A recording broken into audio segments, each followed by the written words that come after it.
Okay,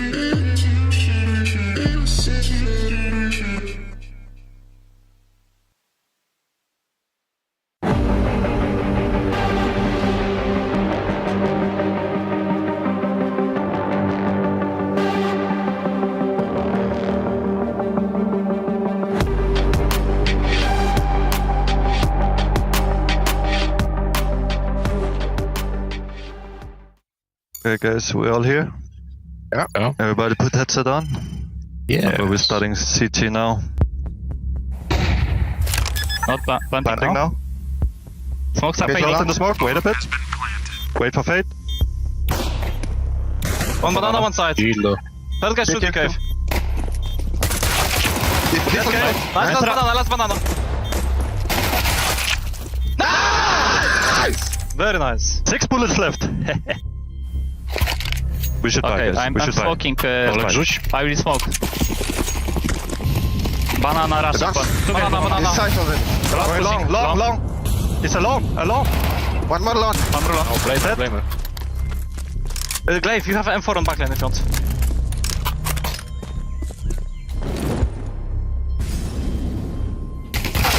Two cave.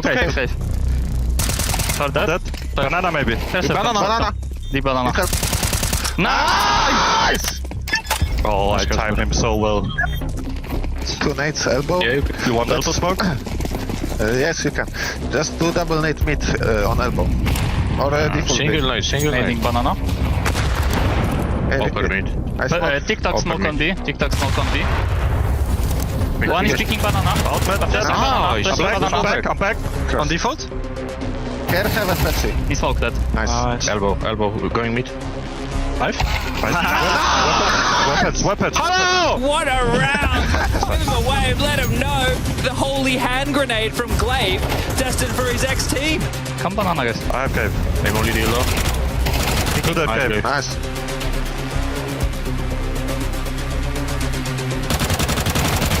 I knew famous. It's fucking my weapon. Grenade. Molly, banana. Flashing wood. You can push banana, I'm holding. I'm pushing. Care A, pop.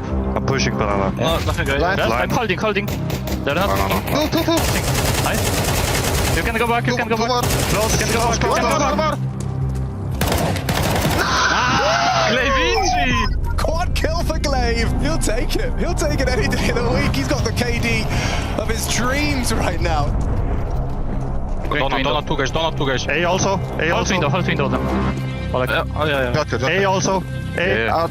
Kill I'm him. blocking them. I'm going down. Wait. Freeze. Wait, Joker. guys. Joker. Yes. Guys. I'm waiting temple. Planting.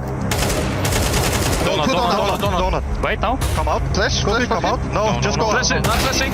Wait. One A main. Holding mine. Don't expect. Default. Donut one. Default. Hiding him. That's nice. Default. Gura. Nice, Joker. Let's go. Glaivinci. Let's go. You gonna tell me that this game is ready? I never said that. Let's say about this tournament and we'll see. I beat your way.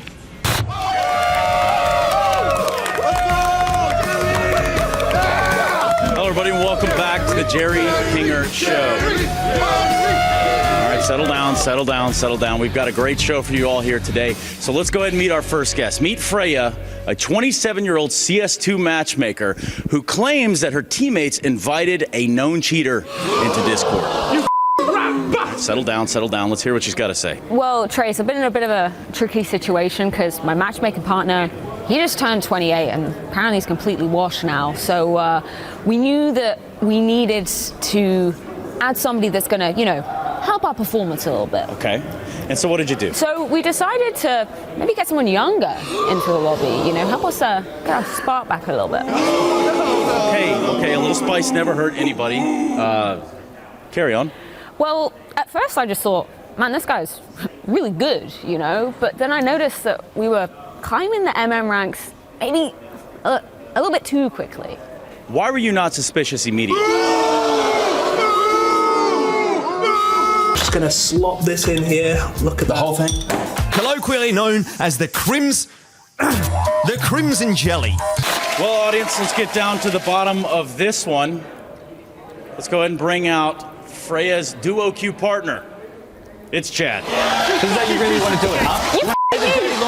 International television, you want to do this? I did not know. When you can yourself, Fantastic. You want to know your balls and you want to get them in hard and fast, all right? Every single time you're gaslighting. I know I did. I told you everything you knew. Oh, Captain, my Captain. Are you telling me I need to upgrade my fucking video card again? Now, Chad, did you know you brought a cheater into the lobby? Absolutely not. Well, Chad took a lie detector test before we came in today, and the results are fresh off the presses. Thanks. Chad, when under the lie detector test, you were asked, did you knowingly invite a cheater into your lobby to boost your elo? Absolutely not. he's The lie detector test has determined that that is the truth. how? Vindication! There's no Vindication, way. baby! There is a God! There's no way. There's This is what literally I'm no talking way. about! You want to accuse me of that shit? How accurate are these things? Like, there's got to be a percentage, right? Can we run it again? There's no way you didn't know. However, after contacting Chad and Freya's matchmaking partner and them submitting a valid DNA test, I can now reveal the father of this convicted cheater is none other than Jason Moses O'Toole.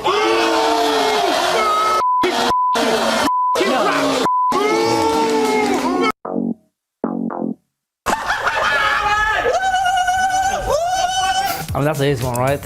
I don't know. You don't know? Yeah, and someone in the background is speaking English. So that's either JT, like going kind of psycho, or that is Cadian. I think it should be Apex. Apex. Yes, for sure it's Apex, this one. You can hear that French. I can tell. Oh, actually, remember this clip? Frozen for president! What? There was the voice. Wait. What did he say? Frozen for president. That sounded like all of Meister. Okay, so Frozen, right? So phase. French one. Yeah. One more replay, please. Frozen for president! It really sounds like the voice. But it can be, right? Yeah. Why would he ever say this? Could he say that against FaZe? Because he was saving, maybe. That's 100% Rain. I was gonna say Rain. Yeah, that's 100%. I was gonna say a Rain. million % Rain. Miles, should we? Let's do it. Okay, Miles, should we? But we're just guessing. Let's go for the Fnatic. We will say device. Frozen for president! Yes! I knew it. No way. It was device, man. It sounds like French guy. What? Is that the Vice? Yeah. Okay, well that's no one got that one. There's no way. I mean, if you don't get that one, I'm gonna be disappointed. Dude, I don't watch Really? this. I don't even know who it is. I mean, that's Donk on Spirit. Oh, it is Donk. Yeah. I should have known that one. Donk Spirit. Yes. Maybe this one. Donk. Yeah, that's 100% Donk Spirit, 100%. That's Donk. Dog for sure, dog.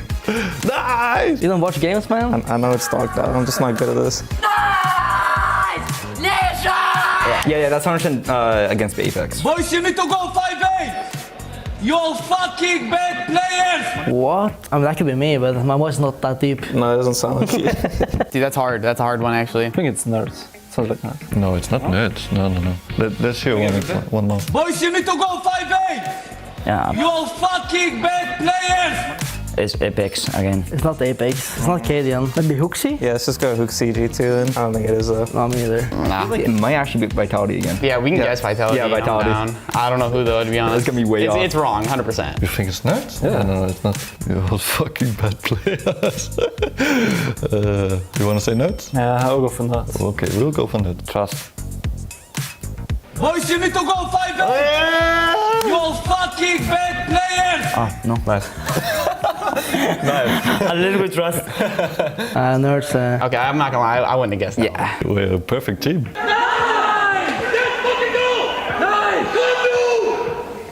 I have no clue. No clue. Oh, this is hard. That could be anyone. That could be anyone. Can be everyone. I don't know. I swear that's Zonic in the background. So what are you thinking then? So probably Falcons? Yeah, I think it's Falcons. Yeah, I'll go with Falcons, I'm down. What's the last word he's shouting? Komunu. So it's a Danish guy. Could it be Falcons? I have no clue. We can gamble. Let's say Hooksy. I think that's Hooksy. Usually yelling Danish. I saw yesterday on the stream. I'm down to go with Falcons. I mean, the let's fucking go sounds like snappy, but the last word doesn't. No. Let's just say snappy. Right, man. What the fuck? MongolZ. Heard that Danish. 8 out of 10? Dude, we are awful. Holy shit. Cut it out now. Jason Rogaine podcast, check it out. The Jason Rogaine Experience. Counter-Strike by day, Jason Rogaine podcast by night. All day. Pro League going on right now. A lot of the players have probably been in the lab coming up with different ways to be better individually. Yeah, it's tough. You know, people talk about burnout, pressure, stress. I think, to be honest, what's underestimated and not talked about enough is the power of masturbation. You know, how it can help reduce stress for you. It can improve sleep, which is really important when you're traveling to different continents for events and dealing with jet lag. They're not to mention that it's safer. Yeah, I always thought it was the other way that that you shouldn't masturbate and have that as as that won't have you in your prime position. You know, boxers, they're not supposed to have sex, not supposed to masturbate before a big match. I always thought that applied the same way to Counter-Strike. Well, interesting that you should mention that, because it's a common misconception. Also depends on the individual, right? You just have individuals like yourself who produce an excess amount of testosterone, and you need to, just alleviate some of that. Otherwise, you're going to maybe get a little bit too angry. Yeah, and I mean, we always talk. Players have plenty of pregame rituals that they do, and I mean, there's no reason why they wouldn't be able to find the time, so to speak, between all the, just listening to music before you get into a match, death matching. This just seems like another routine that you could have to get yourself in the mental space to play a big game. Absolutely, and funnily enough, there's been a great study recently by two British scientists on the topic, Hugo B. Byron and Harry R. Russell. Oh yeah, well accredited, those two as well. Both with PhDs, and they just made a terrific sacrifice for science. One had to observe while the other one was performing the experiment for scientific authenticity. If I could pause you for a second, this Hugo Byron and Harry Russell performed these experiments and just sat there watching each other conduct the experiment? Yes, you're exactly right. Also had to chime in at different times when things would potentially get out of hand, but so to speak. So to speak. Yeah. But yeah, it involved a lot, suggestions. And like whether you go normal style or southpaw. Yes, and I think also depending on, because they are different people, just giving some suggestions into trying something new, right, and unorthodox, and they come up with some brilliant results. Have you ever heard of The Stranger? I wonder if I wonder if their studies ever included that. It's where you sit on your hand for like 20 minutes until it falls asleep, and then feels like a stranger. So I like that. That would be where I would maybe interested if there's different tactics to maximize. Well, in their particular case, they had the stranger there with them, so.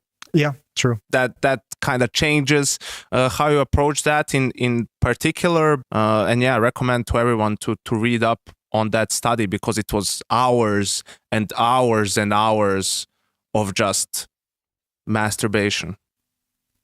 That feels like a really good place to end it. Hours and hours of masturbation. Good for you. Counter-Strike by day, Jason Rogaine podcast by night. All day. Spirit forces are gathering. Donk's eyes fixed on Malta. His strength will return. Counter-Strike stands upon the brink of domination. No one will escape it. You will unite, or you will fall. Bring forth the mouse, Senzu.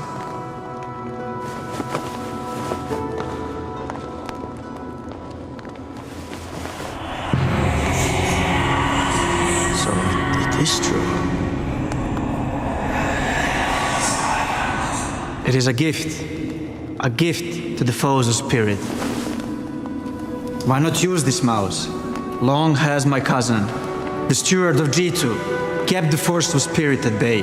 By blood's hands are your lands kept safe. Give G2 the weapon of the prodigy. Let us use it against him. You cannot wield it. None of us can. The one mouse answers to Dong alone. It has no other master. And what would a 0.9 rating know of this matter? This is no mere 0.9. He is Karagorn, first son of Sonic Thorn. You owe him your allegiance. Karagorn? This is Dunk's Bane? And heir to the throne of G2. Sæt dig ned, Devilas. G2 has no king. G2 needs no king. Karagorn is right. We cannot use it. You have only one choice. The mouse must be destroyed.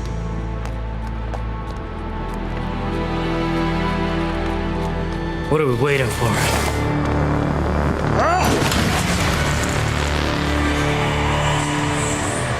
The mouse cannot be destroyed, Krim's son of Pronax, by any skill we here possess. The mouse was forged in the fires of Vertigo. Only there can it be unmade. It must be taken deep into the fiery chasm and cast back into the endless shaft from whence it came. One of you must do this. One does not simply walk into Vertigo. Vertigo? Never again. What about Train? Or Cobble? Or Dust 2? Dust 2? Its wooden gates are guarded by more than just ops? Have you heard nothing what Maniac said? It must be Vertigo if the mouse is to be destroyed. And I suppose you're gonna be the one to do it? Op? IGL? What's next? CEO? And I will be dead before I witness another Astralis era. And it should be Fnatic? The fate can't be in the hands of Swedes. We should take the mouse! Never trust a day. I'll take it. Should be us. Ta ut gröten i halsen och prata. We should! No! We should! Why not? I told you we should! I did. Name of Astralis should take the fucking mouse. I'll take it. I'll take it. сонсоогоо юм уу? Виртиго гэсэн шүү дээ. Виртиго?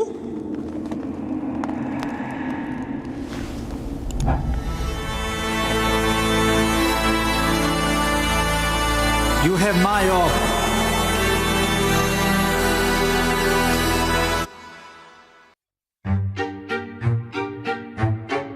So you have two teammates in there in the single interview set. So today we're going to hit them with some hard-hitting journalism. So would anybody like to throw anything out right out of the gate that we can use as ammunition? Do we have a banana on the stage or no, somewhere? A contest of who's gonna eat the banana first. Wilton is like, he has a, how do you call it? Allergy. He's saying that he can't even touch a banana, he's gonna like freak out. You came in with a real one and a fake one. The one who eats the banana first gets $500 and you throw the plastic one to him, he's gonna he's gonna like do like this. Yeah, that would be pretty good. I mean, how allergic are we talking here? Like really.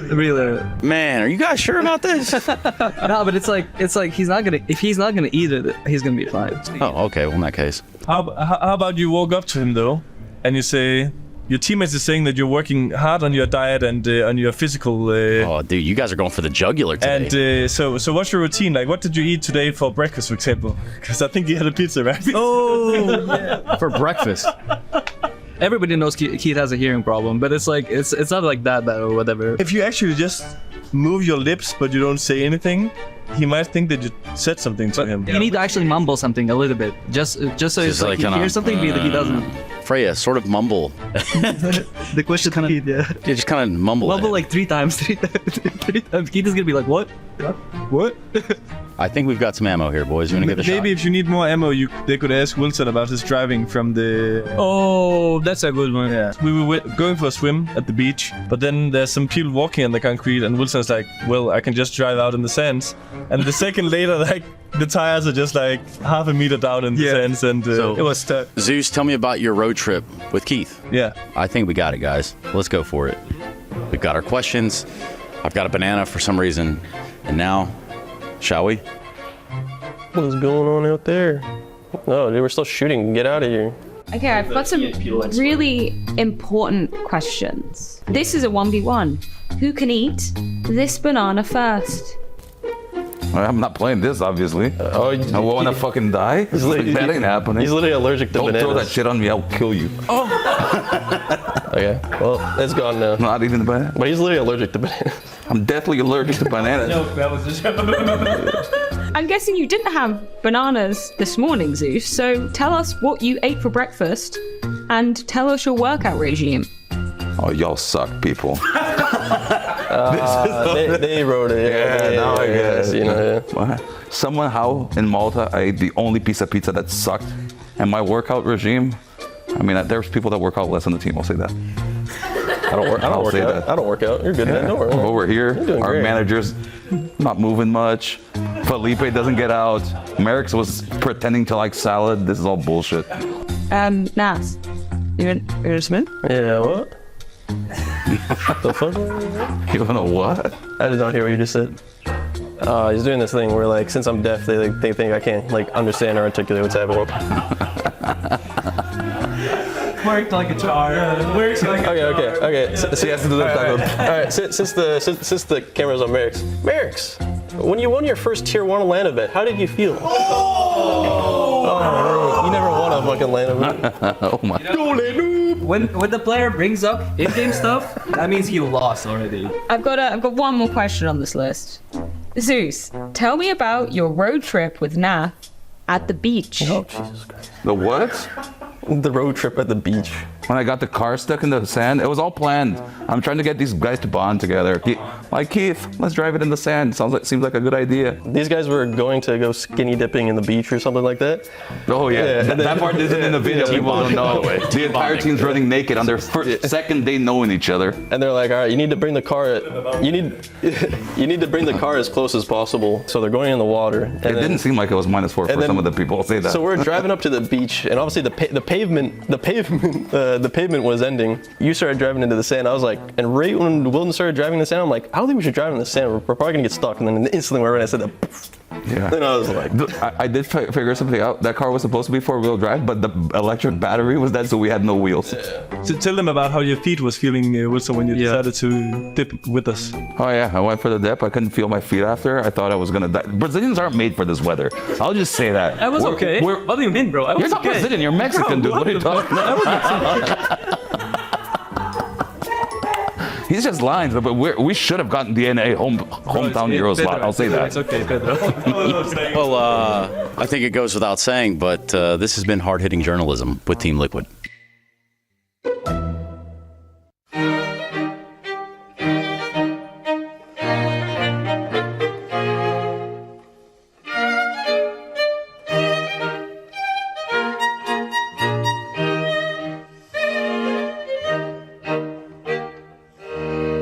Alistair says they're the strongest team in the Asian RMR. Typical Western team style self-gloating. I'm sorry, but Australia is not in the West. Alistair, you there? I thought you liked shouting. Shout now. Why quiet? Minus Alistair, plus ASAP, plus Nedic, plus the Asian-looking guy from another top Aussie team. I forget his name. Why are you hating on him? I thought Americans and Aussies had a good relationship. That's a Malaysia flag, brother. At least he has the balls to say it and do the interview, unlike BlameF. Rent-free, not gonna lie. It's just for media. LOL. What you expect from Tier 5 dude was happy to ruin 0-3 pick'ems and now he can't even make 2 major. I wonder how this trash team even exists if they cannot make 2 major to the lowest competition RMR ever with only one actually decent team. Rent-free. Nom nom nom nom nom nom nom. Alistair was the only one congratulating and doing the Asian head nod to LV though. Nice. 1G, Alistair. Ended the match on fire. Instead of walking into a molly, this guy should walk off the team. Really want to see Vexite in a strong European team. His potential is huge. Minus bot JDC plus Vexite.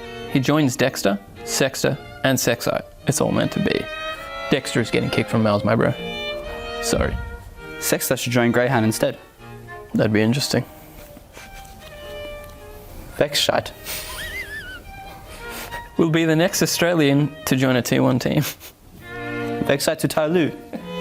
Someone please poach Ents. Leave the rest to rot except maybe Vexite, who should probably be poached as well. There is no team that is stupid enough to pick up 25-year-old Oz talent that can fall anytime. It's true, so true. Ends to fix E9. Maybe Para or OG would sign him if he moves to Europe by himself, obviously. Does Para speak English? What language do you think 3 Hungarians, a Pole and a Russian communicate in? Swedish? Body language of. Liaz has so much potential. I've been following him since his days in Tainted Minds.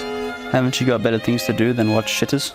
He's better than any UK player in 1.6, Source, or CSGO. Shut gross pommy mouth.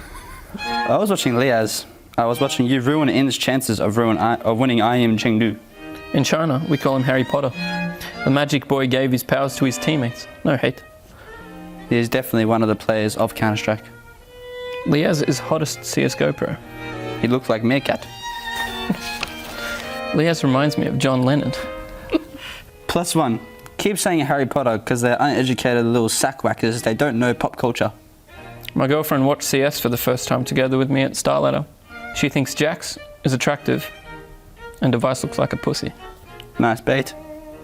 I think she was actually serious about that. You don't have a girlfriend. Sorry to disappoint you, but not everyone on HRTV is a 20 years old virgin. Yeah, I'm an 18-year-old one. Expected.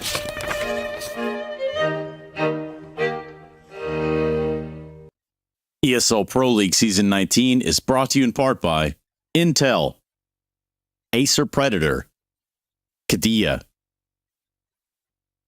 DHL, Monster Energy, the United States Air Force, 1xBet, White Market, and Gaming Malta.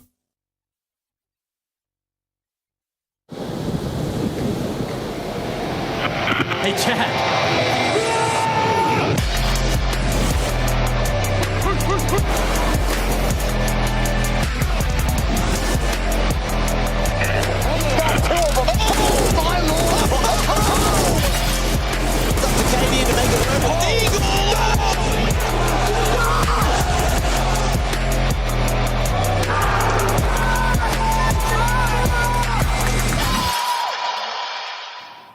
Previously,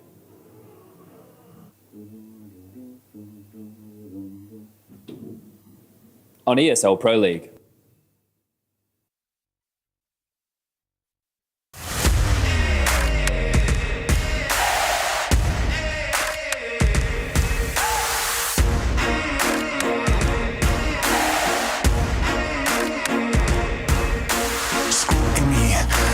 Twisting up the truth, this ain't new to me.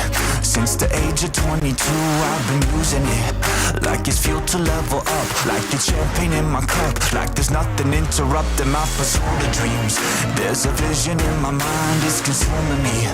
Take my confidence combined with opportunity, mix it up with unity, soon to be the greatest of my generation. Operation Victory.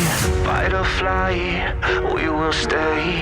Through the perils we dare not to stray. Spark the match, light the flame. Out of luck, out of sight, dangerous, dynamite. Dynamite! Setting fire to the clouds at the speed of light. Going up, not coming down, screaming. Superman's kryptonite. Blowing up, dynamite. Dynamite! Setting fire to the clouds at the speed of light. Going up, not coming down, screaming. Superman's kryptonite. Blowing up, dynamite.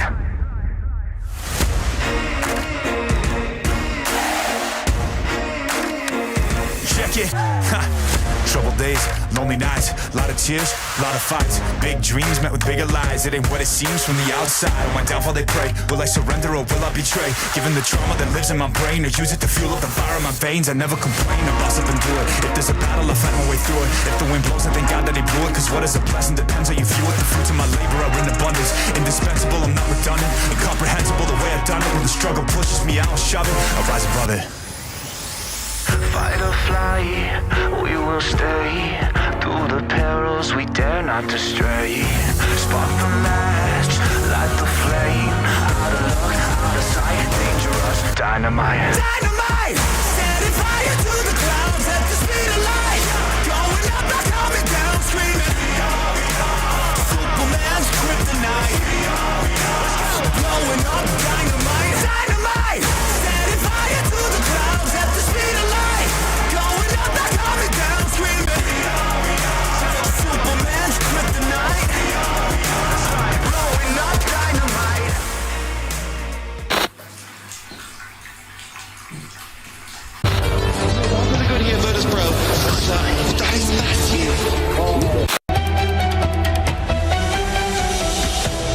Hey, hello, everybody. Good morning, and welcome back to EPL 19, your news station for all things EPL. I'm here with Freya Spears. My name is Trey Saranthus. We're going to be locking this one in. And a couple of our top stories tonight. What do we got, Freya? Well, we've got a story that I think you should be covering as our resident NA expert, because apparently I'm hearing NA is back, baby. Yeah, that's what they're saying. In fact, that's what the scoreboard shows as well. In a situation where complexity is back, NA is back, complexity topple major champions of Navi, which in a roundabout, long, excruciating way kind of somewhat means that NA are major champions. Now, that I'll leave with you for a little bit later, Freya. In financial news, device stocks continuing to keep on rising, reaching a peak of 1.31 in the past 2 weeks, which means, Trace, Denmark officially out of their recession. Good news all round. Good news all around is the device train continues to drive on. After a short movie stint and an appearance he had there within the Lord of the Mouse skit that we had, we now see exactly what Device & Company can do. Moving swiftly on, though, Smooya. Smooya's in the server? Yeah, apparently, but actually not anymore, because there's been some drama, Trace. We would never expect it coming from Smooya, but yeah, not good things ending for Smooya. Yeah, and if you look here, you'll see exactly what that drama is. Smooya flipping the bird casually, but also aggressively. Not a big problem. In fact, it's actually kind of encouraged here on LAN, as we do have that tempered glass that fades between being able to see through and not. However, for Smooya & Company, it was the end of the road rather sooner than later Fours exit the tournament. Well, continuing on the train of sad news, missing persons report coming in live. And unfortunately, they're missing from the playoffs. Last known location was in Group C, apparently getting owned by a group of Brazilians. Yes, Braziliancy on top. However, that is right. Missing in action. Ints. They're not alone. The Falcons. Who would know? Maybe they went to the same airport together. Who knows? Trace, sorry, I'm getting some information being reported in live. Apparently, the prime suspect in the Ents disappearance case also missing himself. That is Fallen, I repeat, Fallen, also missing here in Malta. Who would have thought it? Who would have thunk it? Fallen & Company really leaving just one Brazilian still in contention to do any sort of damage in this playoff bracket, and he's a member of Team Liquid. He goes by the name of Skulls. Well, whilst we continue to get any updates on these missing persons report, we're going to throw it on over to the weather with forecast Freya. Thank you very much, Freya. Yes, European summer is starting early as we look at the south of the bracket. Peak temperatures expected to hit us from 4:15 today until late on Friday night. That's because Navi, FaZe, and Vitality all find themselves in that same bracket. Now, if we can move up towards the north and fixate on France just a little bit, we're getting +7 players there, and not just from the organization of Vitality. I'm talking arriving from the north, 5 French representatives entering from 3D Max. But if we move on over to the other side of the globe, unfortunately, we're getting a cold front, a blizzard, if you will, arriving into South America. That is because every single team from that region has been iced out of the tournament, barring, ironically, Skulls arriving from Team Liquid. But now it is time to head on over and check in with finance. Hey everybody, it's a wacky Tuesday out there, but not necessarily on the stock market. As you can see, we do have a few things here trending upward, that being 3D Max. We look at the Vitality side of things, which also continues to trend upward. You see Zywoo not necessarily peaking yet, but perhaps he peaks you later on in the match. A couple of different things over here, though, that we can find out. Some stocks have not necessarily hit the threshold that they're looking for over here on our scale. Because if you see some of these stocks, if they're going like this, and then these other stocks are going like this, that means if you fuck around, you will find out. And that leads us into the brackets, which is exactly where we're going next. Take a look at these brackets. It looks something like this. This is your playoffs for ESL Pro League Season 19. And as you can tell, it is going to be a gauntlet on the bottom side of that bracket. Don't worry, though. We'll have more on this in 10.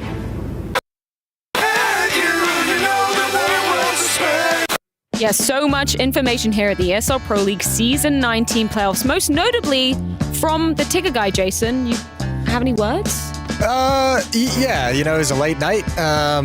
You needed to use the phone. One thing I found out is if you wear all denim to a strip club, the dances cost a little bit more. You know? Really? Yeah, the surface isn't ideal for the dancers. I thought you just needed to use the phone. You nipped in, fell out of your pocket. No, I was there. How would you know what the surface is like? Yeah, I know.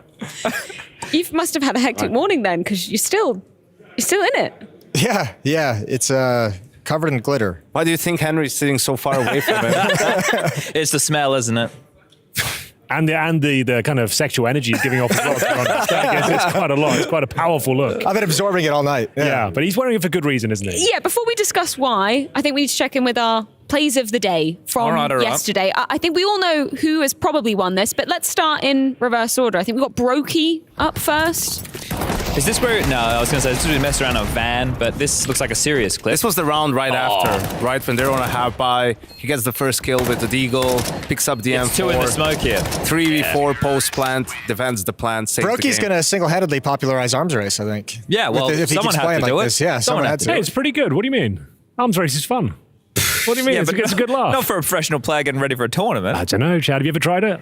No. He did get MVP. That is true. He can't mess with the results. Yeah, And he I was guess. the best player yesterday too. Fair enough. All right, I'll shut my mouth. You get to use every single weapon. Like you're gonna be well versed in every single discipline of Counter-Strike. And the knife as well. And the knife. Great for knife and rounds. the Zeus. Yeah. It's all in there. Fair enough. Can I give that a 6 out of 10? Sure. I forgot about Actually, I that. want to give it a 7 out of 10. 7. Seven. Sure. Because of the importance of the round. Yes. Yeah. I didn't watch Okay. it with any sort of ranking system in mind, so Well, we'll all agree. 7 all round. Vault up next. Let's see.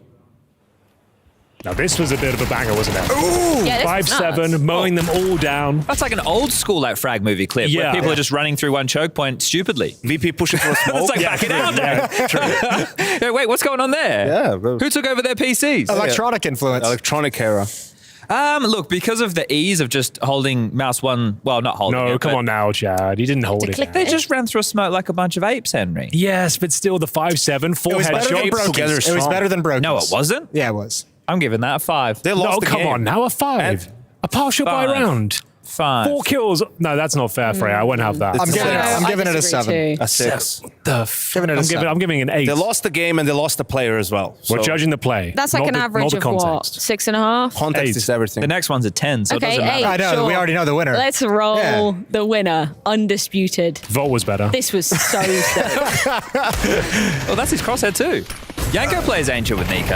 I can tell you that much. I was watching a VOD of this the other day. Yeah, I showed him how to do this just the other night. Oh, it's too good, isn't it? But he was on the couch. He was saying when he blew up with the smoke, Nico was like, thought about giving him a chance to get back into the clutch, and he decided to just go take the ace. Yeah, why not? Yeah. Mate, when you have a clip like that, the smile on his face afterwards, Yeah. I don't think, you know, that's now Nico enjoying CS2. It's a real problem for everybody else. It's been a minute since we saw a Nico highlight quite like that. It's been a minute. That's true. Yeah. 10 out of 10. Has to be. 10. 10 out of 10. Undisputed. 11. Champion. Well, if the last kill was a headshot as well, that would have been 11 out of 10. But can't have it all. If it was the Deagle. Or if Yeah. it was like with a 5-7, 4. Oh, the 5-7. that would be even that would be better. Even better. All right. If that is possible. Henry, shall we discuss why we are indeed demoing out today? Yeah, Please do. apparently Bail me it's out. International Henry Jeans Day, Henry which we've been Jeans Day. celebrating now since like 2016. Yeah, right? Like we this have. is the first time we're doing it like officially though. We're actually going to be raising money for charity today and giving the people at home a chance to get involved. So there is a reason why Jason's wearing this full Justin Timberlake costume. Yeah, stand up. Give us a little twirl here. Check that out. Just stay there for a second. Stay there. Well, what's that Look at stain that. at Look the at that. You bottom? can't beat a nice fitting pair of jeans, can you? That's true. That is look great, perfect. Jason. You've really rocked up for the day. This jacket actually is from the original Henry Jeans Day back in 2016. Pro League. 2016. Wow. We've been Season doing this 5. for almost a decade Yes, it's now. made in Turkey, purchased in Cologne. Damn. Okay. It's a Only high the quality finest. denim right there. High thread count. My number, I bought this back in Bali, Indonesia, 2008. 2008. 2008. It's come with Bloody me. And it's got hell. some Great press quality studs, for right? It surviving that comes long. open. So no joke, no word of a lie. 2008. Denim keeps up over the years, doesn't We it? are raising money for a very worthy charity as well. It's going to be Gamers Outreach, who are Beautiful. specializing in helping hospitalized children get access to video games and have games consoles across 400 hospitals in America. It's a great cause. Chad, what is the URL to get stuck in? I had Harry Russell standing by with all of those details. Yeah. It's esl.gg/EPL charity. So there we go. Nice and That's where easy. you can head. Maybe we can throw it up on screen for the day. There it is. That's perfect. It's amazing. And look, we're kind of wearing like matching doing little it. denim jacket numbers. You guys look great. Where's yours from? I got a cool pin. Oh, you do have a nice pin. do. Mine's Levis jeans. I don't know if they have the Yes. image right. I love a Levis. Levis. Yeah, Levis. Levis, I've heard of him. Look, here's a little link to the page that you'll end up on, and we can even see if we have any donations come in. Oh, Chad, you've dropped a big donation. We got to get the ball rolling. I saw Let's Reese, the go. producer, was in here as well. Yeah. Jackson donated a bit. Oh my Club God, is that the producer Reese. notorious hacker Anonymous with a donation? Yeah, actually, it might be. Wow, they don't forgive or forget, but they do donate. Dude, this is, and actually, one of the things it says down here, is that you should wear your jeans. Right. Donate and send us pictures of your jeans to EPL Season 19 Have people mailbag. been sending us pictures of their jeans? We do have pictures of jeans to show off. I'm so glad we have pictures. So we can start to go over this now. Let me bring up these photos. So this is from Anal Ward 666. No, it's not. Yeah, it is. It is. Anal so there's some jeans. Henry, what do you think of these jeans? That's a nice skinny jean, isn't it? I can't quite see. Yeah, it looks like a nice black skinny jean, like maybe like stone washed almost. Yeah, very nice. It definitely qualifies as jeans. Thank you very much for sending those in. All right.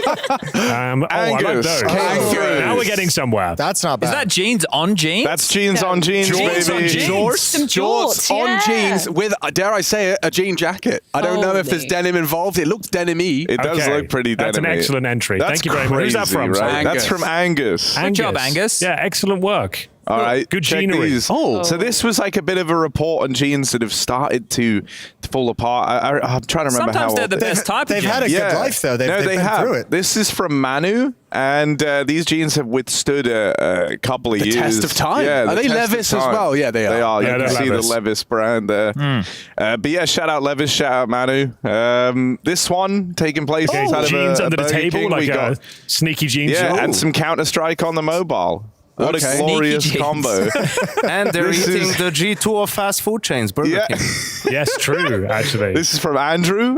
So like you, that. Andrew. Big up, Andrew. Yeah, We we received can a lot keep of going. submissions here. This Red one's from jeans. Galil. 6'3", by the way, was the caption that came with this one. So very tall, and those I don't know if Are those they are jeans. orange big jeans? jeans. Are they jeans? They look rather tracksuity. They look to me. denim-y because of the. And he's in the gym as well. too. Who's wearing yeah. denim in the gym? That's got to be quite a... How'd this submission get in there?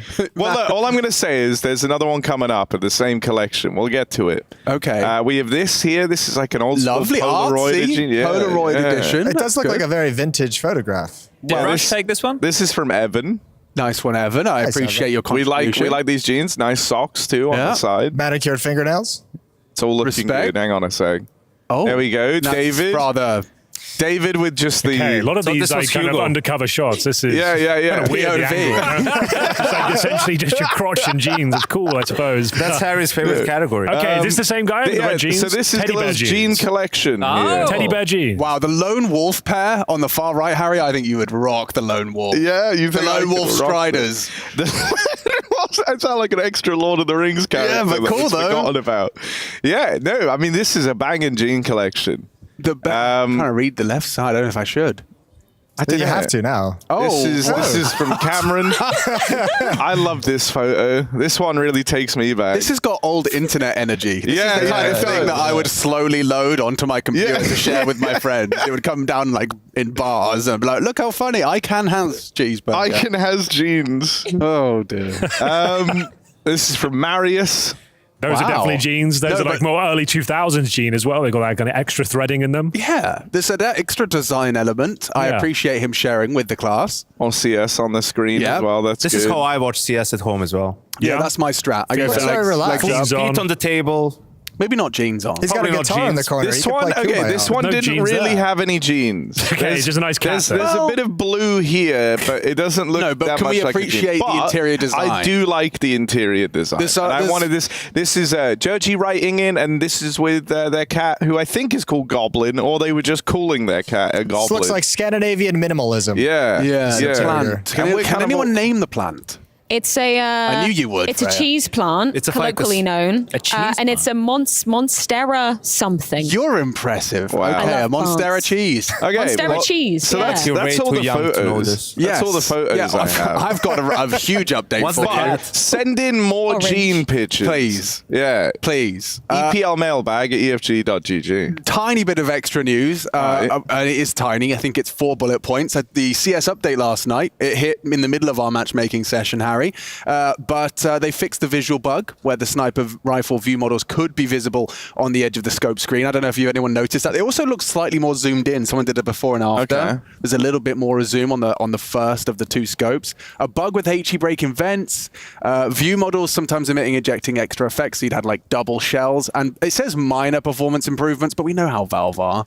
Like they'll say minor performance improvements, and some people Can a are. performance improvement ever truly be minor? Yeah, yeah, true as well. A lot of people are claiming that they're getting some significant FPS upgrades, but obviously everyone's piece setup is different. So that's cool. That happened. I think they only do that for the memes, to be honest. Like think so? they just bait reactions from the community. Like they put that they've improved something and they change nothing, and then to see the placebo from people, and then when they actually change it, they don't say anything, and people just keep complaining. They don't even realize. Do you guys know if Stewie was trolling or G2 were trolling with this whole Hooksy's not making it to Dallas Stewie 2K stand-in? I was watching Stewie's stream last night, and he kept saying it's not happening. I don't know if he's standing in for G2, but I mean, I imagine he's going for something. Okay. Yeah. And I think it's a nice little latch-on troll. Just a bit of fun. You know? Okay, It's just it's right a bit there of for the traction, taking. bit of PR. Yeah. In the absence of an in-game leader. That being said, I actually think it would be amazing if Stewie played for G2. Why don't we just ask G2 in the post-game interview It if would they be beat for 3D Stewie, Max? not for G2. Yeah, probably, but it'd be. I wouldn't mind. I thought Jax was the one, but apparently he played some qualifier with some mix, and I now saw he's that, roster yeah, that was locked a and weird one. can't play, which is, you know, BS, but unfortunate, I guess. What did you guys make of the Swedish news, the huge Swedish news? Isaac, whilst still being in a Gamer Legion jersey in his hotel room, I assume he sleeps in it, right? He's probably still wearing it. Yeah. But he's actually signed for the Ninjas in Pajamas. So that's an interesting one, or at least that The roster looks much more decent now. I think Isaac in that type of role is actually going to be really strong. I think he showed good pedigree when Emma left that team, playing the positions he was, and he had better output than I imagine. If Rez is back, like we've been saying this for years, but he back from his illness, back from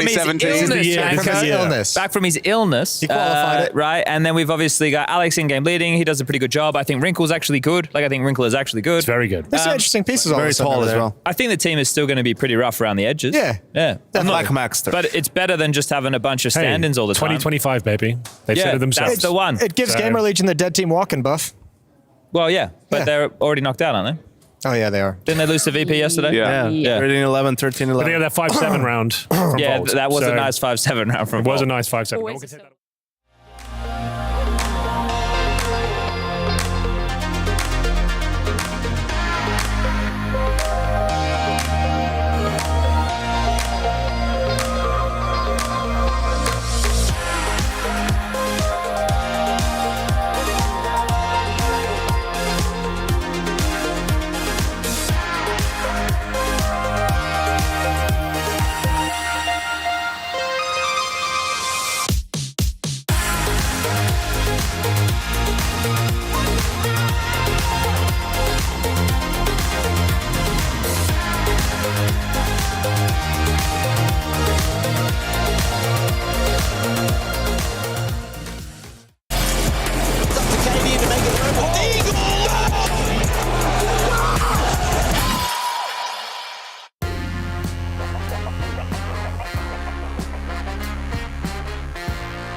Yeah, man, I'm excited. I am excited. Final day here for the B stream, of course. The rest of the action following today's action will all be on the A stream because there isn't too many overlapping games or anything of the sort. So we're looking forward to it. It's got all the remnants or the makings of being a very exciting day of Counter-Strike action. We're going to be kickstarting things with 3D Max taking on G2. That one should be an absolute banger, hopefully, right? It's a bit, two technically kind of French organizations or origins coming through in towards that one. And, when you look across all the games for today as well, there's a few banging ones on the A stream too. They got that Na'Vi phase game, should be a heater. We then follow things up with our game with the Mongols taking on Virtus.pro. And over on the A stream, I think at the same time as us, they've got Liquid taking on FlyQuest. So all should be very, very good. That Liquid FlyQuest game as well, this is both two teams who recently have started to resurge quite well.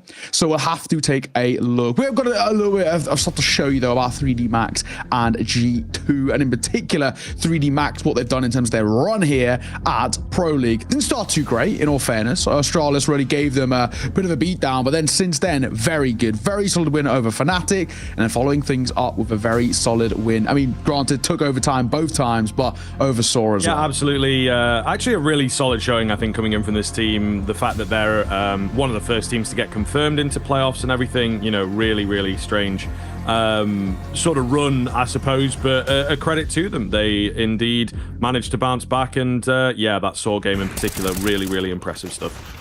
It was, absolutely. Take a look through some of the highlights as well from 3D Max's run thus far. And of course, this is where we saw things against Fnatic. Fnatic, not in the strongest of positions as a team. I don't think there's too much of a kind of debate around that, but it's a very, very good win out from 3D Max. This is a side who have actually been at the top end of Tier 2 for quite a while now. They've been really looking super solid, finding basically their form with kind of the changes in the teams. Of course, bringing in the new youngster of Gravity was a bit of a gamble. He's not had a huge amount of team experience. For him, the guys he's playing against from his national team are, I mean, they're basically his heroes, right? You know, the young guy coming through the French scene, which has been struggling for a while. So really good to see him step up to the plate and, of course, step up into this event and do so well. Yeah, absolutely, man. I think it's really, really impressive that this team has managed to play as well as they did. And like you say, particularly that Fnatic game, I think, you know, maybe we're looking at 3D Max here. If they can turn these types of results into something continuous, they'll become like the best French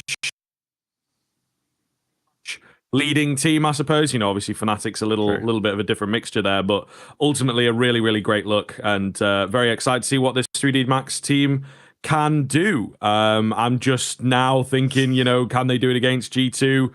They have the same permaban here. You know, this is all stuff that we'll move into, I suppose. But yeah, I think it's going to be a pretty scary look. Ultimately, let's have a look at the G2 team as well and see how they have been doing. Of course, we've got a look here under Taz in particular, how effective these guys have been recently. And I think it's a fair argument, a fair thing to point out, because I'd say the results have been stepping up ever so slightly. You know, this G2 team, especially since the addition of Nexa, not really doing it for a lot of people, you know. Still, there's a few caveats in there. If m0NESY doesn't show up, they tend to not do very well. And indeed, you know, players like Nico and Hunter also have to deliver in order for them to make deeper runs. But you have seen here, the results sort of speak for themselves. There's a bit of a scale up since Taz has joined. Obviously, a very new role for him, but he looks good. Yeah, and you know, he's one of those guys. Obviously, he does bring a lot of kind of knowledge and experience, but also he's there for vibes, right? I think especially when things are looking a little rough over on, you know, we see it across the face grams of G2 and the rest. That's what his job is there. He's a bit of a hype man at times, and sometimes that's kind of all you need as well. But I think you're right. You know, obviously, it was quite topical when it was minus JKS plus Nexa, and results haven't really justified that move, right? You got a G2 side who were consistently winning, you know, tail end to go, coming through into a CS2, looked like they could be one of the strongest teams, and then that move hasn't really seemed to work out. However, there's one guy in particular who's recently turned up for G2, and of course we saw an insane ace from yesterday. We'll take a look at our head-to-head heading in towards this game, and one man in particular we're keeping our eyes on, specifically Nico. Yesterday, what a performance. I mean, even the last couple of days, we've actually seen prime Nico back in the server. This is what we want to see. This guy, you know, 4 Deagle headshots, picking up the AK, getting the ace, ridiculous round. This is what G2 need, right? It's all well and good having m0NESY pop off, and he, of course, he's kind of always guaranteed to pop off, more basically speaking, but having Nico there alongside him, especially when firepower, they can at times look a little underwhelming, is huge. And if he could pop off, that's when maybe there's a chance we can see G2 make a bit of a deeper run. Yeah, for sure, man, for sure. You know, vintage Nico, we're all loving it. We're all here for that, whether you're a G2 fan or a pundit or just an enjoyer of Counter-Strike. It was pretty beautiful. And yeah, we've all seen him. You know, those compilation videos, and Nico, he's in there a number of times from like 2015, 2016, just coming onto the scene. So it was great to see a clip like that. But ultimately, yeah, having a much stronger tournament here as well, it does speak into that context, into that sort of performance that he's having. On the other side there, you see Lucky, who is also a head turner at this event for the side of 3D Max, sort of one of the extremity players within the French scene. You know, he played within G2, in fact, years ago. Never really got that team off the ground, unfortunately. You know, they were trying to keep the French Counter-Strike alive, and I believe that's just before they started going a bit more international. And, you know, he wasn't the most impressive player in the world, it has to be honest, right? So it's good to see him performing well here, and at the helm of this team, of course, on the 3D Max side of things. We'll see. G2, final boss, unfortunately. We're going to figure out where we are ending up here. Nuke and Anubis picked out thus far. What are you thinking, decider-wise? Oh, it comes out a little early, and it is unfortunately... yeah, you know, all good best of 3 decided on Inferno is the saying. Is that the case anymore? I don't know. I'm more of actually, deciding things on Ancient. That seems to be the map at the moment that's bringing the OTs and the storylines. But in this instance, I think it does actually really work quite well. It's a map in which they both share in terms of their like for it. Both teams actually, if it's open, actually more often than not first pick into it. Hence why it was floated towards the end. And G2 currently on a 5-map winning streak here as well. So I think that Inferno, if we get there, should be very, very spicy. All in all, though, I'm a fan of the Veto. I think it has the possibilities of going all 3. We just need to see the 3D Max that we saw in the groups, right? Granted, didn't have the strongest of opponents, right? You know, a win over Saw and a win over Fnatic isn't exactly the biggest thing to tout, but they beat those who were in front of them. The only one they lost to was Astralis, but that was pretty damning. And you would say that right now, G2, Astralis, similar sort of level, maybe Astralis being a tad better, but, you know, they haven't really been truly tested this 3D Max side. So I think for me, this is going to be a big one. I think we'd really have to see them pull out all the strings that they've got in the locker. The good thing is they've had plenty of time to prepare. Yes, absolutely. That is very, very true. I think sort of on the point there as well, to just bounce off of what you said, 3D Max may be one of those teams that comes into Pro League super under the radar, you know, and therefore a couple of these teams may well have not been ready, not been prepared, potentially not fully respecting them in terms of like their own prep game, etc. So we'll see now. We'll see. It's a very, very different game when you move into the playoffs, but we are indeed moving into the playoffs. A quick move coming out from G2 here. Lucky ready for it on the Julies. As is Maka. He comes flying in from above, and indeed he will take the names. The Julies, 3 sets of them across the board there for the CT side, finding great success. A real chaotic start there, right? My God, flying out a single door, straight into the fight. And hey, credit to the 3D Max side, making it work, making it stick. Really, really decent stuff. But yeah, real carnage, right? G2 try to get in towards the fight as soon as they can. They try and rely a little bit more on the mechanical prowess of this side, and it doesn't quite work. 3D Max aware, ready. Maka dropping down from Heart. Real ballsy move, but it works. Not a bad start. 3D Max, they'll take that every day of the week. No bomb plan either, of course, for G2 means no buy. Means that 3D Max should, in theory, oh no, Manesi, no way. Second round, picks up a gun and nearly gets a kill with it. But the MP9s will trade, so I think it'll all be for nothing in the end. But the confidence is there from the young kid. That is kind of madness. T-side Zeus's you don't see very often, actually. It's usually a CT side player, isn't it? Hiding out. Ready to go. Nice pluck out of the air onto Nico. Ultimately, no harm, no foul. Worth noting, M4 actually not going to be retrieved there, I don't think. So that is quite something. Of all the players to pick, he chose the best one. So there is that, at the very least. But yeah. T-side Zeus, and I think, was there maybe a knife out there? Was that a close denial of a knife kill? Either way, bit of a mad round. And also a throwaway round too, in a way, right? Low buy, no real kind of commitment to that one. Now into the full buy, AK's back out on Hunter again, flying into the fight. Hoopsie is calling a very quick tempo of Counter-Strike, but it's not working out. Gravity and Exorcise for the first double. Can't quite make it the third, but Gravity should trade, but messes it up, and Nexa gets a freebie. But look where Lucky is.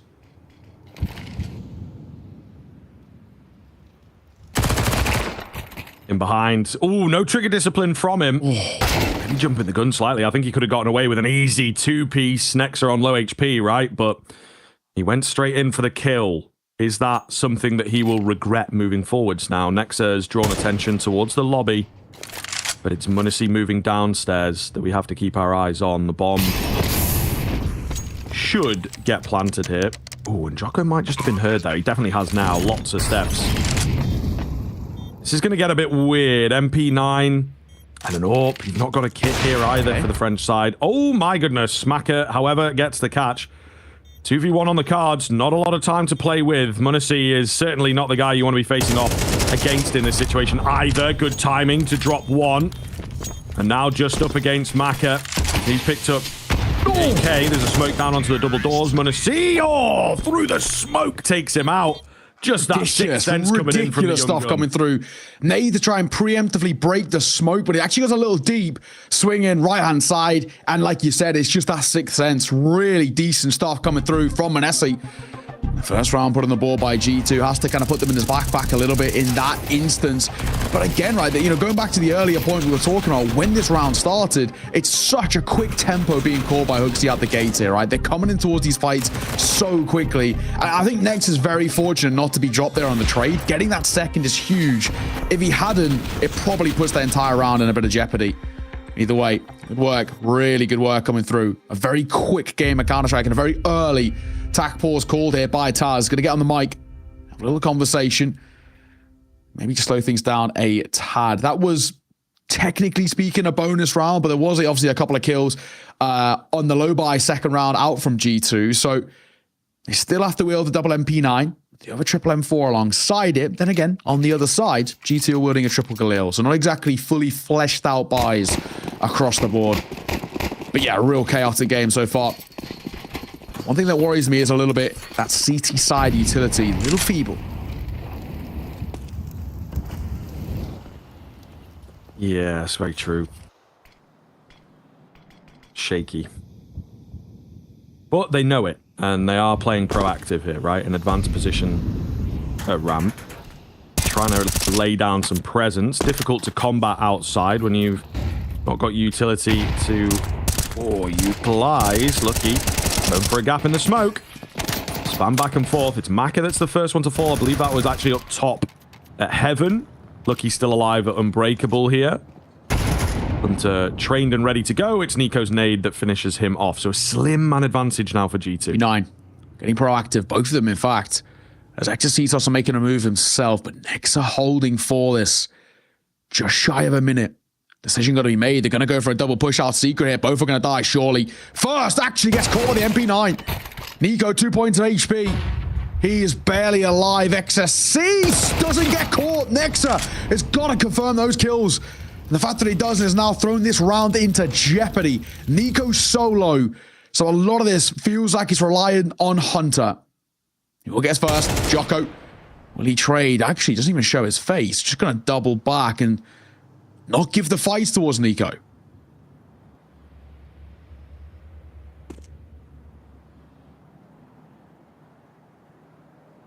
$20 seconds left. That's the big thing here. Really not a lot of time to get anything going. There goes the bomb, and there goes the round. So it's just Mr. Hunter.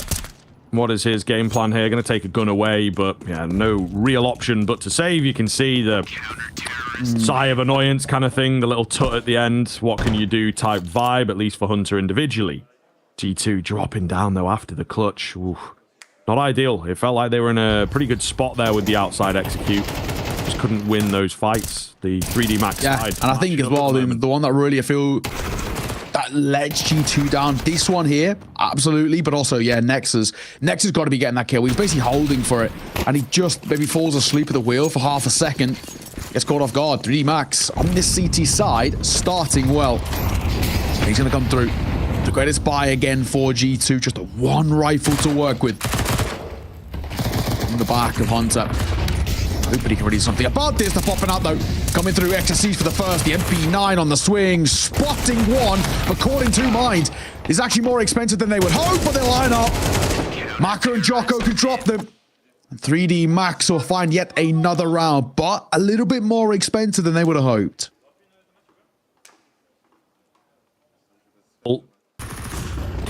G2 making themselves known, but 3D Max for me looking good. I'm not going to lie to you. I think I didn't necessarily expect G2 to come rushing out of the gate with domination, but all the same, we did get a little taste there. When MongolZ wins that 1v2, you feel like that's a big spur forwards, and they should have been able to string a few rounds together, but not the case. 3D Max doing a great job of closing them down, keeping control. You know, the nuke pickup here is not awful for 3D Max.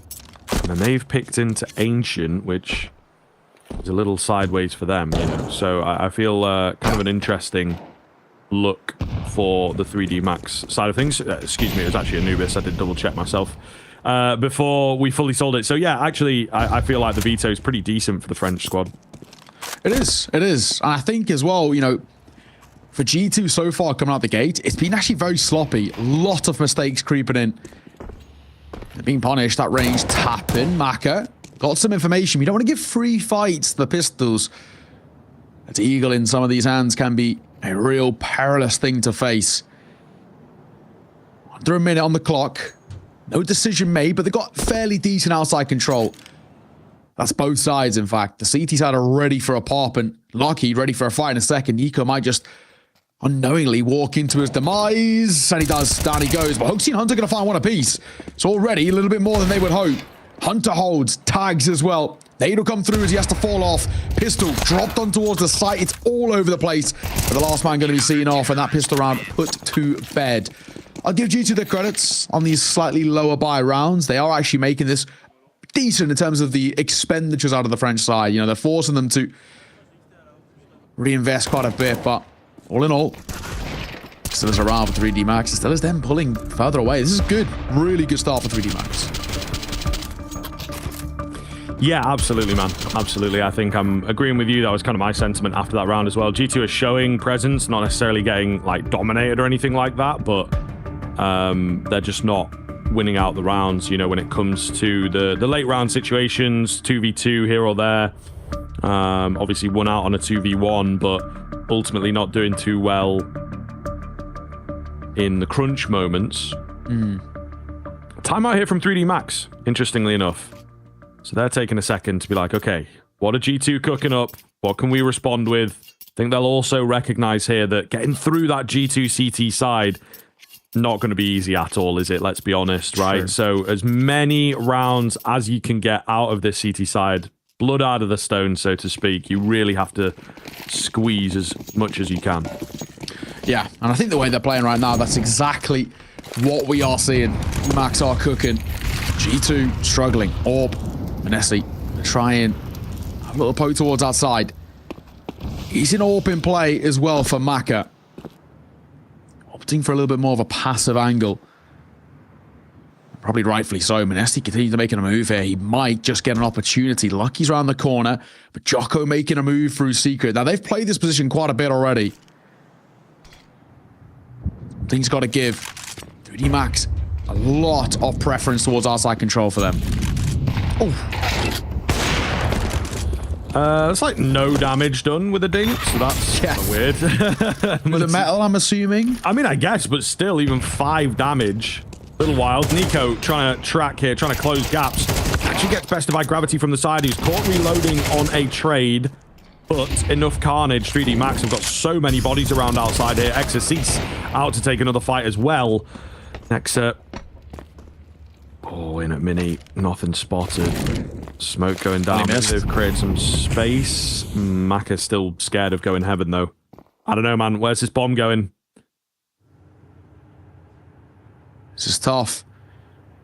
Nexa looking a little flustered, right? Missing a bit of util. Going to go for the open plant here. It's good, though. With a smoke in through mains, probably the only safety they're going to get, especially now that Molly did miss through heaven. Someone easily could have made a creep move up.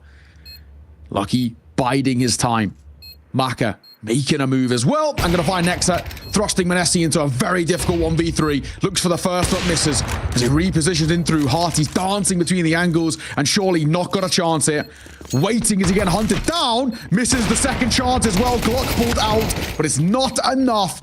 And 3D Max are going to find themselves yet another round. It's unfortunately just so far not good enough for G2. They are looking very all over the place.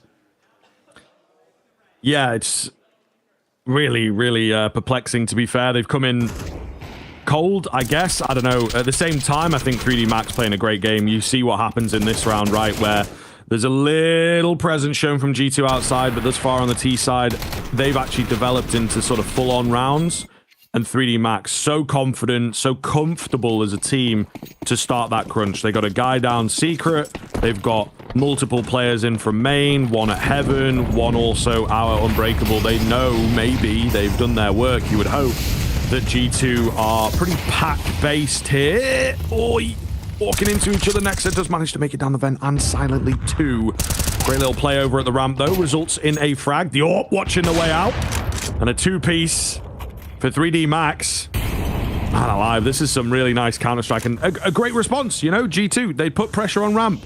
That's something they haven't really done very much. Something that maybe, again, 3D Max are like it's a round they like to fall back on. So well read. Door opens. Jocko, a little slow to react, does get caught. 4 versus 3, not impossible, but still feeling a little tough. Is Gravity going to make a move here? Nobody else has snuck out a single door just yet. Nex is still the one holding all the cards here, right? Down through vent. They've lost track of him. They've lost control. Once he's found that kill, he's fallen away, and he's been silent. So he can hold all of these rotations down towards the B site, but Hunter and Manetsi's still going to make a move here and look towards outside. Lucky waiting in through gap. And now Manesi in such a tough spot. Look at the time as well, 30 seconds. Nexa has to make a move to try and help Manesi outside.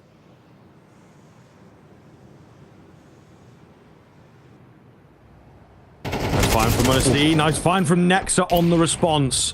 That unknown quantity that you talked about comes up. Trumps in the end as Maka drops him. Manesi, a desperate attempt to plant here, but they were very ready for him. 7-1. What is happening here? G2 just not showing up. And Wes, you know, you feel like you got to have a timeout at this point from them. They're yet to call one. So I am continually getting more and more worried. Yeah, I want him on a pause. I think we're just getting one as well. Sounds like it. Yeah, 3D Max, they've had one. Taz go for his first in the 3rd round, so this will be a second. They only get 3 across regulation. And then one more if you do go to OT, but OT feels like a fever dream for G2 right now. They are quite simply getting cooked in the early part of this game, as the kids would say. 7-1. It has not been pretty. Yes, it's a map that is generally revered as pretty heavily CT-sided, but not this bad. G2 cannot get that engine going. Taz back on the mic. A little conversation with Hooksy. You can see Manesi getting pretty vocal as well, but so far, nothing seems to be given. It's a low buy round for G2. The expectations, again, are going to be another round out for 3D Max. They might try and do something a little quicker. They've been enjoying these A pops, but not getting too much success with them, bar a few frags out the door. What's the call here? 4 or 3, may I say, towards our side. One playing roof, one playing main. Actually, 3D Max have adapted well. Lucky can play up close.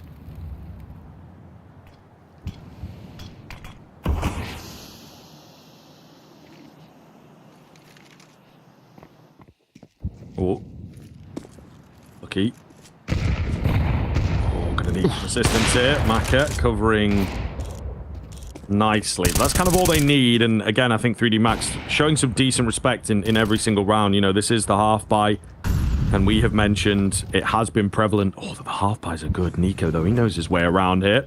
A little bit of effort for that one as he gets maybe surprised by it, but everybody's caught off. It's back down to a 3 versus 3. Bomb going to get planted. Good result thus far for G2, but certainly in a winnable position. An AK retrieved. The molly as well. Doesn't get much better than that at this point. Post plant in full swing, but they have bought themselves so much time with all this utility that they've had saved up, that they've collected off of the couple players that they have dropped. And are we saving? I think they might just be giving it, you know. I don't think they want to give an AWP up. Not that money is really that big of an issue at the moment for G2. They've got, of course, that sort of built-up loss bonus from the rounds prior. They've got the bomb plant down now as well. But finally, you know, a slightly quicker round out towards A will work for G2. Bomb goes down. They pick up a couple of rifles as well, so you'll take it. FAMAS and an AK is not the worst thing in the world to wield. All it took was a couple of kills and one Molotov via heaven, and that is the round. I think probably a sigh of relief more than most towards Taz, right? After the second pause, if that didn't change, they could have been in some dire straits. And it started quite well, but on the side, they get overwhelmed. Nico finding a really big gap here as well for this kill. 3D Max, not the end of the world, not in too much trouble, but you can't let rounds like that just slip away. Will be an MP9 out for Gravity. They are having to dip quite deep into the pockets, the 3D Max side. Even when they have been winning the rounds, they've been taking a fair few casualties. It's close. It is close. But we'll see here. We will see. It's getting very, very interesting. G2 back on the board. Bring out one of the big rounds. This is what they talked about in the timeout. Winding the clock a little. And then in for the L smokes, I do believe. Ooh, a little something though.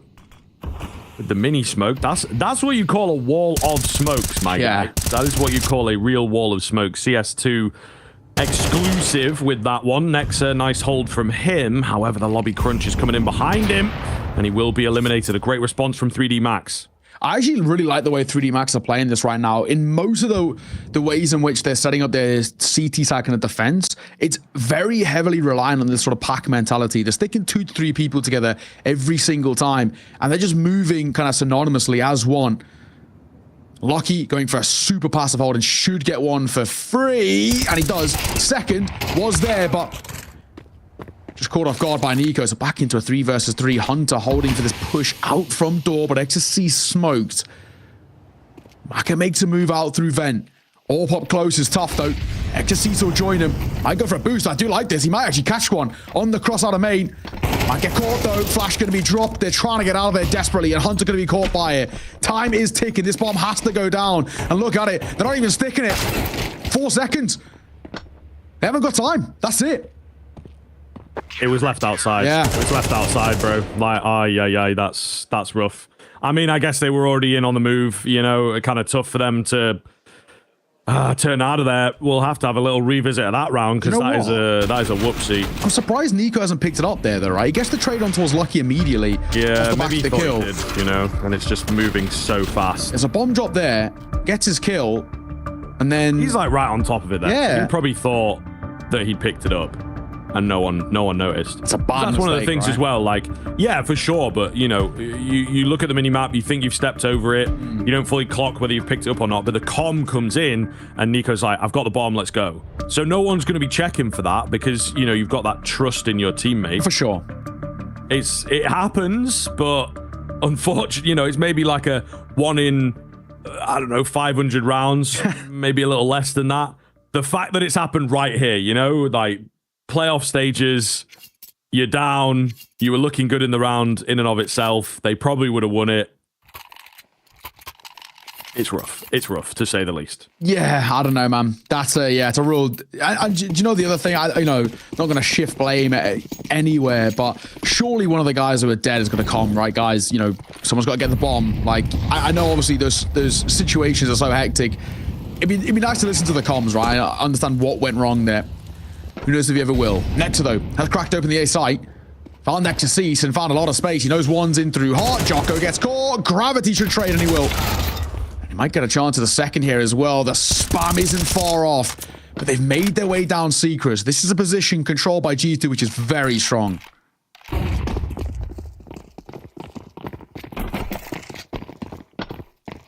Not wasting any time getting down there either. So they're going to gain a lot of control quite quickly. Maka is here on the defense. Ooh, I was going to say it's a well-placed smoke. Unfortunately, just no sense of the timing for 3D Max there. Not respecting how quickly they could be up. And, you know, they didn't necessarily waste any time clearing angles and stepping around, walking around. They just zoomed straight in. So a nice confident one in from G2. Taz is up. He is vocal. He is active. Get the energy rolling here. It's what we need, right? They absolutely need kind of just a bit of a confidence boost to Taz. That's exactly what he's perfect for. And that round can really help as well. Good work. G2 sort of stick together and make that one stick with relative ease. Not too many casualties from them.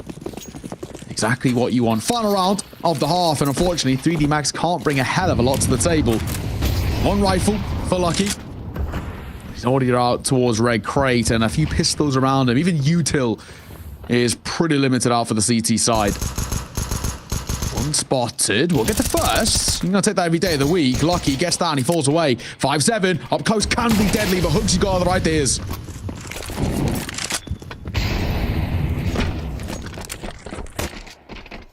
Looking good here, isn't it? 3D Max has maybe got numbers, I suppose, but weaponry-wise, not the greatest look. Very, very clean stuff. G2, maybe that's all they needed. A shift up in the pace. Still not going to be the prettiest of halves from them, we must admit, but 4 rounds, definitely workable. It's not complete dire straits moving into half number 2. Doubtful that Maka can get anything done here. He does retrieve the M4, 11 bullets to work with. You know, that's an awkward amount. There's going to have to be a reload in there somewhere. Creeping round, spotted out. They know exactly where he's at now, so should absolutely have this one in the bag. And none of it really matters so long as G2 get it over the line, which they do. 8-4, the turn of the half. A fantastic showing from 3D Max. Let's see what the T side looks like for them now. Catch you in a few.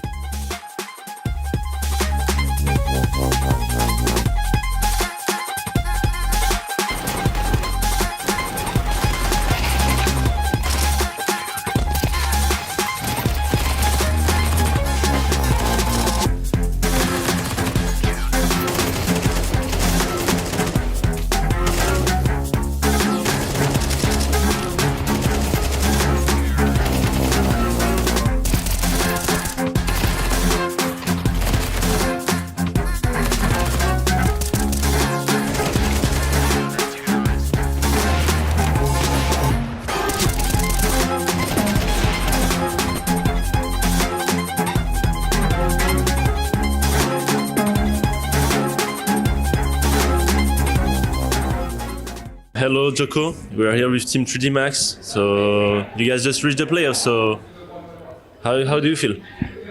I feel very good. That's all. Nice. What about the Haji guy who left? How do you feel about it? I feel Gucci. And I don't know. Alright. What else? Nobody was expecting you to reach the playoff, and you still made it. Francine is back on the scene. Yeah, for sure. It's back for Smash. Okay. Gravity, you want to take some?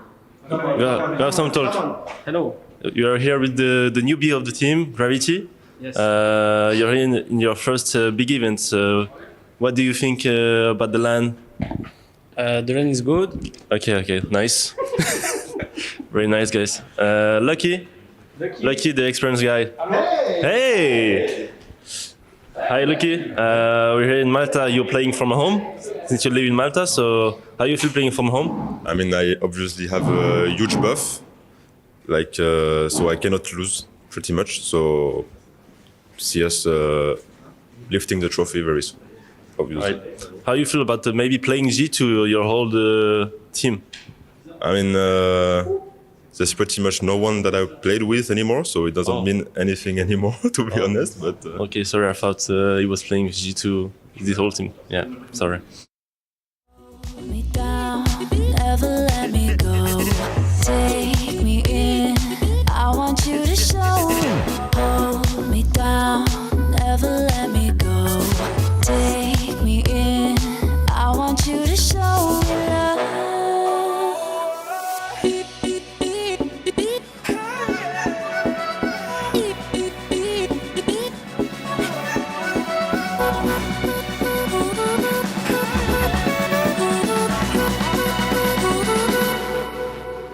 Don't give up on us, don't give up on love.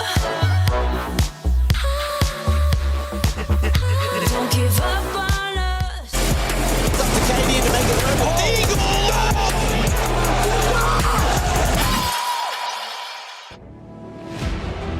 Hello, everybody. Welcome back into the second half here. Ready and raring to go into this, to be honest. As is Taz. My goodness, he's quick down the roster there with the fist bumps, but ultimately a keen turnaround in the end from G2.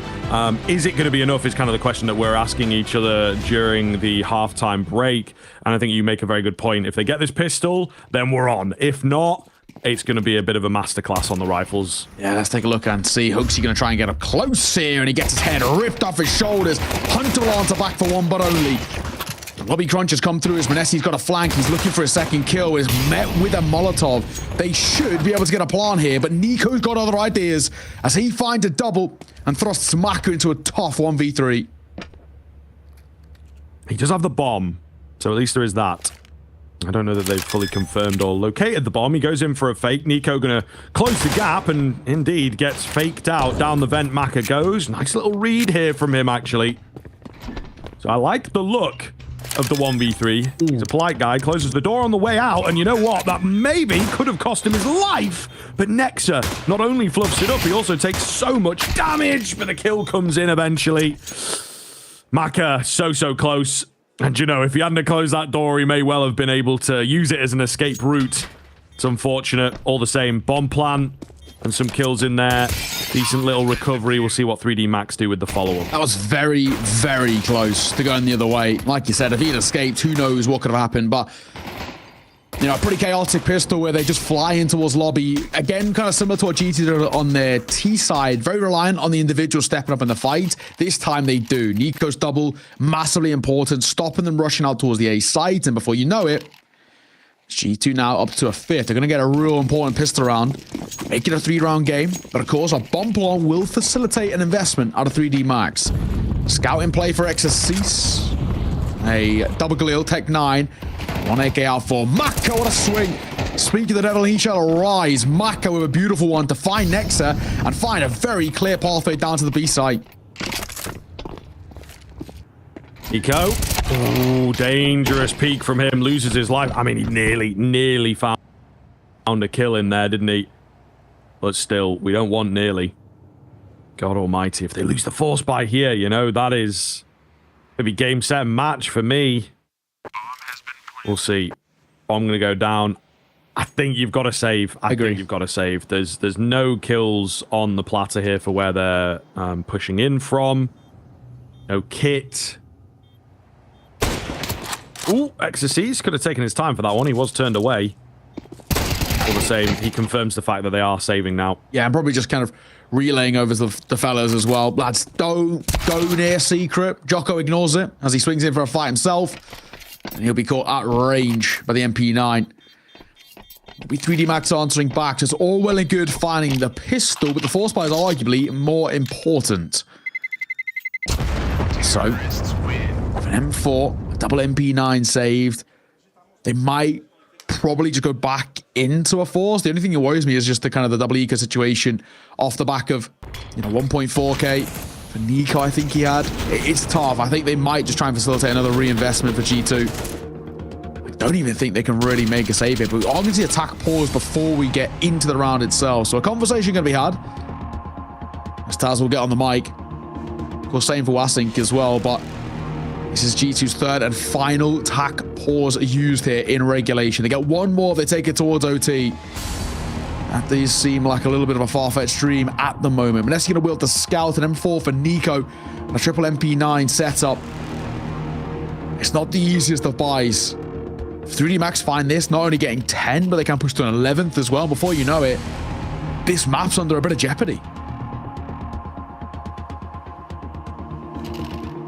It's really scary territory, man. I don't know what to make of it, to be honest. It's kind of wild that G2 have looked this flat on the map that they picked into. As we said, 3D Max certainly comfortable on this. But this is, yeah, that's when you look at like just raw numbers. If you go into them a bit deeper, the 3D Max opponents obviously are nowhere near the caliber of what G2 play off against tournament after tournament.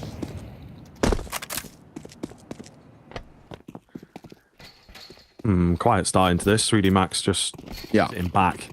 This is where I begin to wonder, what does their T-side look like? You know, we cast this level of Counter-Strike quite a bit now. Sometimes the T-side's not all that great. Hold on a minute.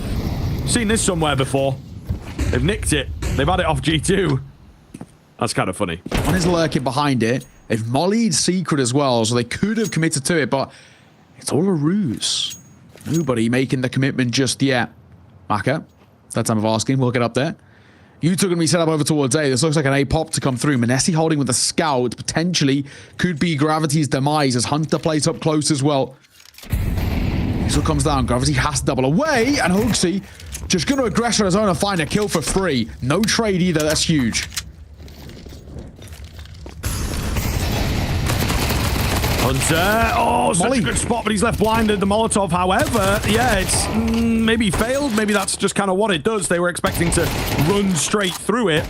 However, because of Hunter's position, it has backfired massively. No more kills from the Molly, but the amount of team damage done there, I think, is going to be quite high. G2 counting their lucky stars to have gotten away with that. Exactly kind of what we were talking about as well. Sometimes when you look at teams at the level of 3D Mac, you know, upper echelon of tier 2, maybe very strong arguments to be made about tier 1.5, they can look a little stiff on their T sides, where they just don't have these formulated plans. Gravity getting chunked down by the flames there. His own team Molotov. So that's the Molotov thrown by Maka from top roof. It's to clear a top hot player, but it does have a little bit of spread behind it. The more wrong it's thrown, the more spread, basically, is that kind of given their way. Doesn't go well for 3D Mac. Second time of asking on the force buy out of G2, and they will convert it. And it will break the back of 3D Max, left on towards a low buy. So G2 should be the operative word here, make this a 2-round game. The Eagle holding. Hunter playing out through singles. Nico deep in towards Secret. If Nico makes a move forward, Jocko might be able to catch him off guard. That might be a rifle to be scooped up. But these are all positive signs of what is going to be a near impossible round.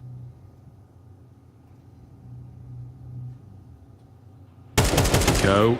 Clean. Very clean. Just grinding out the rounds right now, you know, getting those little sparks of confidence. 2K like that is definitely going to help you. Exit on a dig here. Also clean. Okie dokie. So here we are. The boyos doing well. Maka unfortunately has lost control of the bomb here. And may well lose his life in just a moment. Nexa in for the 3K on the MP9. Lots of money being made. No guns going down. And indeed, the small claps.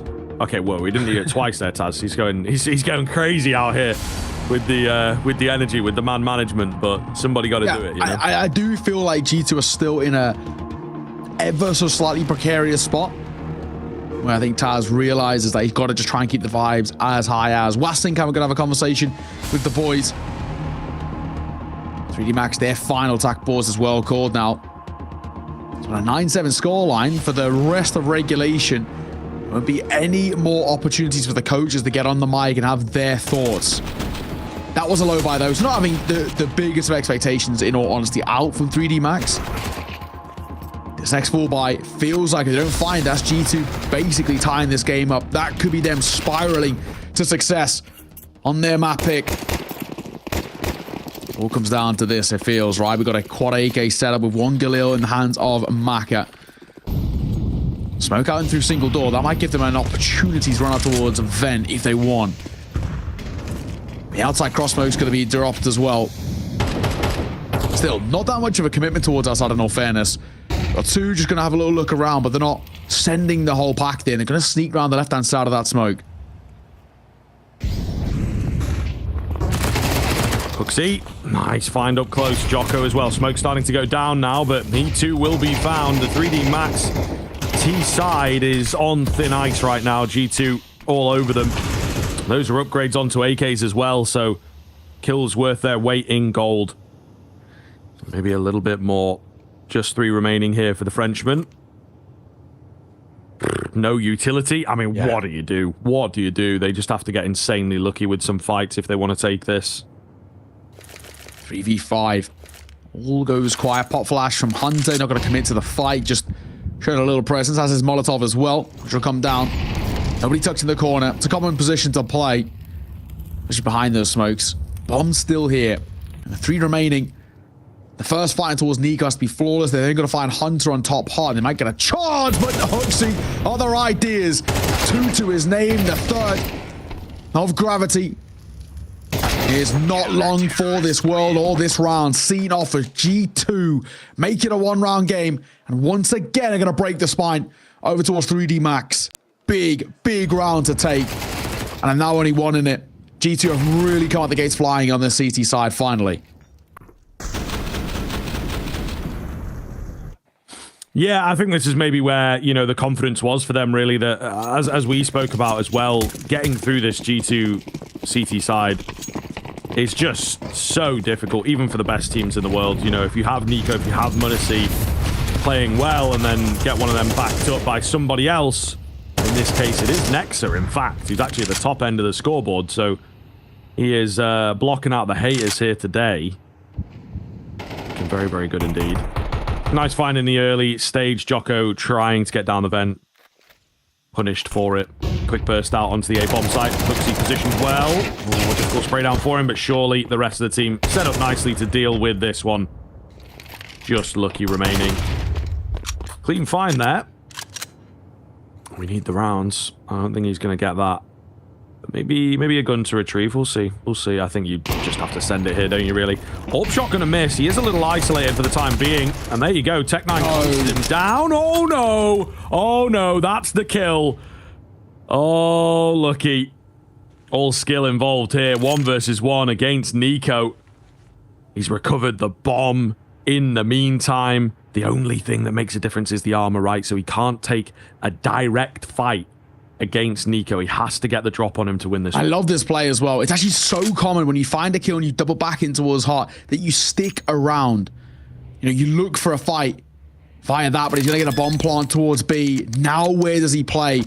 Nico dropping down vent. Double or single is the question. Lucky going to tuck himself in cubby. Hope for a single play. At the very least, both the doors are closing. I'm right in saying both windows aren't broken. So he does have a bit of time to work with. Nico has the belt of utility. Smoke, flash, and the nade. Time is ticking. Doesn't have a kit to work with. Has been heard as well above him. Oh my god, he's making a good move. And he's going to catch him. That is a ridiculous clutch. A monster move from 3D Max, who stay alive in this map. A brilliant way to do it. Tech9 double, AK scooped up, and a 1v3 converted. Lucky by name and by nature. G2, that is a bad one to lose. Wow.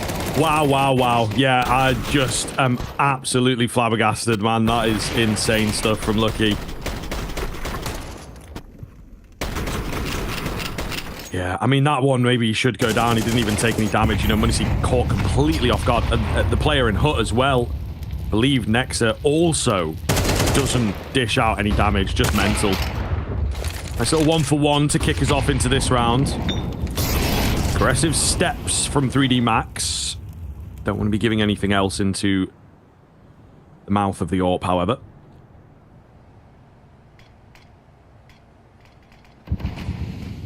Cease. All cross outside. Maka.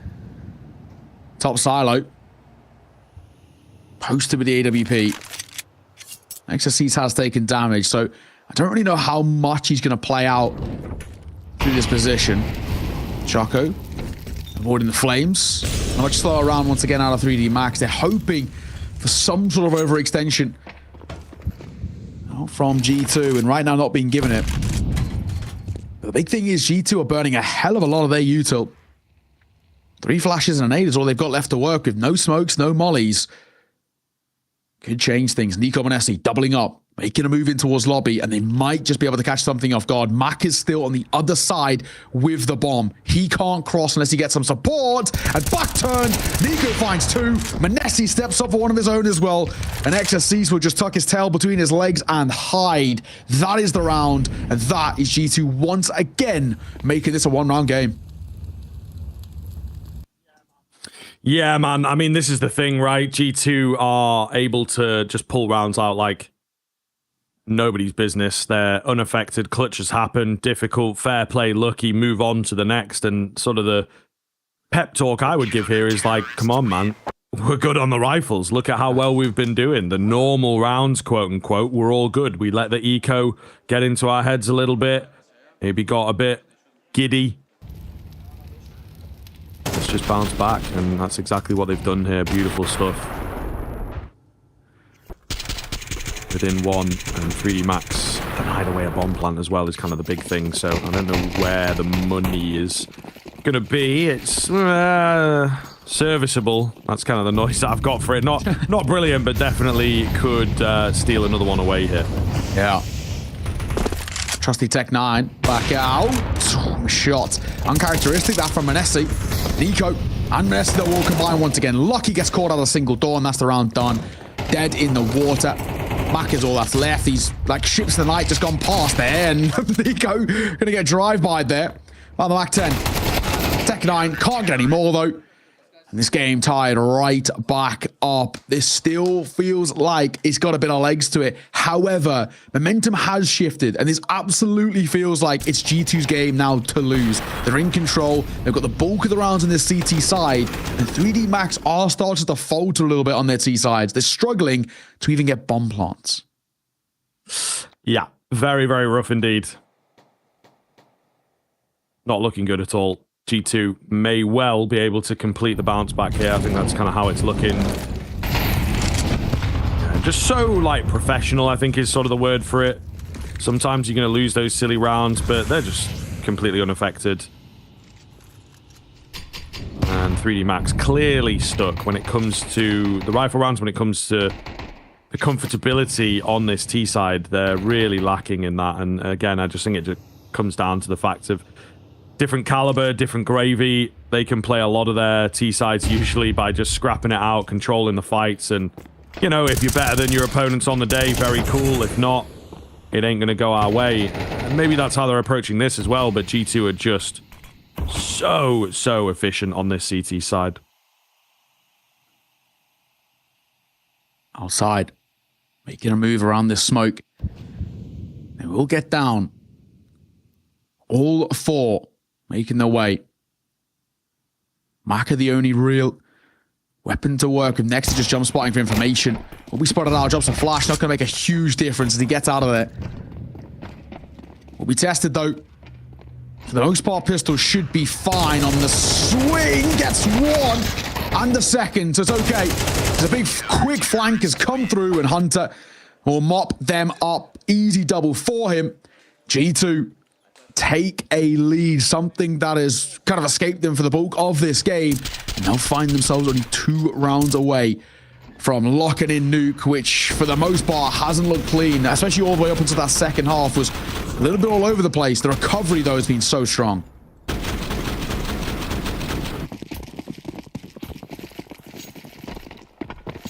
Alrighty, here we go. 3D Max. Can they bring it back? Can they find what they've been missing all half long?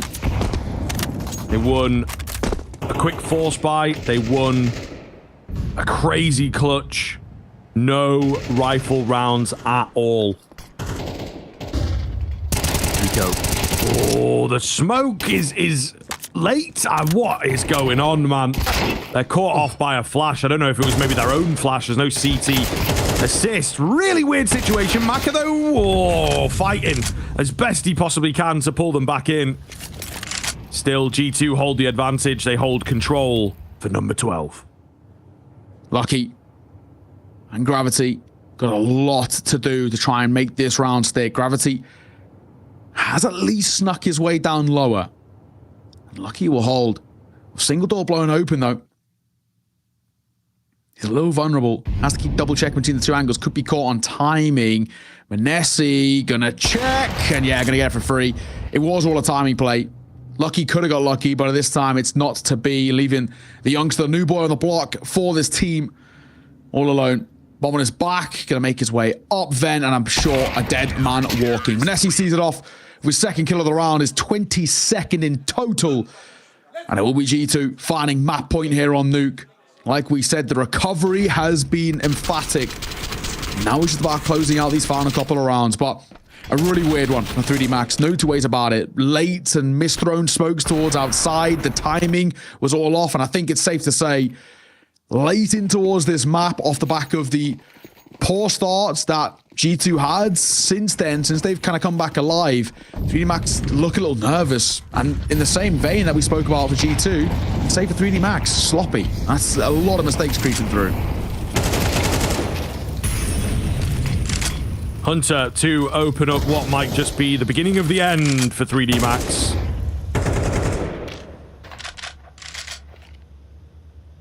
What is the response here from the Frenchman? Huxey's nice and deep in towards the hut. You can just see G2 playing a perfect game right now. No mistakes. They all have a part to play, and to be honest, they're all playing it really well. Even Hunter and Huxey, who are a little quiet, are contesting with the 3D Max frag lines. It is only Maka that is really, really impressing over on that T side right now. Smokes towards our side. Diagonal smokes coming through. Lead going towards Credit. 50 seconds. 3D Max got to make a move. Makes a cease on that creep, and he will actually get decent room towards outside, and he might even just push in towards Garage here. It's a good one for him. He should actually get some decent space. Spot. Gravity going to be caught. And already it's feeling like it could be the beginning of the end. Hunter, ult vent, Manesi backside. Flash will come round for Hunter to peek as that smoke fades. I think he's now a known quantity though, and they're actually just going to smoke him out. Swing behind it, gets caught. Maybe we're on, we'll see. Huxley, however, was on that flank. The AWP of Munisi stands strong. Oh, he can't land the no-scope, but surely has done enough. Jocko, 10 seconds, caught with bomb in hand, and G2 pull it off. Absolutely incredible comeback from them. A super, super weak and flat start, but a number of timeouts coming round from Taz pulls them back into it, and that CT side, oof, a thing of beauty. So they will indeed take their own map pick. We got Anubis coming up next. Catch you there.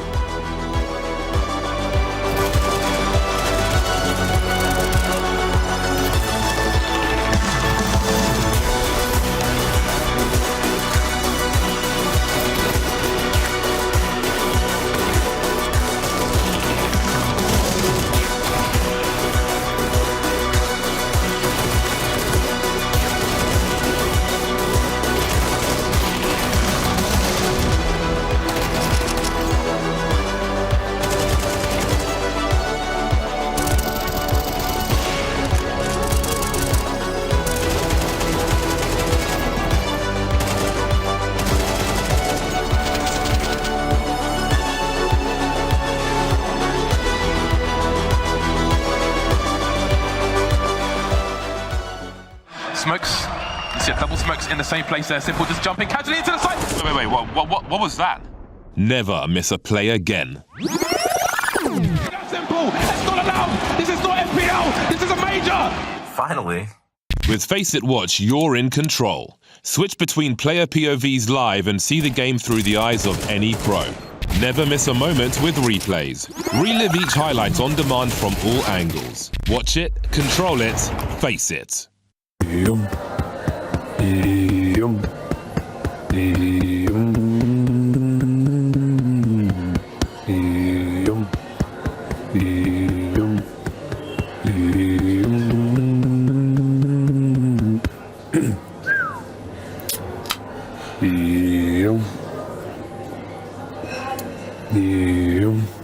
Sipsky?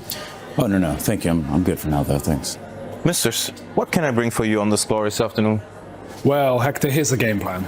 You're going to bring us 2 BO3s. You know how I like them, 30 rounds. And then precisely 1 death segment after that, you're going to bring us 2 more. Then 2 more every 5 minutes until one of us can't talk anymore. Excellent strategy, sir. Oh, I'm good. I'm good with BO1s for now, though. Thank you. It's his first day on the caster desk. Give him time. Thank you. Thank you, Mr. Byron. You're able to drink energy drinks during the day and still do your job, still function? How the fuck else would you do this job? Monster Energy and bananas, my friend. Right. I gotta say, I'm incredibly excited to be a part of your broadcast. I mean, the fans are absolutely... Fuck the fans. Your only responsibility is to put viewership on the table. You got a casting partner? I do. I do have a duo. His name is Moses. Congratulations. Thank you. Think about Moses. Name of the game. Move the viewers from other esports into Counter-Strike. Right, but if you can entertain the fans at the same time, it's advantageous to everyone, correct? No. Number 1 rule of Counter-Strike, I don't care if you're Henry G, I don't care if you're Chad Birchall, nobody knows whether a series is going to go 2 maps, 3, overtime will be fucking forfeited, least of all the casters, right? Mm-hmm. It's all a fugazi. You know what a fugazi is? Yeah, fugazi, it's fake. Fugazi, it's a woozy, it's a wazi, it's fairy dust. It doesn't exist. It never landed. It's not fucking real, right? Right. Stay with me. We don't create shit. Right. We don't build anything. So you got a fan who watched 1 IEM and now Pro League is live and all of a sudden he's all fucking happy and he wants to go outside and socialize. You don't let him do that, do you? Right.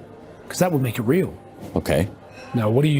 You get another brilliant season, a special season, another segment for him to watch during the break. And he will every single time because they're fucking fans.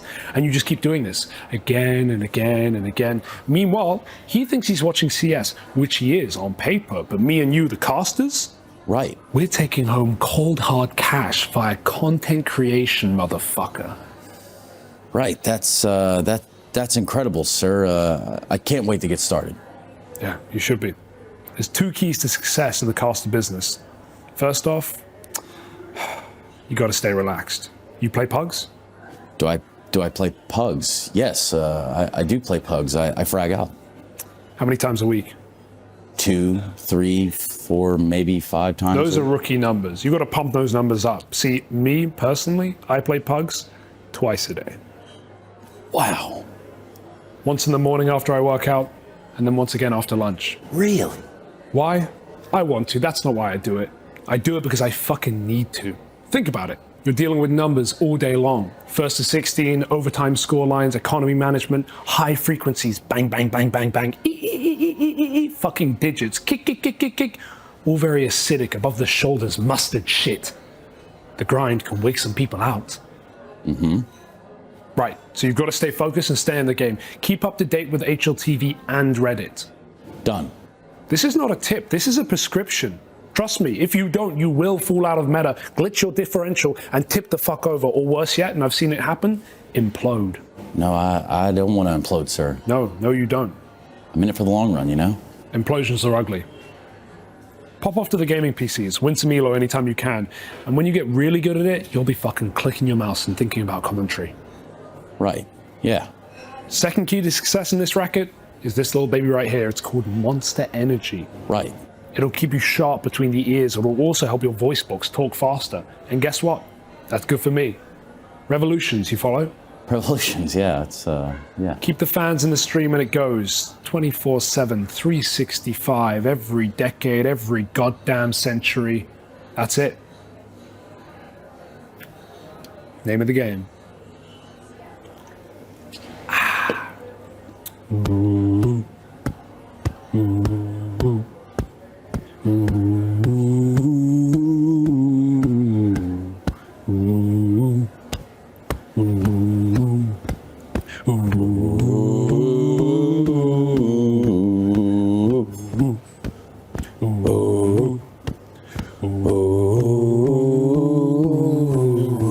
With a common denominator.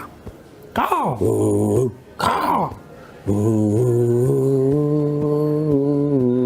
CS go. The frags come in. We go 3 maps. Triple elimination. It's a 5-week league, no matter where we go.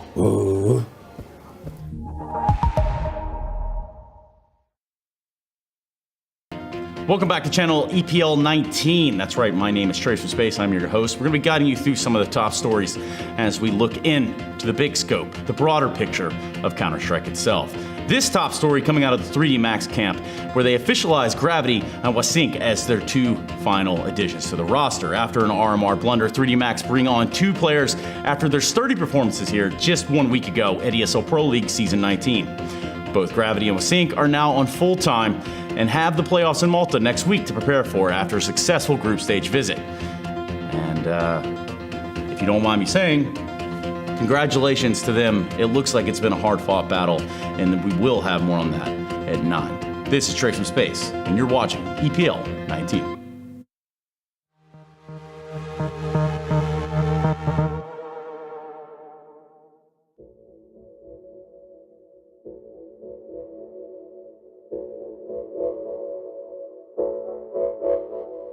For the nights with the words in my mouth, something's underwater moving into color. Oh.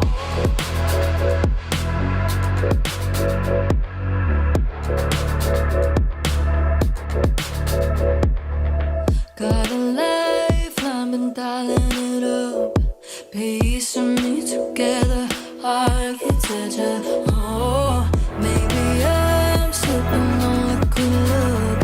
Think there was a medicine and I feel better. Oh, it's like the parts of an opera for So high, I know you love was a nice try. Been coming up slowly before you rise and know. I forgive and forget it, then you cry. Crocodile tears. Pull the blinds when we felt like a ghost. Back down to the bottom, gravity gets heavy. Oh, you held too tight when I needed you most. There's something we hold, there's something we carry. Oh, there's something we hold, there's something we carry. So high, I know you love was a nice try. Been coming up slowly before you rise and know. I forgive and forget it, then you cry. Crocodile tears. So high, I know your love was a nice try. Been coming up slowly before you rise and know. I forgive and forget it, then you cry. Crocodile tears.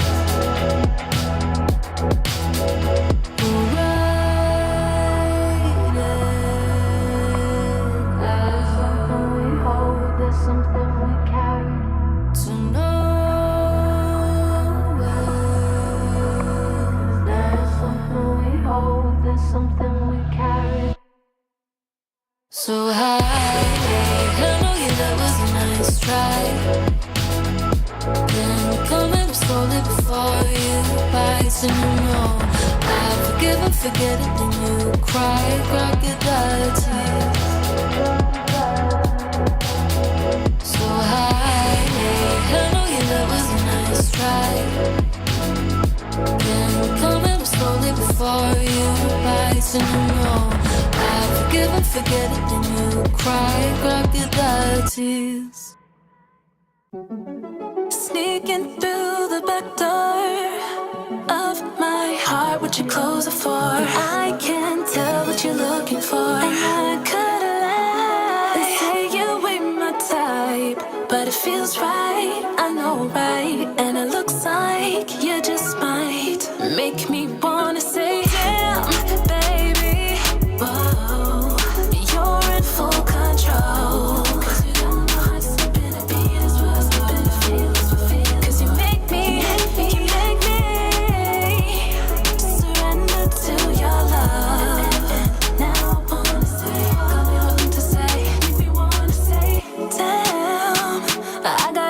Myself, I can't let go of the girl I know. Got me, I keep it on the low. Your fire burns right into my soul. Like God, light, turn me on the most.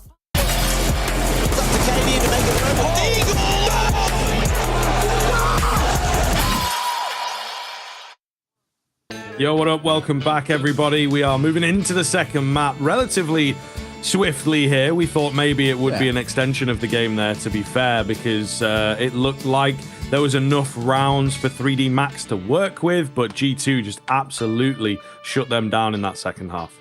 Yeah, and I think, we have to look back at it and say, kind of what went wrong for 3D Max. It was a really dire kind of tail end. That second half really didn't show us a hell of a lot. Only getting 2 rounds on the T side, simply put, is not good enough. Off the back of, a really solid 8-4 first half, I was feeling pretty hopeful. I thought 3D Max might have something in the bank, but credit has to be given to G2. 9 rounds they got on this CT side. They really showed what they're all about, and we've really got to see a couple of highlight moments, come through, and some of the individuals really stepping up too, which is important. Nico came alive a little bit, right? Started to find his form. He got quite a few gaps on that CT side given to him, and a lot of freebies taken. He did a very good job rotating from outside to A, and basically shutting down all of the kind of that French aggression coming through. And I just think that for 3D Mags, it very rapidly kind of in front of us just fell apart. They just couldn't formulate a strong T side. No, yeah, you're very true. You're very correct in that. I think it's difficult for 3D Max, though, right? As we've talked about during the game, and indeed, as I think we'll continue to touch on, playing off against that sort of caliber of opponent really is something that they're just not all that experienced with. So I think that 3D Max, will be in kind of a learning curve, as it were, with a map like that. It's decent for them, as you saw. That first half obviously shows that pretty heavily. But, you know, before that, you could maybe argue like Saw potentially would be like the highest. Sashi would be the best team, at least in current form, that they faced off against. So, you know, G2 is a massive jump for 3D Max on Nuke there. And indeed, a lot of options available for the G2 side of things in terms of where they could have taken the maps as well. They obviously saw a flaw in the game of 3D Max, and they were able to abuse it pretty heavily. You know what I mean? Not a single rifle round picked up on their attacking side. Yeah, we do have a little head-to-head to bring you as well off the back of that first map, and you really got to see a couple of individuals shine through. Only really one in particular over towards our 3D Max, which was Maka, 22 kills, 17 deaths, not bad at all, a 1.29 rating, 92 ADR. Those stats are great. It rapidly drops off. You know, second place behind him is Gravity on just 14, so not that great. I don't think there's too much of a debate around it. On the other side, Manesi, really solid, right? 23-11, 1.64, 98 ADR, all the stats that you want to see. These two really popped off, and it was a really good battle, but Manesi really did showcase his individual ability. Yeah, absolutely, man. It's a really, really great game coming out from him, right? I think that, as you mentioned, 3D Max, Maka may look like he's matching off, but there's just not an awful lot to back him up. Is the worrying thing. So we'll see. We'll see if that continues to be the case. Hopefully not. But yeah, 3D Max might be plagued by the fact that across the board they can't quite match up. But MongolZ, super consistent. He had that clutch in the first half, which actually turned out, I think, to be a really important round for G2. Didn't spur them forwards at that very moment, but it just bought them a little breathing room. Proved that they could get rounds on the board. Beyond that, he was just mega consistent. You know, there really wasn't anything super spicy to him. No, I think you're spot on. I think, you know, one of the points you brought up is that, you know, you look at 3D Max and across the board, it does, you know, it tells off very rapidly, right? In terms of the individuals, they're not there. We don't see basically anybody else there step up. You know, we got one guy in single-digit kills at the tail end, not great to see, but at least over towards G2, you've got a couple of different facets of firepower. Looking at Manesi, of course, it was great, but then Nico, 1.4 rating for him, not bad. Nexa was impeccable for a while. I mean, he got up to 18 kills, was top of the scoreboard in the entire server, did peter off at the end, but all in all, actually individually wasn't able to step up in quite a big way. Hunter, still a couple of question marks around him. He's actually really looked very up and down for G2 for quite a while. He's actually been one of the main talking points about this side of where it's been going wrong, is that Hunter doesn't exactly look himself. And it kind of felt the same there, but thankfully it wasn't the end of the world. Anubis, though, is where we're going to be heading in just a second. And I guess the real positive is that this is 3D Max's pick at a map in which they absolutely adore. 15 times played with an 86.7% win rate is not too shabby at all. However, it's not exactly a punish pick towards G2 by any means.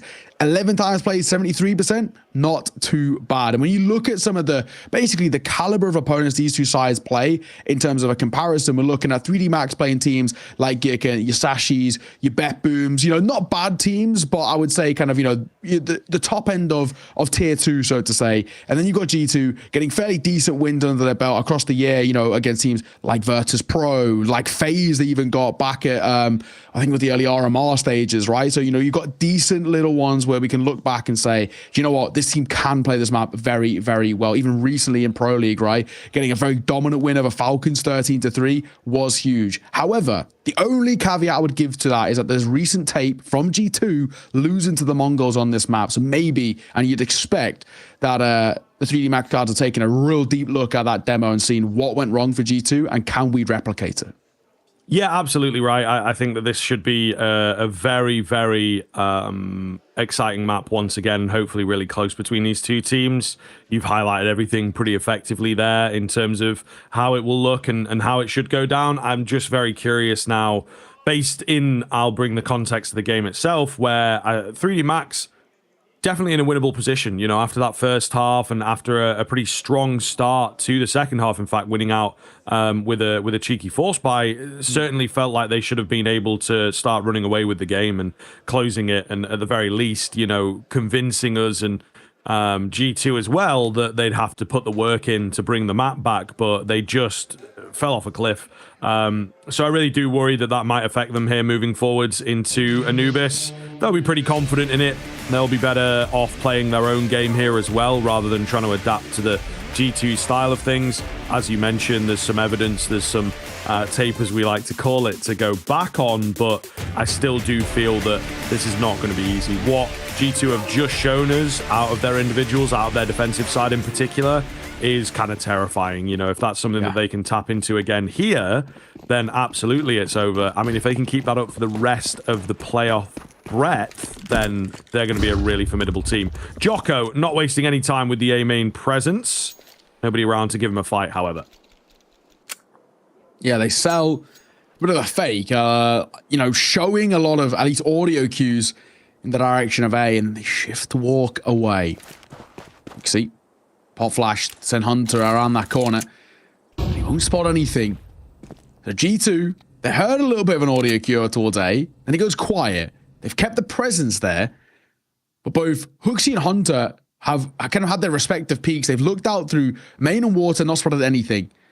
The only vulnerability is through mid, and that's what's going to be tested here as Nico holds and waits. Flash in the corner. Will get caught by as Nico doubles away. Full blind, but he just get a tag. Hunter with the Julies. Oh, they're all round for him. He just can't get the headies fast enough, and the B bomb site fallen flat like that. Bomb plant going to come in here now. Nexa working his way around. No kills presenting, though. They're playing nice and safe here on the 3D Max side of things. Do not want to mess up the opportunity. Well-timed Molotov. Want to see out from Dark. Would be big if he can find this head here. He knows there's got to be presence around that corner, and it's all a bait play at the moment. Too quick. Yeah, they shut him down before he even really gets going. Nico also just out of the round. It's Maka on the backside there, finding a quick 2K and an incredibly dominant pistol, something a bit unorthodox. It seems to work beautifully for the Frenchman. Yeah, you know, obviously it looks just very well prepped, right? They've obviously come in towards us and they say, you know, this is our idea, this is what we're going to bring to the table, and hey, it works. Cannot complain basically at all. Very simple, very solid. So now we have to look at maybe how they're going to carry this on when it comes towards the gun rounds. That's at times where things did struggle for 3D Max. Those gun rounds were yeah, they're a little uncomfortable on a few different occasions. Force buy, though, caught by G2. I'm not a huge fan of the force buys on the CT side, but if they can make it work, then maybe there might be a conversation. First kill found by Nico as he sneaks through that smoke. Next drop close, might get one. It's Nico actually who trades.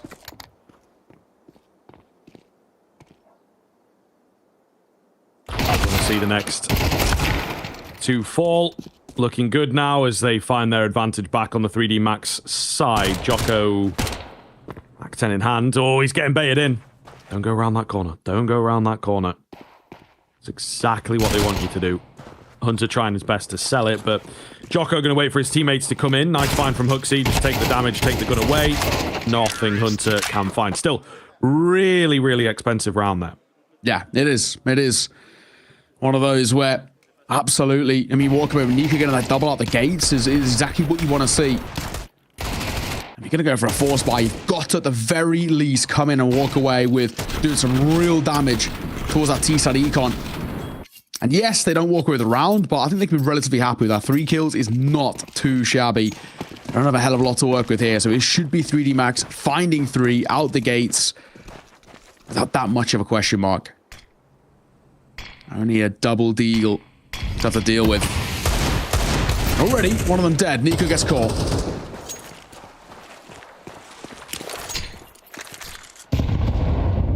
Oh, Jocko thinking about the molly. Was nearly going to go for it. Just trying to find good timing on it, I suppose. Nade plus the molly, but Hunter stands strong in the corner. Don't know whether he can go at the moment, so he has to go into the fray. And he will fall. Still, any damage going to be good. Nice to see him getting one on the board. A quiet game from him on Nuke. Be nice to see, again, we've had vintage Nico, maybe some vintage Hunter. Is that too much to ask? I have to say, he's not exactly shown us too much in this series so far. He was pretty limited at times. One spot on the cross. Exorcist finds the kill. And goes MongolZ. Nexa trying to slip through, but yeah, not going to be given that luxury. That is that 3-0 start. Now, though, here's the first true conversation about what we've got, right? We saw the exact same thing, basically, in that previous map where things start really well for 3D Max, which is great. Do need to see what they're like on the gun rounds. The T-side gun rounds were pretty woeful. Granted, very different map in terms of how they're fundamentally approached that of Nuke and Anubis, but I'm not going to give them the confidence just yet or the praise just yet until I see what they're like against the guns. Of course, 4x will mean the AWP in play for MongolZ. Yet to get a kill. Nico going super aggro in towards water. Not spotting anything.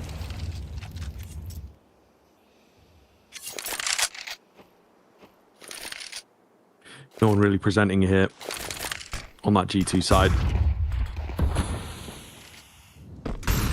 At least not where the T fights are, in theory, going down. There's nobody around on either team. However, we might get it a bit in towards middle here now. Or we might get it quite heavily in middle, actually. So many CTs on the way.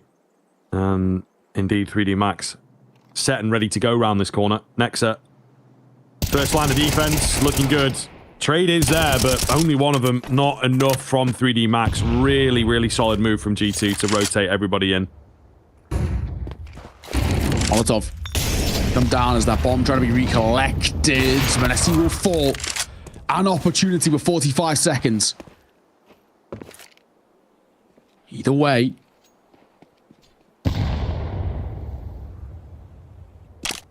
All goes eerily quiet. There's not a huge amount on offer right now.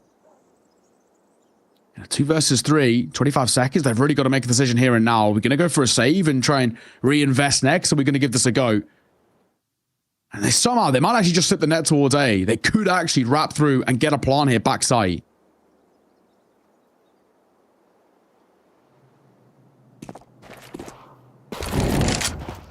Looking good. Well-placed Molotov. It's not quite good enough, though, unfortunately. Nico still around, drops the bomb. Even then, it felt like he dropped it at 2 seconds. I don't know that they would have had time to get the bomb down. I'm not going to lie to you. So I think round was kind of over anyway. But Nico denies completely. It will indeed be G2 getting on the board. A lovely setup from them once again at middle. Pays dividends. So, or 3D Max looked in the mid to late round. They got a little lost there. G2, first gun round goes their way. Kind of reinstating what we saw in towards Nuke. Aggro play here. Nico going to find the first. Great swing and a fine. Gravity gets deleted. And he doesn't overextend. Just drops a smoke and doubles away. Perfect play from G2.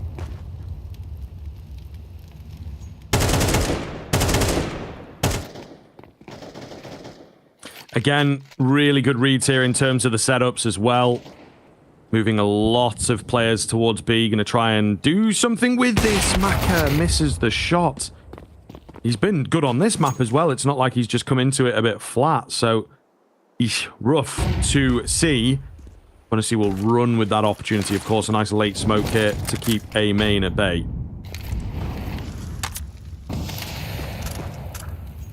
And the smoke, Jocko was creeping through, but it's Exorcist to find that kill.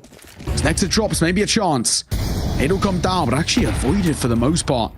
As Nico met with a Molotov, gonna stick around in for the fight here, but he gets nothing off it. And now making a creep move. Lucky on the backside, we're gonna find one. MongolZ on the turn, caught by a neighbor, still alive.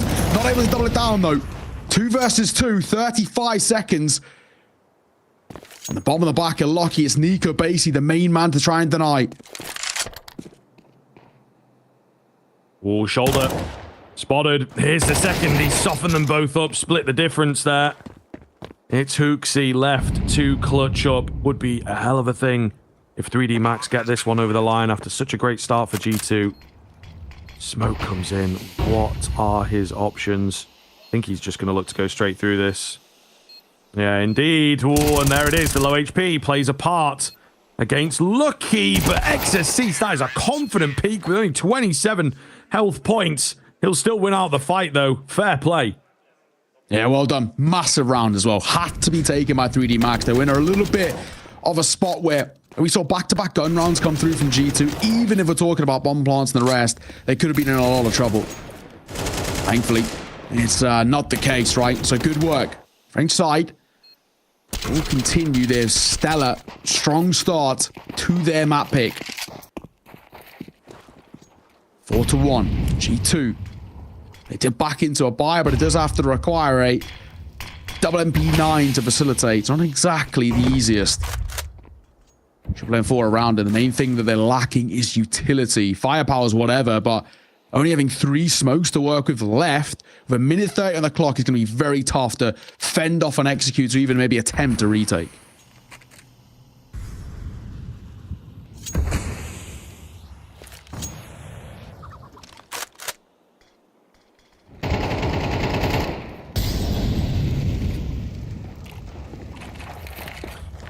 Quiet one into this. Gravity pushing up through middle quite quickly. Usually an area of contention, and this is where, you know, the guesswork comes in, but we know G2 have not really been playing anyone there early. A B main push in this round, completely dry. Lucky knows that they're out, but he's unsure where they ended up. They're trying to make it look like one of those, you know, pretty conventional peaks that you see a lot of the time, and then, oh, there's no one there, let's drop back. Hunter was sort of the sneaky player, but not sneaky enough for 3D Max.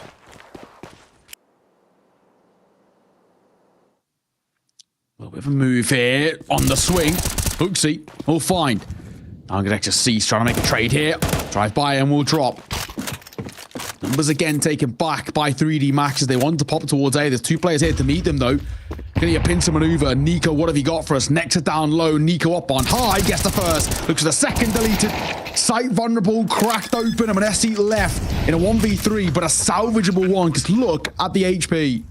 Yeah, especially for this guy, right? We know him to be comfortable in a clutch. A quieter game at the moment. Not been tested as much, you might argue. Oh, he's now spotted out, and they're looking to overwhelm him here as well. He can't find the frags. They escape him. The bullets just do not land, do not connect. 3D Max starting to steamroll once again. Similar story to Nuke. The difference being here, of course, is that T side. It is that takeover that 3D Max are looking for, and they're right on the precipice. So far, so good. A lot to like. You know, we were very confident about what we saw out from 3D Max in that first half of the first map. And then it did just fall apart. Nuke is probably one of the only maps that we can consider T-sided. One of the only ones that is generally revered in that way. Double nade, double find. Nico and Hooksy getting caught. Very good start. This pistol buy basically not really doing all too much. Still sticking up with this mid-aggression. We're going to dip over towards A now. Bomb looking towards B.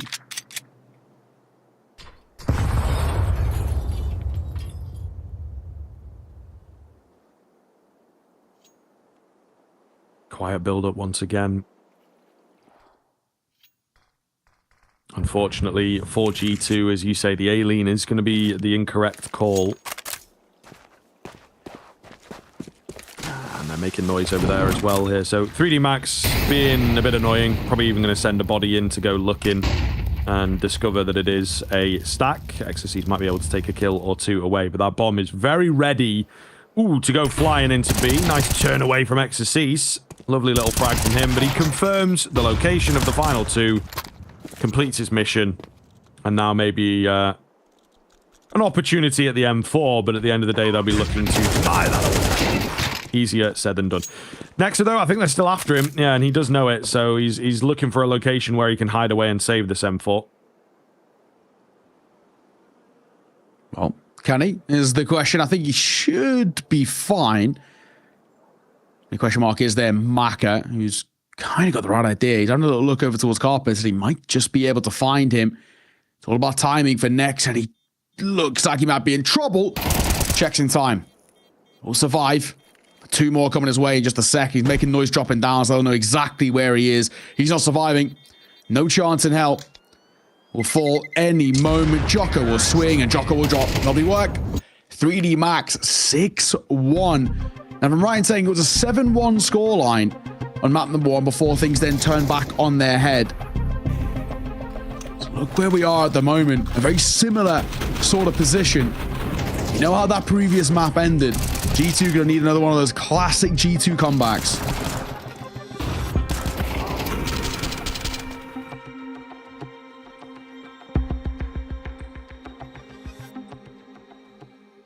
First pause. Here we go then. Yeah, I'm liking the pause, man. I feel like Taz has got to get in here and, again, spur them up. It took a bit of time. It took a bit of work, but they did manage to obviously bounce back. Still smile, still positivity. Yeah. I think they're riding through here. They know, again, CT side, weaker side, confident in their attacking end. There's some stuff in here that they won't have seen before, etc., etc. But still, they have to put up some kind of a defense here, and now would be a good time to do it. Brilliant buy. So, let's see.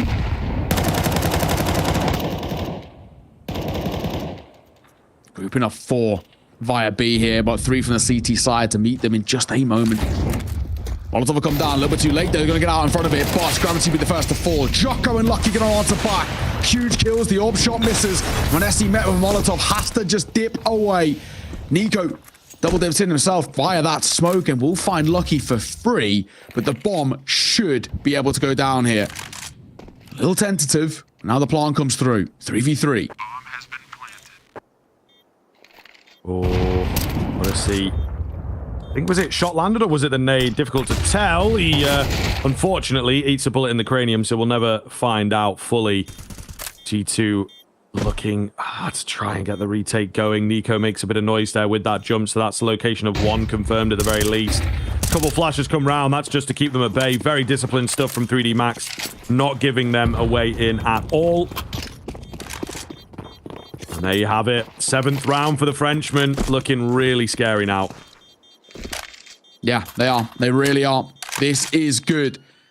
This French side, gun rounds, the low buy rounds, everything on this map seems to be working. This is, without a doubt, an absolutely rehearsed map from them. They must have seen, you know, what happened versus the Mongols for G2, the previous roles where things have gone right, where things have gone wrong, and figured out how we're going to beat this side. And at the moment, everything is going to plan.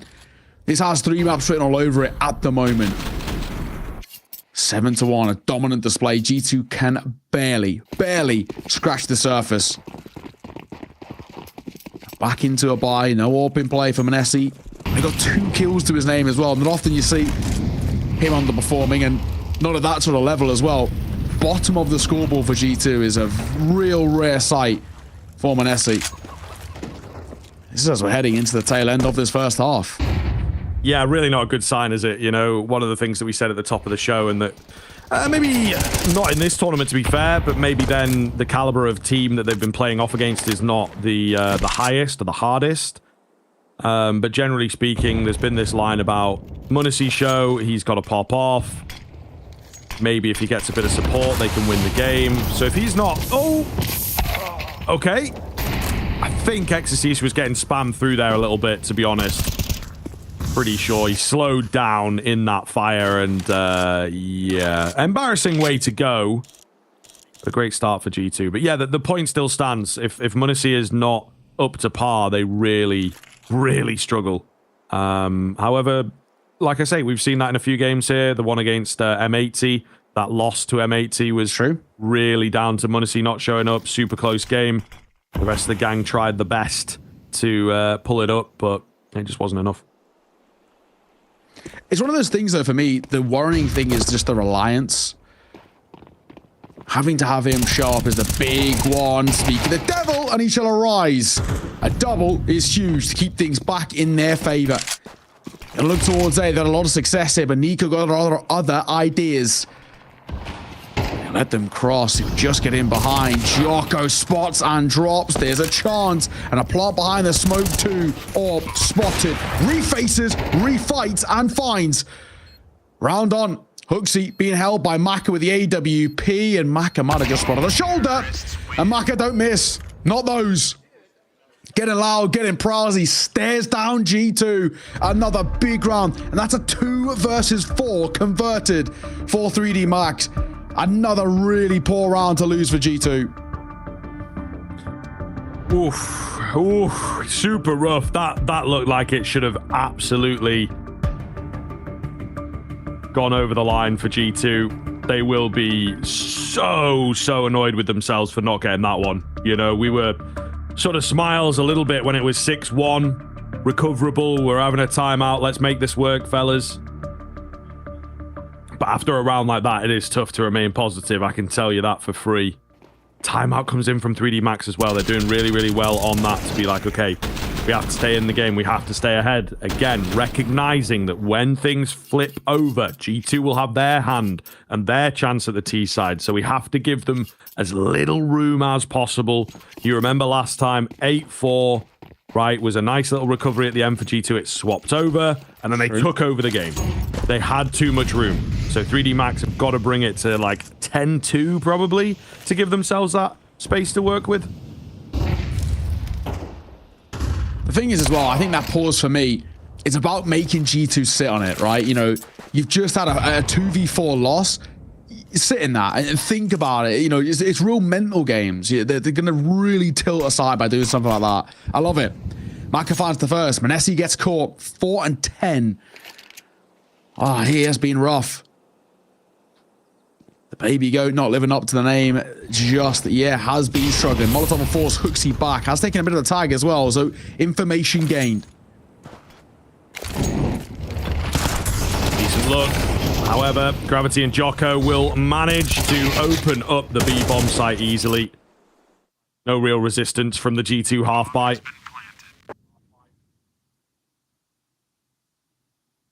Not looking good. Not looking good. This has got map 3. For sure. I think 3D Max no absolutely should be able to work from here. Unless G2 can give us a masterclass. I mean, look, when Anubis first came out, I would maybe say, yeah, we're seeing T-sides that are like 10, 11 rounds long, but I don't think it's going to be the case here. It shouldn't be. Not at this level. Not at this kind of stage of CS2 and how long this map has been in the pool. This is so far so good. French Counter-Strike fans celebrating as everything is locking itself into place. Next, I want to assume survive there at the end. I don't really know. I'm going to say yes. Timing was okay. Might even got a kill as well, to be fair. But all in all, very simple round. That kind of half-buy and a couple of rifles wheeled in there, an SMG, and a few upgraded pistols. Didn't do all too much. I'm assuming, actually, it will be a... Maybe next didn't survive. Maka. Seems to be a little issue out of him. Tech balls to come through. Hopefully nothing too bad. Might be giving comms next. It did survive. So, there we go. But he's going to go for an upgrade either way. I saw him at M4 just before he went to this tech issue. Mic issue, it seems. I'm judging by the fact that he's testing it. And hopefully, a quick thing to fix. Just turn it back on. Well, indeed, yeah. Usually all good. CS at the moment is being a little annoying, you know, tabbing players out, maybe not connecting to the right audio. What would be the source? Audio source. So they should know what they're doing. We also have a team, bruv. There's not just one ref. Yeah. They're all on standby, ready to go in the playoff. Squad pull up. Yeah, all for like, you know, different specialties as well, right? So, you know, like a pit stop. Come through, change it up, let's go. Looks like something to do with, I'm assuming, mic levels. I'm judging by gestures and lip reading of French people speaking English. So don't take my words as 100%. Looks like it's okay. Headphones going back on. So hopefully get things started once again. But yeah, really good start. Really, really good. We've had one round, basically. The fourth round went the way of G2. And then ever since then, one-way traffic. It's been 3 rounds in a row. Super simple, super easy.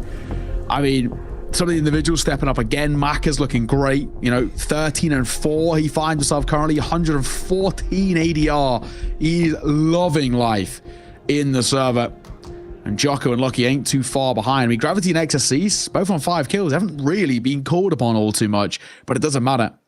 Taz trying his best to rally the troops a little bit, but I think G2 look a little defeated here on Anubis. I feel like mentally they might be already starting to think about Inferno. If this goes to double digits in the first half, I don't think they've got a chance. That'd be a big comeback even by G2 standards, who love a comeback. It's true. It is very true. We'll see here. They've got to pick up every single round going for a good 5 or 6. Oh, what a shot from Maka. Holy hell. 3D Max not out of this round just yet. It was a quick 4v3 in favor of G2. Something aggressive, something in the face of their opponents. It's what started to work for them on Nuke. But Maka keeping 3D Max in this one for sure. Definitely not a surefire thing, but you can see the G2 players split across the map.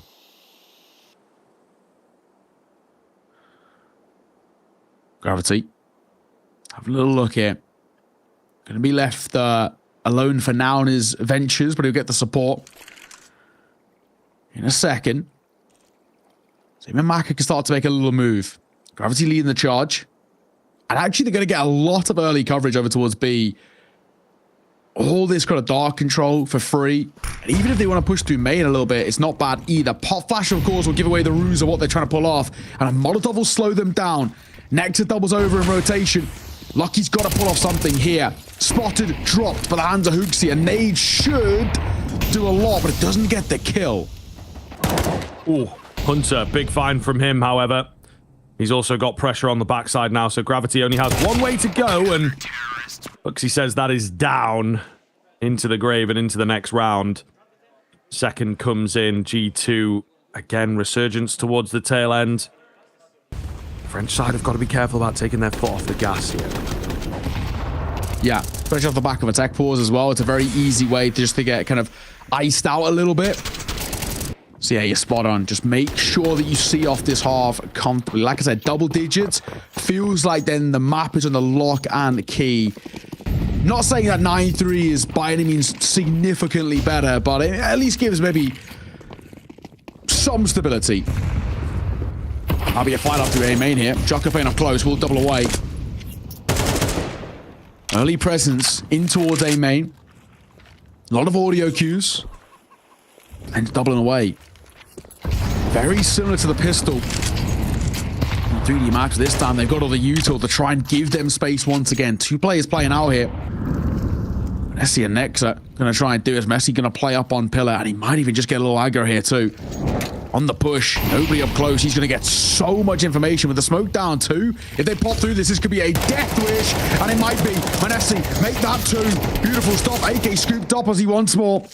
It's a bad play. Never pop through a smoke in towards that guy. Insanely desperate play, it feels like, from 3D Max. I don't know that that is really required, to be honest. And yeah, just kind of continuing a bit frustrated across the board. They've got to be careful here. They really do have to be careful. G2 getting their claws in. It's a light grip at the moment, but it'll be difficult to shake them off. Nade does minimal damage to Exorcist. Lucky going to go down on the other side. Looking like that's going to be it for the round. A flawless one to finish it off. 9-3. Still not quite good enough from G2 there on the CT side. But as we mentioned on Nuke, if they can get themselves rolling, it could be a scary, scary second half for 3D Max. More of the same, say G2. We'll catch you after the break.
Alright.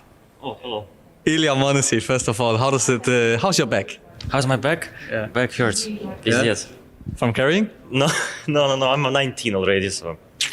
But I mean, like, yeah, you're getting older, but like, how does it feel with all this weight on your shoulders? Doesn't feel bad. All good.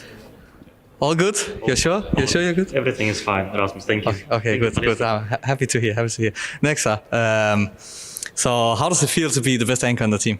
The best anchor in the team? Maybe fourth best anchor in the team? Okay, but then how does it feel to be the not worst offer? Not worst offer? Who is worse? Actually, Nima did good today, in fact. Yeah. So yeah, how does it feel to be the worst? Amazing. Okay, we need to be a bit serious. What went wrong in the group stage for us? What do you mean? We're in playoff. It was amazing. True. You live and you learn. You live in present. True. What? You live in present. Yeah, but it was maybe not the smoothest game against MongolZ, and they made it the first time. Can you say a bit more? They are good. We were not. That's true. Never. Hunter, what do we have to do in the playoff to win 5 games in a row? That's a lot for an inconsistent team like us. Mission impossible. All right, so what would you be happy with then? Quarterfinal maybe? Just game by game. Tomorrow, first game against Big. We need to win Big, and then we look forward for the other opponent who is waiting for us, 3D Max if we win. Then we have MongolZ. Of course, we have the easiest bracket as usual. Yeah, we always have the easiest. If we don't go to quarters or semis, then we should disband. As people like to say. True. And what do you want to ask me next time? Yeah, how's prep going? I'm almost done actually. No joke. Really? Yeah. That's good. That's good. Wrong maps. Wrong maps? Yeah. Again? Yes. It's okay. We just blame Victor. Yeah, it's fine. Yeah, blame Daz.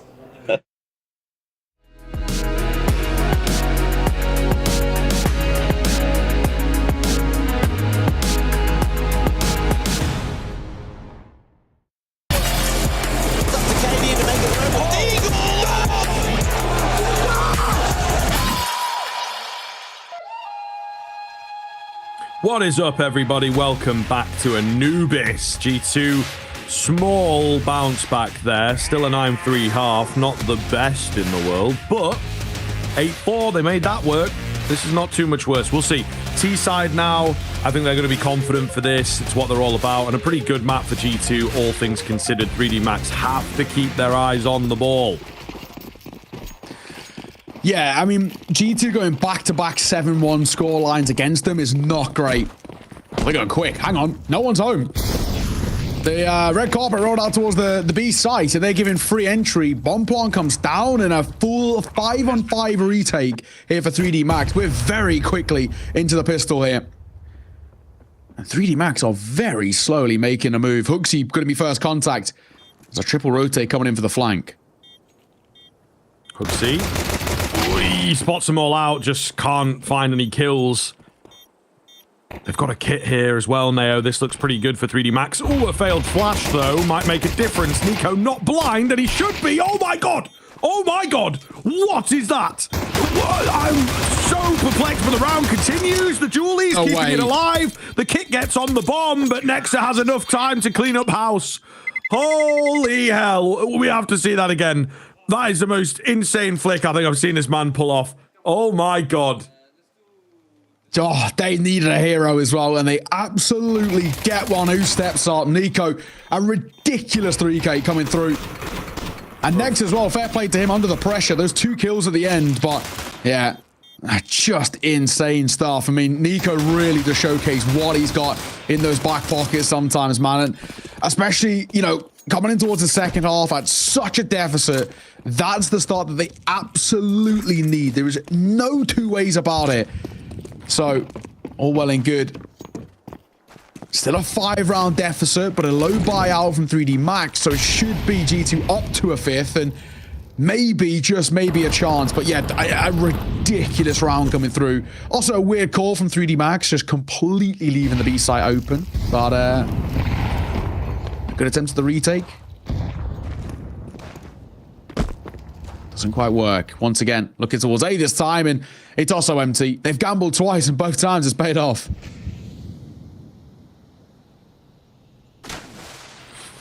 Yeah, it's difficult for 3D Max. The call's already going the way of G2. It's one of the big things. You know, physically, this is going to be difficult. Although the players are a bit quieter, but you've got Nico looking really good, especially after the previous round. And then mentally, it's going to be really hard to play against these guys. What is the calling going to look like? Can the brain box of Lucky get the game going? A little bit of damage here. Not all that much, though. Mac 10's making plenty of cash. So, a round in which we're not going to take too much away from. Yeah, all in all, this next gun round of the 3 Max, very, very important. We saw the second half of Nuke was pretty woeful. They were 8-4 up, and they only managed to get 2 rounds in the entirety of the second half. It was a really good comeback from G2, and we give them all the sort of credit for it. 3D Max want to make sure that doesn't happen again. It's only a 4-round game, and I say only quite tentatively, but it's basically a couple of full buys. 2 out of 4, maybe. 3D Max in that stint.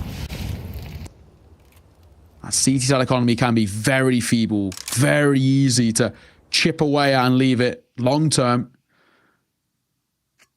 in a tough state. Lots of hooks are going to come around. Jocko might be forced to either forward into a fight or most likely a little bit more passive back on towards the site itself. So you can opt against it for now, though. Oh, never mind. It's a full match match medic. The round reset. There we go. I'm assuming maybe a crash of some sort. Yes, seems to be the case. Gravity. Headphones off for him. Thankfully, before damage or anything like that. So, just go again. No, not too much of an issue.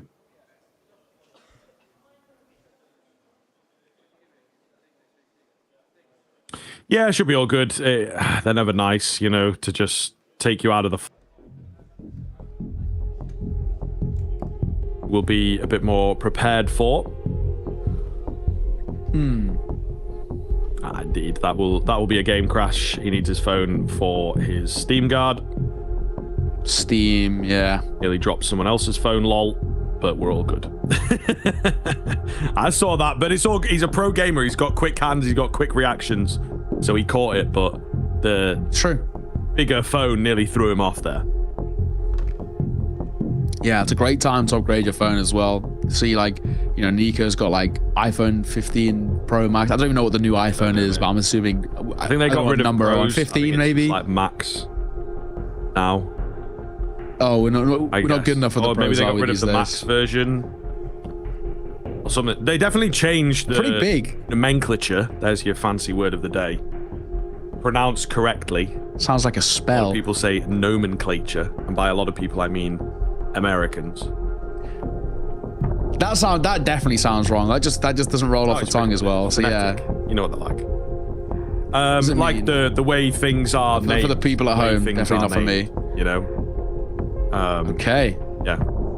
Just I don't know. Like if you want to call some like a T-shirt or is an item of clothing that's got a particular name, but then it's like dropped shoulder T-shirt that you're adding a bit to it. You know, it's like sure. It's classification. Right. Okay. No, I feel that. I like that. That's a word that you taught me, but I'm never going to use. Yeah, forgetting it like as we speak. I'm actually forgetting how to pronounce it rapidly. So, but for now, it is just a little refresh. Hopefully back underway in just a moment. Seems like the phone's been used, the Steam Guard and all the rest, so it's coming through. Weirdly enough as well, I've seen it seems like, I don't know, you know, no one really knows what's the causes of the crashes. I know it happened to a mate of mine yesterday playing a pug. It's a bit weird. You can't do anything about it, it seems, at the moment. A lot of them seem to be on Inferno. This one obviously not, but it seems like Inferno really specifically, at least at the pro level, seems to be played with them. Yeah, maybe just a coincidence. If you think about it realistically, we do have a relatively small sample size of crashes. You know, for me, that just feels maybe a bit more coincidental. There's obviously a few brains out there that know what's up. They might have a bit of a better idea. So we'll see. We'll see moving forwards. I've been all good. I've got a little bit, and it might be some hardware acceleration somewhere. I know Discord was causing a bit. I've turned that off. But my alt tabbing is a little dodgy. Do you know what I mean? It's really weird. Like I tab in. Yeah, so there's the tab bug. But then 5 seconds later, I just freeze. It's like, what the heck, mate? You know, what's going on there? Yeah. The tab bug is probably one of the more prominent ones, which happens to kind of like, you know, us, the regular Joes, so to say. Yeah, so far, I think for G2, not a terrible spot for them to be in. They're slowly starting to get back into this game a little bit. They're slowly starting to showcase what they've got to offer. We saw this happen in the second half. We saw on Nuke where they, you know, 9-2 they went in that half, showcasing exactly what they've got to work with. But yeah, Crash seems to be getting to the point of conclusion. Yeah, it just takes time, and obviously it's a process of him like logging back into his Steam account that needs to be heavily monitored. Good time to change the inventory now, though. Sure. You can't do it when you're in the queue. Are you allowed to do that though? Nah, you know what I mean, like, it's a rule thing. If he can't see why not. His skins thing, like whoa, what kind of, you know, weird stuff are you pulling? I can't see why not.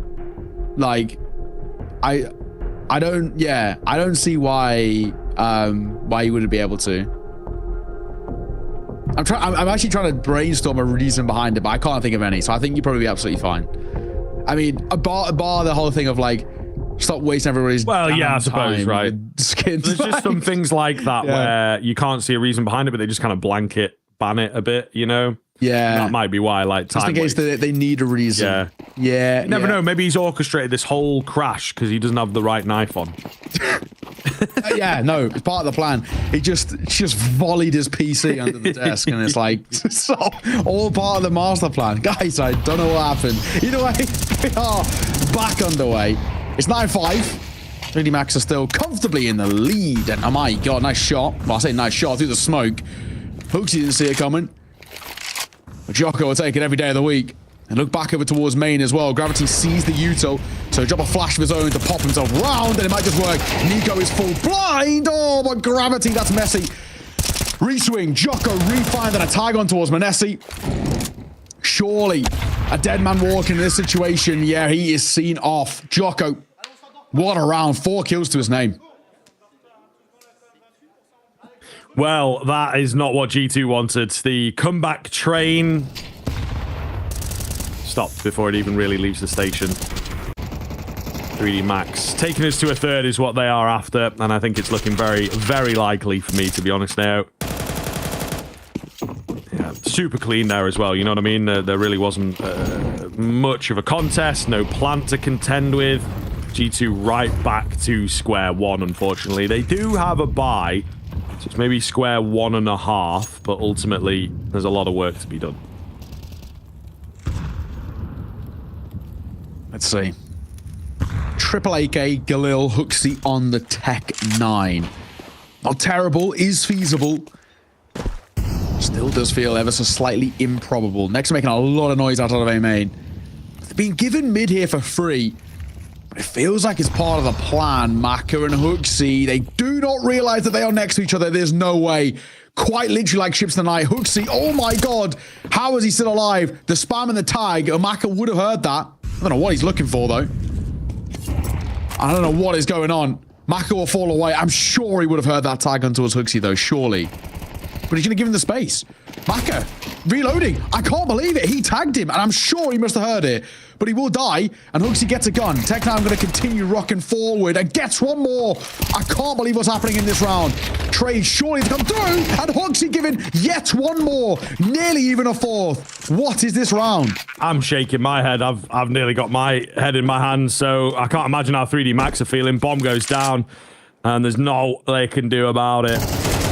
Nico, insult to injury here. Going to find them both? No, Lucky does get the better of him, but whether he'll get the better of the rest of G2 is, of course, the big question. They're after him.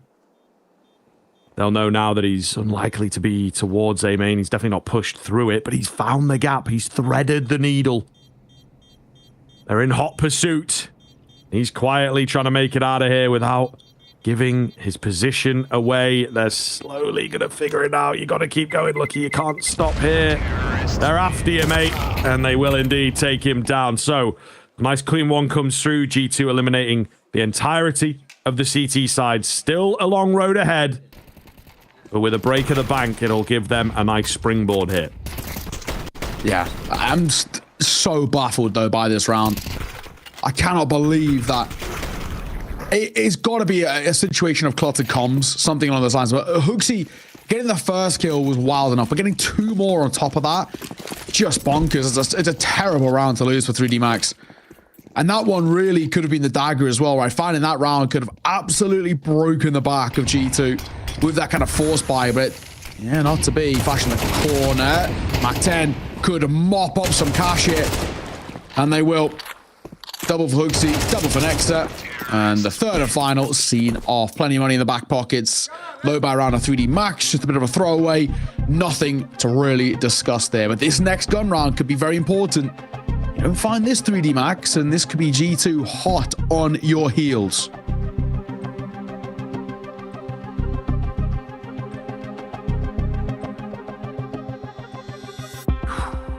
What's called? Yeah, I mean, for Wassink here, big discussions to be made. They're not actually in the most comfortable of spots, despite, again, the first half they've put up.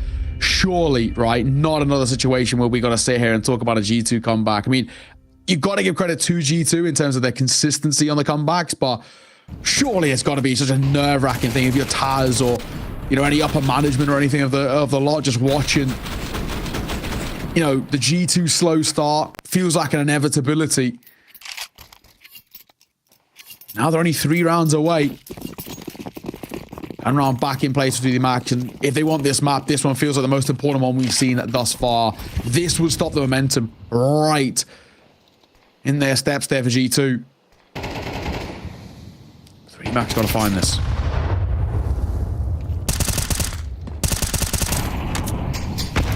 Lucky spam. Nothing found. He's going to eat some nade damage, but ultimately all good.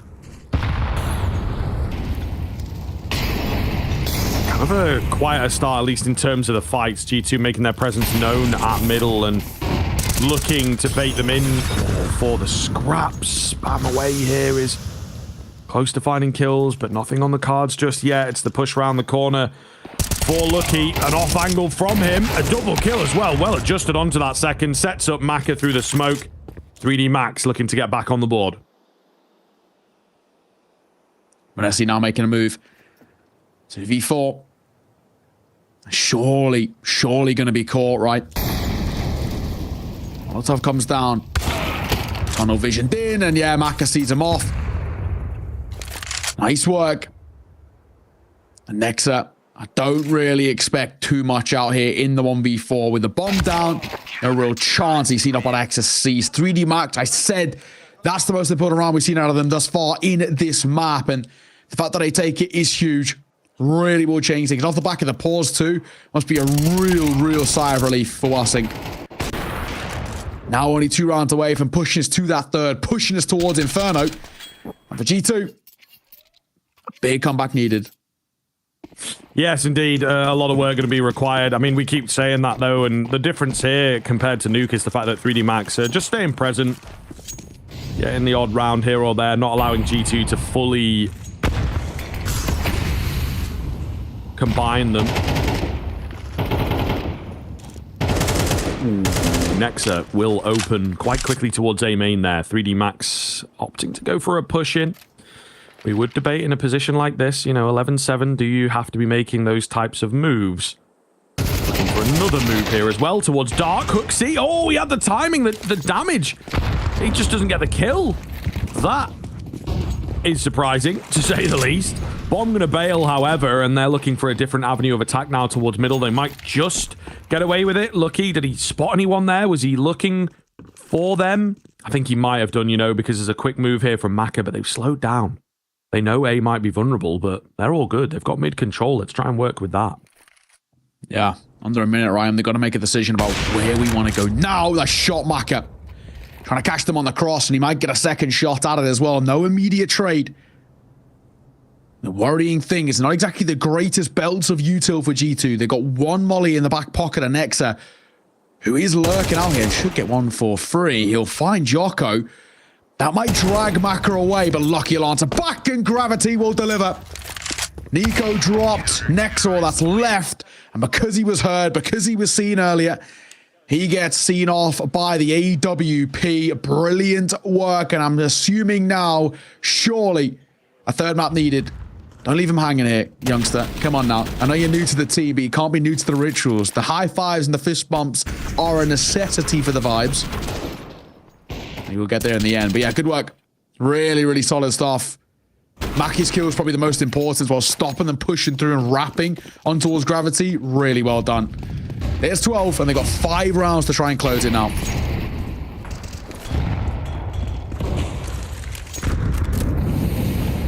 Ooh, an aggressive move here from 3D Max. Again, feeling confident, flashes behind the peak. And Jocko somehow stays alive. They're not confident for the fights there on the G2 side at all. Orp trying to cover. How is Jocko not dead? Thank you. Jeez. Honestly, guys, what's going on there? But yeah, they just weren't fully committing round, I think. Not sure of who else was on the other side of Dark. 4 versus 4. Quick burst out on towards A. G2 for the game then. Gonna give it a good go on the A bomb site. Not looking good enough though. munisi all alone. He's got the bomb. He's being flanked out. He will be finished off. And 3D Max with a handy victory there on Anubis. No sweat off the brow for the Frenchman. They will take us into a third. We're going to take a break, but more Counter-Strike in about 10 minutes.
Jason Rogaine Experience. Counter-Strike by day, Jason Rogaine podcast by night, all day. All right, welcome back. It's good to have you again. It's good to see you, Graham Hancock. Yeah, this is going to be great. I appreciate the copy of your book you sent me, the Blueprints of the Gods. I haven't been reading it. I just listened to it on audiobook. That's the way I like to read. But yeah, welcome back. Yeah, thank you, Jason. I mean, it's always an honor to be on your podcast. You know me. I've been, researching for years. I've been researching the creation and history of maps for over 2 decades, and I've come up with a lot of theories, a lot of questions about the cover-up of some of the issues we've had with mapping and maps in Counter-Strike over those last 2 decades of Counter-Strike. So it's been a very exciting time. It's been a bit of a whirlwind, and thank you for the platform you've given me. You've brought my work to a lot of people. Of course, yeah. I mean, this is such an important piece of research, and I feel like it's a very under-researched area in the world today. Yes, exactly. I mean, the younger mappers theory, of course, my most famous theory, based on research over a 20-year period. Sure. And the most important period was this map extinction event, where we saw, the towards the end of 1.6 and the end of Source, the convergence upon new Valve-made maps. Whereas back in the past, back in the old days, as I'm sure you'll remember, you are an old-school Counter-Strike player, we had so many maps. We had so many custom maps made by a myriad of people. Why? Nowadays, Jason, I ask you, do we only have 10 maps? Look at Global Offensive. Over 10 years of Global Offensive, we only had 11 maps in the active pool, whereas if we look back to Source, if we look back to 1.6, right, how many maps did we have available to us? Yeah, there were tons, man. There was so many, the competitive maps. You had Prodigy, you had Aztec, you had CPL Fire for a little bit, different TOs bringing out their own maps for their specific events. And these were maps that were artistic, and they had class. Nowadays, it's just here's an uninspired choke point. But back then, people put some emotion into making those maps. And I mean, not even just like even some of the customs, hide and seek map. You had HE Glass, you had Op Leetskeet, DE Rats. You had so many different maps to choose from. Yeah, I mean, I believe there was a cataclysmic event where many of the maps that we know and we loved were completely wiped out and never remade, never reintroduced back into the current game, Counter-Strike 2. I mean, look at some of the hostage maps we had back in the day, like 747. This was one of the fan favorites. This was one of the maps that everyone would play. You'd come home from work, you would log on to 747, and you'd run around that airport, you'd run around that plane all day, Jason. Yeah, and you had escape maps as well, where you had to, I mean, you had VIP maps. Yeah. Oil rig was always a favorite, and that's just disappeared. It's just completely gone from the spectrum of what you can do in Counter-Strike these days. Now, for this younger mappers theory, you've been heavily criticized. Correct, in the industry, you've taken a lot of flack for this. Yes, the mainstream media, the forums, really, mostly Reddit, mostly HLTV, they've come for my head. They accuse me of being a mapist, but I am nothing of the sort. I believe that all maps are equal. I love all maps equally. I just feel like we need more discovery of maps. We need to look deeper. We can't just commit to the active duty pool and feel like this is enough. There are other maps out there. CS Mansion was one of my favorites back in the day. It's what got me into Counter-Strike, and now I'm forced to play Vertigo, I'm forced to play Inferno, I'm forced to play Mirage. I remember Strike, pre-Mirage. I remember these old maps that looked artistic, that looked beautiful. And as you say, this mainstream media, they've come for my head. They've made all sorts of accusations. They've accused me of everything under the sun just to discredit my work. But no one's attacking my work, Jason. No one's actually talking about the younger mappers theory and this map extinction event that has plagued Counter-Strike over the last decade. Well, how can they attack you? You've got 2 decades of research. Everything's very, very well founded in the statistics that you found and the conclusions that you've drawn from those statistics. I mean, if there's no way to attack your work, they absolutely have to just go for you personally. And that's kind of the strategy of the mainstream forums that we have. Absolutely. It's a dismission tactic. I mean, I don't claim to be a map maker. I don't claim to be a developer. I am simply just a journalist. I am asking questions and I'm looking for answers here. And let me ask you a question. Let me pose something to you, Jason, because if we look to one of the most played maps right now in the competitive scene, it is DE Ancient. But I want to look deeper into Ancient. Where did that come from? Why are those textures so familiar? And I can remind you, it was back in 1999, towards the dawn of Counter-Strike and 1.5. We had DE Aztec. We had one of the oldest maps that Counter-Strike has ever seen. And do those textures to you look familiar to the ones in Ancient? Because I believe that pre-Ancient was Aztec. This was the original Counter-Strike map. Wow. That's cool. Yeah, they do look familiar, like a little bit of green, like dark and dreary. You have that real jungle vibe going on between the two maps. I mean, what kind of made you think that the water's flowing from one to the other? What made you think that one kind of builds into the next, that Aztec was the predates Ancient? I mean, if I ask you for a third map maker past Volcano and FM Pwn, you won't be able to name me one, will you? The names simply aren't out there. But if I say the name Barney, that will mean nothing to you. This Barney is one of the original map creators. Not only did he create Inferno in its original form, back in 1999, he invented Aztec. His name was pushed under. His name was buried. And Valve simply took Ancient and placed it into the scene. And we're supposed to allow that. We're supposed to believe that this is the one true green map, the original green map, and not look at the history of Aztec and the history of green maps. Because let me remind you, it wasn't always green. Back in 1.5, Aztec used dust textures. The Dust and the Dust 2 map, they had the same textures in the original Aztec. So this is a map that's gone over a lot of changes over a lot of time, and now we just see Ancient proliferating the scene and taking all of the credit for what was Barney's work back in the day. That's a really good point, because I actually don't remember any build-up with Ancient. It just kind of appeared in the pool out of nowhere. Like I didn't hear any build-up to it, no community favor for the map whatsoever. It just kind of one day you sign into Counter-Strike and you see the update and Ancient's just there, and you're kind of forced into it, forced to play it. Exactly. It's simply an attack on the public. It's an attack on the Counter-Strike community. There's no consent given to a map added to the active duty pool. And that's when they add these maps. Because as I mentioned earlier, 10 years of Global Offensive, only 11 maps in the active duty pool. I can name 11 maps I enjoyed playing back in the dawn of 1.6, back in the dawn of Source, even Condition Zero, despite all its issues, all its mistakes, there were more maps. And those choices are simply being taken away from us. And I think this is an attack on the Counter-Strike community. You know, I'm sure you've heard about this in your research, but I mean, one thing that used to happen with maps is, you know, the old Inferno they referenced when it was built, one of the pro players actually came in and helped to fix it. It was a old American in-game leader named Moto who actually came in and advised the map maker on how to adjust certain choke points and change it around to make it more viable. And he was given credit in the map, but I mean, I don't think I've heard a pro player mention that they've been consulted on any maps these days. And I mean, that's kind of crazy to think about. It's simply a dictatorship, and this is why the mainstream media, this is why the forums, they attack me, because the layman loves Mirage, the layman loves Inferno. They don't think deeper than that. They are simply fed the slop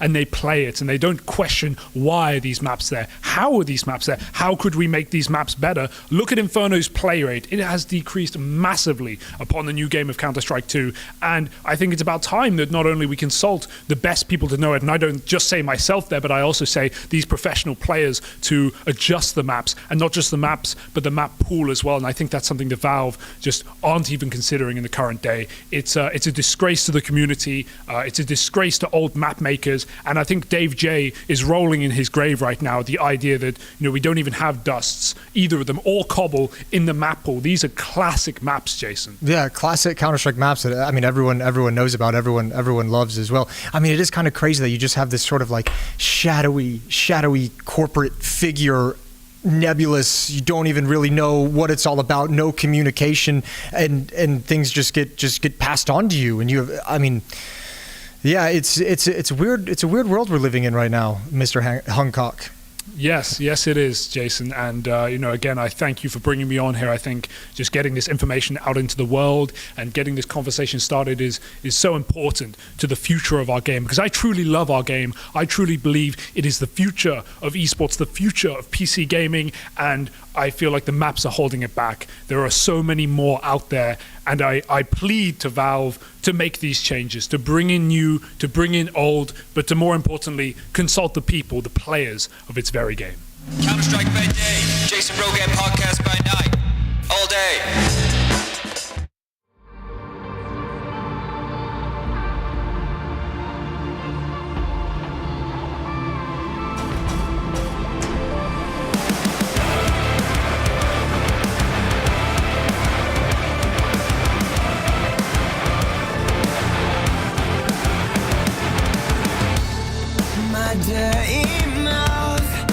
Drown you out, and I won't let you turn me down. I won't let up. I speak my mind and scream until my lungs are dry. I won't bite my tongue or stay in my cage. If opening my mind makes me insane, what's sanity? It's drowning me. I'm not a slave to who you serve. I need to breathe, and I need to bleed. No more living with this curse. What's sanity? What's sanity?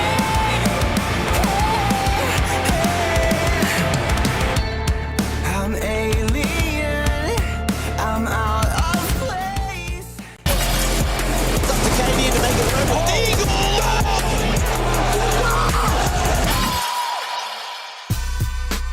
Hello, everybody. Welcome back through. 3 maps going to be required for this one, then. I think a surprise all around, to be honest. I figured the Anubis would be a difficult map for 3D Max to get over the line, but at the end of the day, G2 just never really showed up there now. Yeah, they really, honestly, the exact same scoreline against the Mongols, right? 13-7. They just could not show their face. And I think this is now really showing one, at least true weakness in the map pool coming through. It wasn't good from start to the finish. The CT side of the G2, not good enough. 9-3 first half. I mean, pretty brutal to watch. And yeah, we saw a little bit more on the T side. And it's a map that is generally revered as being probably one of the only T-sided maps. But all in all, not good enough. Weren't able to show up. One of the few very, very rare times where we can sit here and say that Manesi just actually had little to no impact as well, right? Just getting outside of the single-digit kills for him. Really struggled to get going. And I think that's because 3D Max had a very good way of breaking him down. So yeah, I think for me, very, very impressed with what we just seen. Yeah, for sure. I reiterate your points completely. I think that it is going to be a really wild sort of ride now. The G2 Inferno is a nice map for them to fall back on. Yeah. Streaking out at the moment is one of the big things, so I think they'll be feeling quietly comfortable here. What are we on? 5 in a row now? Yeah. 5, yeah. Yeah, 5 in a row. And I mean, looking at 9 in the past 10 or 11 if you want to go super far back. So really, really great map coming out from them ultimately is a very, very good sign here for G2 indeed. I do believe we've got a little bit of a head-to-head to take a look at here as well to just talk over. But yeah, a little bit of a challenging road ahead, I would say. Yeah, so it's actually just Lucky's stats coming in, on the 1-for-1. Looking good. Really great map out from him. Yeah, I really wanted to pick Lucky coming into it because I just think he was just so influential, so much impact coming through from this guy. I mean, 20 and 10 overall, 91 ADR, 1.57. You see all the stats. But for me, we've really got to showcase what he's all about actually on that CT side. Granted, didn't see, a hell of a lot of it because 3D Max done a lot of the leg room on the T side. But when he was called upon, stepped up in a big way. Very, very consistent fragger. Somebody who I think 3D Max can always kind of fall upon and basically have this kind of guarantee that he can step up in a big way, and that's exactly what he did, right? And 1.57 CT half out of him is a really solid performance. So the hope is that we get to see a little bit more of that. Map number 1, we saw what was a really solid performance out of a few different individuals, but in particular, Maka was kind of the main one for 3D Max. He's the only one who really that we looked back and said that was good. So if you get Maka and then Lucky come to the fray, we're already starting to build the narrative of how 3D Max can take this. However, you've already built it up on the other side, right? It's absolutely G2 favored in every single way. What was it? 9 out of the 10 out of the last 11, was it? Were you saying? 9 out of the past 11, yeah. Is really ridiculous, right? And insane showing out of G2. 5 map winning streak has been a very solid map for them against high caliber opponents. In the comparison to 3D Mac, they're not playing as high. They're not a regular in tier 1. They do, for the most part, play primarily tier 2 teams, right? Prior to Pro League, it was playing against sides like Bleed and Passion UA, Apex, Fnatic, all of which I think I would say are kind of the upper echelon of tier 2, but definitely by no means a tier 1 team just yet. So this is the big thing. You've got the caliber of opponents G2 play against, the caliber that they win against. All in all, everything is so solid. This is a map in which realistically I'd be so surprised if 3D Max can take it, but the one thing going for them is momentum. Yeah, absolutely. I think for me, 3D Max, they've been playing their own game. They've looked very, very good across sort of 3 halves of the series thus far. G2 have only given us an impressive CT side of Nuke. Everything else has looked a bit flat. And arguably, there are a couple moments in there. We had a big clutch out from MongolZ on Nuke. And again, 3D Max sort of taking a bit of a lackadaisical approach into the final few rounds. Once they hit a decent number, it was sort of 8 on Nuke, 9 even, you could argue, on Anubis. They were like, okay, maybe that's enough. They just weren't as fully focused, and G2 pulled out some of their better rounds, some of their more maybe desperate rounds or super pocket rounds, that kind of thing. Inferno here, I don't know, we can talk all about that, but that also lent into the fact of as you're saying, the opponents that 3D Max have had. We talked about that when we were moving into Nuke. We talked about that when we were moving into Anubis. So I don't know. 3D Max really matching up. I honestly thought they would be one of the weaker teams into the playoffs here, getting a little bit lucky from the group stages and coming in as an underdog, surprising people, etc. But they continue to surprise, I suppose. Taking G2 to 3 is really, really impressive thus far.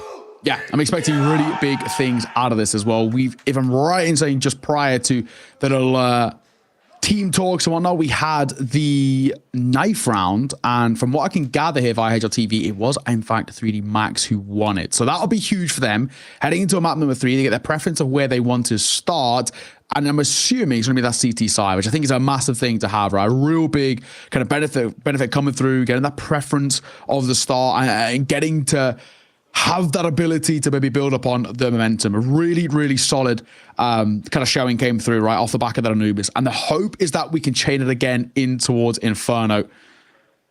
We'll have to wait and see though, right? This is so far setting up for what could be a very good third map. Both of them have had their moments. Both teams have really been able to showcase what they've can. Can they now bring the best of it in towards our third and final? Over on the A stream as well, that looks like it's going to a third map, I think, as well. Liquid took FlyQuest's map 13-10, if I'm right in saying. And I think FlyQuest have just locked in Liquid's map 16-14. So that one's also going 3 maps. So both the series here on the A and the B stream getting 3 map affairs with G2 3D Max about to kick off. The French side looking to go as far as they can in this Pro League. Expectations are probably pretty minimal for them, being primarily more of a tier 2 side, but they have really impressed. And they're 1 map away from meeting MongolZ in the quarter-finals. Paints its own picture, to be honest now. Really, really exciting stuff here. And it only gets harder from here. Of course, MongolZ, the informed team, especially on this side of the bracket. Let's see, though. G2, loads of utility out. I'm very curious to see what they do with it. We got a P250 in the mix for the raid boss himself. But 2 mollies, you know, it does scream be execute. Oh, and speaking of screaming, the flash comes over the top. Nearly multi-frags for Maka. Not able to get it done. However, he has seen everybody there. So they're more ready than ever for this B hit. And they rotate over in time as well. Lucky going to stick up close and spam a little bit away. He does get one. Manesi, huge find. He's tickling in the flames though. He's burning. Lucky sticks around a little too long in the heat. Down he falls. Nexa through the gap in that smoke. Tap on towards the bomb. Not a commit. And Jocko sticking around. He's reloading and he gets caught. 1v1. Nexa's giving themselves a chance. It's Exorcist rotating in via coffins just where his comrade has just fallen. And now he's crossed as well. Nexa looking for the 4K clutch. Exorcist looking for his first. And this is such a strong angle for Exorcist. Because he's crossed, because he's managed to slip the net. Nexa's not going to expect him to make his plant very difficult. Oh, bomb out. Tap goes down. He's looking though. Nexa ready. However, Exorcist got the upper hand, tags him heavily, and just gets him off that bomb. No need to rush into the fight here. Playing it really, really well. Closing the gap and takes him down.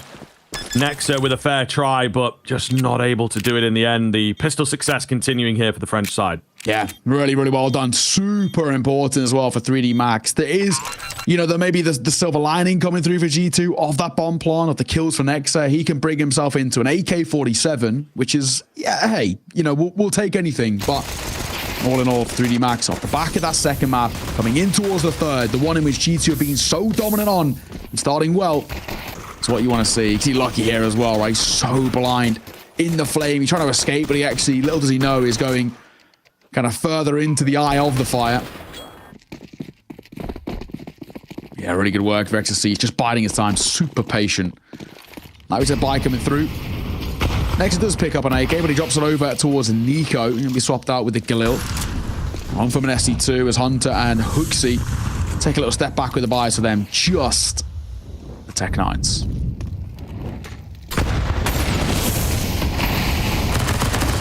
Hooksy melting slightly. Jocko, though, an immediate trade onto him. Lucky sticking around, but not a super solid brick wall. We'll end up backing away 4 versus 4 once the dust settles. Quick boost up here on the B-bomb site itself. Nico contacting around, hoping for a peek to come his way. Checking all the angles. The double stack is deadly, however. Flash over the top is successful, but not going to hold them back completely. It's a little messy in the end. 2 versus 2, though, looks pretty good here for 3D Max. This is workable. Only worrying thing is the lack of util, lack of kit. Auto shotgun trying to make a little move here.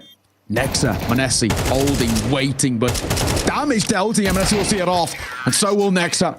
Really good round in that post plant for G2 to see off. Very, very important. And that'll be the start that they wanted, the response, emphatic. You know, it's all well and good finding a pistol. A bomb plant can facilitate a buy, and a buy could mean a round in response. That's exactly what G2 do. And it will break the spine of 3D Max. They're, in a way, sort of... They have to go into a force buy here. They're in double eco territory, so they don't really have a choice. Oh, what are they really bringing to the table? Actually not even going for the full investment. So you've got like Maka in towards a nade. So he's left with 850 and a couple of smokes. This is a weird decision for me. Most of your players are kind of sub 1k, right? You may as well just force down into 5/7 half armor. But they're opting against it and just playing with barely any of the upgrades and a real limited one. But they won't even have a full buy-in towards the next either. It will just be MP9s.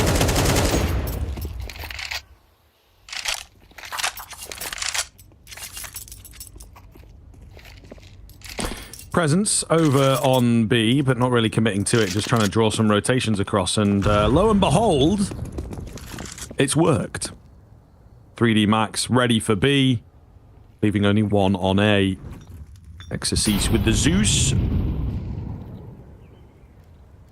No one going to go his way, it looks like, though. Yeah, Nexa at the crossroads. Zeus skin as well. It's quite nice, actually. I hope we see a few more. I don't know what else. We got Thor. He does lightning. Lightning McQueen. Yeah, Pikachu. Okay. Cooking. Now we're cooking. We're starting to work with something here. Who else? Low. Who else does lightning? Nikola Tesla. Okay, all right. Yeah, now we're working with something. Now we're starting to, this, you know, brainwaves are forming. A little bit of the, what are they called, man? Like the ball things that you like touch and it like changes the direction. Like only like plasma balls, what they call something like that? Like I'm not sure. I'm not something sure. like that. Yeah, CS I don't mean like science museums. Yeah. Ooh, thanks for dropping. Good night, Nico. See you next round, mate. Speaking of Tesla, sort of, you know, they share a name. Yes. Yeah. No. I mean, yeah. I am reaching. No. I am reaching. Now we're cooking. Now we're really cooking. Yeah. This is a couple of decent exit frags here. I mean, they're getting upgrades. We'll take it. We'll take it. A wonderful observer, Jonas, as mentioned that it's a Tesla coil. Oh, right. Is the thing? Is the thing with the yeah. Yeah. I mean, why wouldn't it? Why wouldn't it? You know, as you can tell, we are thick as people. It's why we commentate the game, ladies and gents. Throw it around, really, all in all. But in all fairness, actually relatively expensive on what was it was technically not a force buy from 3D Max. It was a very weird decision. I'm going to still say and say, even though they actually don't walk away too bad from it because of the guns they pick up, I still think it's a little weird, right? You're dipping into, you know, some of them are like 850, 950. Why not just, you know, buy armor around your pistol or buy a little bit of util to facilitate it? I don't know. That's what I feel. But thankfully, because they got enough kills at the tail end there, they're actually okay. Yeah, that still feels like it's no excuse though, right? Like that's not an argument for a buy like that. I think what would have happened here is they'd go in for a half and then they'd go in for another half. It's an idea that we've experimented with, you know, on the casts, talking about the econ game at the high level. I don't know, right at the start of the game, though, right at the start of a half, of course, you've got that extra loss bonus. It's more applicable when you've got the minimum loss after, you know, losing out on a force buy or getting immediately reset or whatever happens. You're on the minimum loss. Then, yeah, maybe there is an argument there, actually, especially on the CT end. You've got like no money built up to go deagle and then go deagle again, rather than the conventional force buy eco, because your follow-up rifle after that, if you're following along with me here, guys, is usually not the best buy in the world. But in a situation like that, it doesn't make much sense. Either force or eco. You know, you're either it's true. banking on getting that quick return round yourself, or you're able to put together a decent rifle. So I don't know. I'm with you. It's a bit of a weird choice. Yeah. All in all, though, win to attack pause straight off the back of it seems to be maybe the same headphone issue that Maka had earlier. Just getting it fixed, and then we can go back underway. I mean, hopefully it's something just as simple as get a new one, mate. And it might be all good. He's plugging it in. I think we should. It shouldn't be that big of an issue.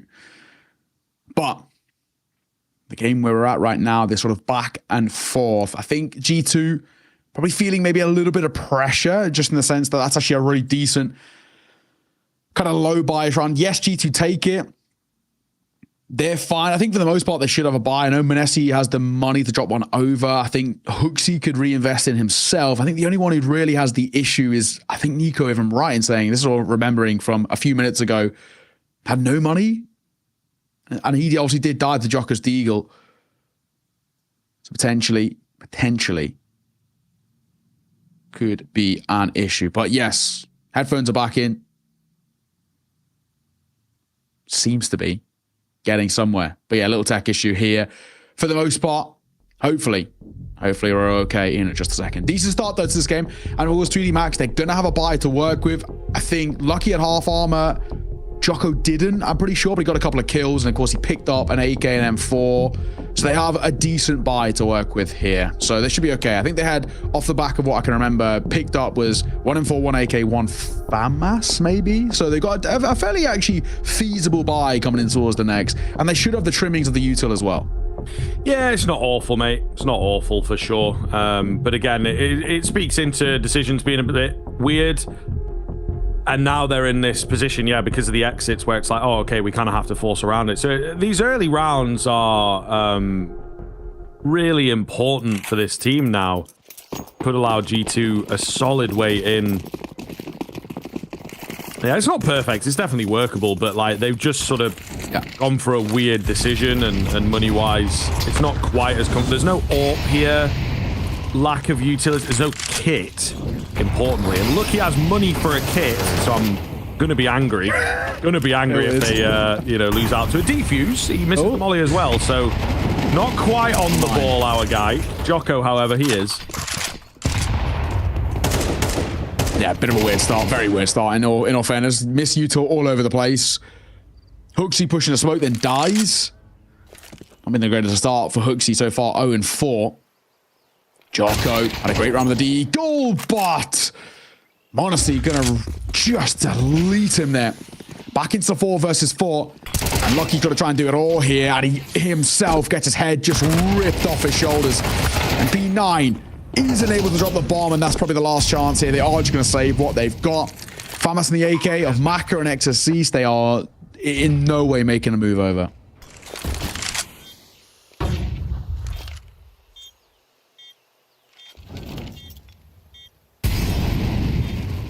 Yeah. Solid save. G2 going through the motions. Nothing too deep from them, but ultimately very, very comfortable on this map. Has to be expected. A clean take there on B. What is the move going to be now for this 3D Max side? This is what we talked about, though. This is where it gets kind of strange, economically speaking. I mean, if they'd, ecoed things out and gone for the follow-up buy, they probably would have been fully spending as well. So it's a difficult start. It's a difficult start to the game. It's as simple as that, really. G2 have firmly got themselves in, looking very, very good. Yeah, it's true. It's true. Good run.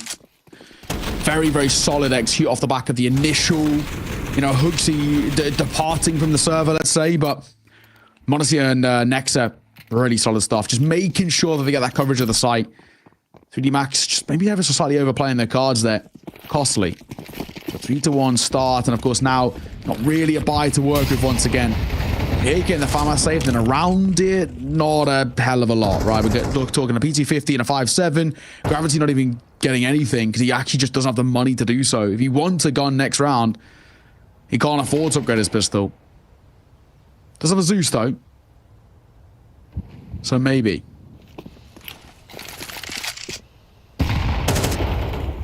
Maybe.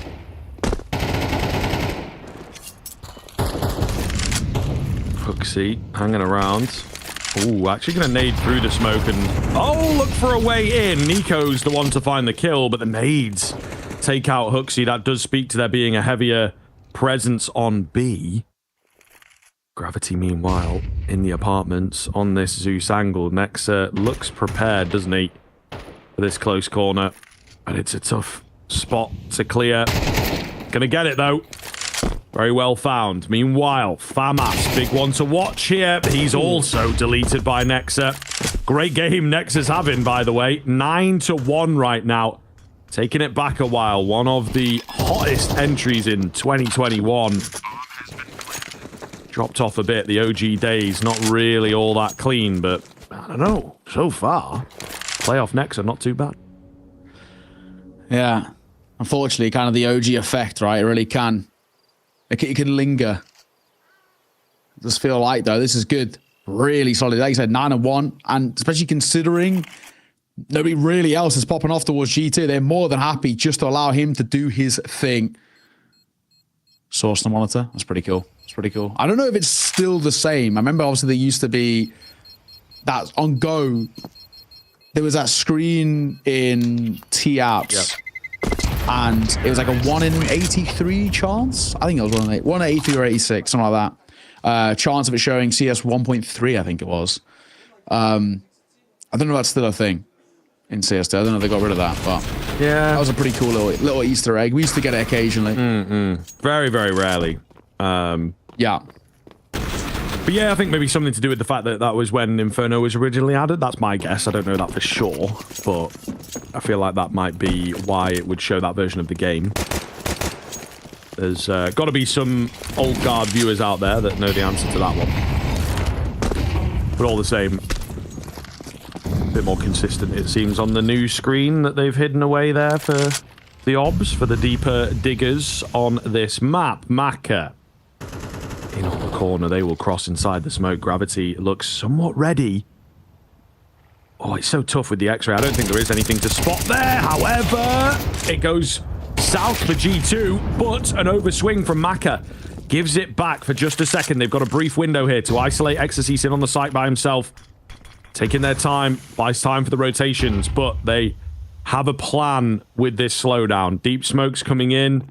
Makes the rotators harder. They do not want to throw away this opportunity. Exorcist, keen angle from him. In for the double. Should be enough. Nexa all alone to clutch up against 3. Flash comes round. Exorcist will get it done. And 3D Max, thanks to the individual prowess of the young gun, get it on the board. Yeah, beautiful. Beautiful. And so needed as well for 3D Max. They had to make this gun round stick, or else G2 could start to spiral in a very positive way very quickly. But Gravity, great work, right? That double kill to start things off just gives them so much space to work with. The only thing that we can maybe talk about kind of after that goes wrong is actually Maka slightly over-facing. You don't want to give individuals like Manesi an opportunity, let's say. He could absolutely rip some heads, and that's what he did. Wait. It's on the corner. Jocko could be in a bit of trouble. He will just get to safety. Doesn't quite spread as deep in towards this corner. He might actually go back to his position. Yeah, he will. It's a very strong one to hold. They have to either jump up or come around the corner, but now that he's smoked, has a decision to make. Does he want to stick around or actually just fall back for a little bit more of a passive approach?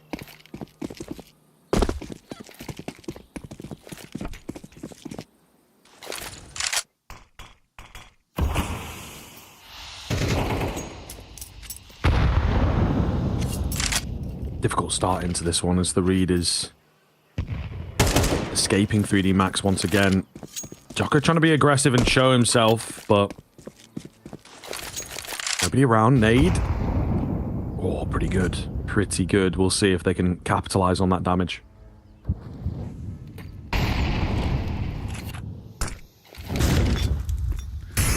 Gravity in smoke, waiting. Oh my god, he gets tagged. I think Hunter may have heard that. Oh, but Maka posted. Hunter will get the kill. Maka going to get his, though. Falling away. Huge. Playing up towards the pillar. Look for a second as well. And he's going to hit it. My god, this could be a Maka round here. Jocko will deliver. And Jocko doubles down. Oh, beautiful.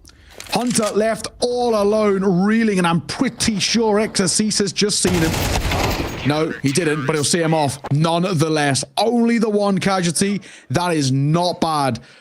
As Maka and Jocko combine brilliantly. Yeah, man, where has this been? You know, the individual showings here are absolutely huge. We've not really seen too much of this from the 3D Max side across the board as well. Exorcist in the previous, Maka into this one.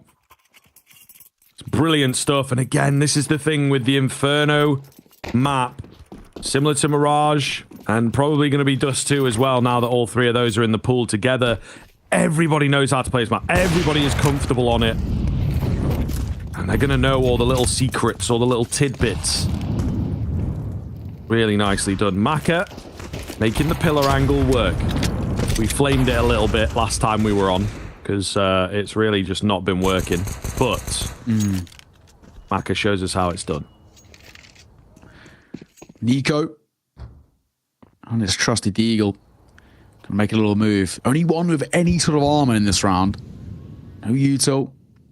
Nexa and Monacy's case as well. Nothing to work with, right? Just Glocks. Tag. Nade could see them off here. Could do, won't though. Repeat. The flash is good.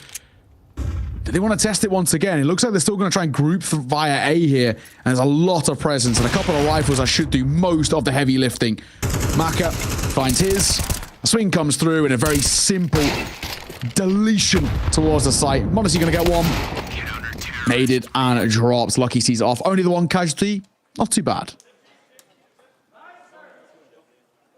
All right, 3D Max feeling good. High fives all round. A confident game from them thus far. And it's maybe set to continue. They've evened things up. G2. Do they have anything in store for us? Anything we haven't seen yet? You know, it's just been pretty conventional Inferno play thus far. Not going to lie. The B pressure and then try and work A little bit or execute B. There's not all that much in terms of the originality here. Exorcist going to go early and finds himself a frag. Not quite catching where that was. I would guess in the apartments. Yeah, the X right underneath him there. Hooksy spotting out some shadows here, though. Could go either way. Very, very messy indeed. The flashes back from G2. Super effective. Maka misses out on the shot. The gap now closing. He's got to be careful here. Absolutely cannot go down if they want a chance in at this round. He throws in the flash. He goes for a no-scope. They're trying to track him. Meanwhile, in Banana, the flank coming round as this round is just not letting up. Monacy for one, not quite the second. But he now knows where they all are. Trade is instant. And Maka, tail between legs, has to give up the round. Oh, it's a shame. Maka hits a no-scope, maybe a chance, but yeah, I mean, it was a real big kind of shot in the dark, and quite literally from him. I think he just needed to find that swing out from the corner of Banana, and the fact that he doesn't, I think that basically is the round chalked up there and then. Good damage, but it's not going to make a grand difference in the end of things, so that'll be that. He'll hold for any exits. I don't think he'll be giving them. Hunter, of course, has the up say the Nico with his AK as well. Nice and simple. G2 take back the lead, and keeping it is their plan. Much closer game as well. A lot of teams have struggled to play against G2 on this map. They've really struggled to get going individually. It's not been the case for 3D Max. Paul's going to be called. Good opportunity as well for both sides of Taz and Wasing to get on the mic, but also I guess for the IGLs too. Looking at Hooksy a little bit as well. 0-9 right now. 10 ADR. You know, I don't mean to single a guy out while he's not doing too great, but 0-9 is pretty rough, man. This because he's really struggling to find any kills. Even in that instance, right? Sees the shadow for what, 5 seconds, and he just doesn't utilize that knowledge to his making. G2 is still winning, so it's fine fundamentally. But at times they are going to need him to get a couple himself. He's getting a lot of space towards top and on. He just isn't getting over that final hurdle of the frag.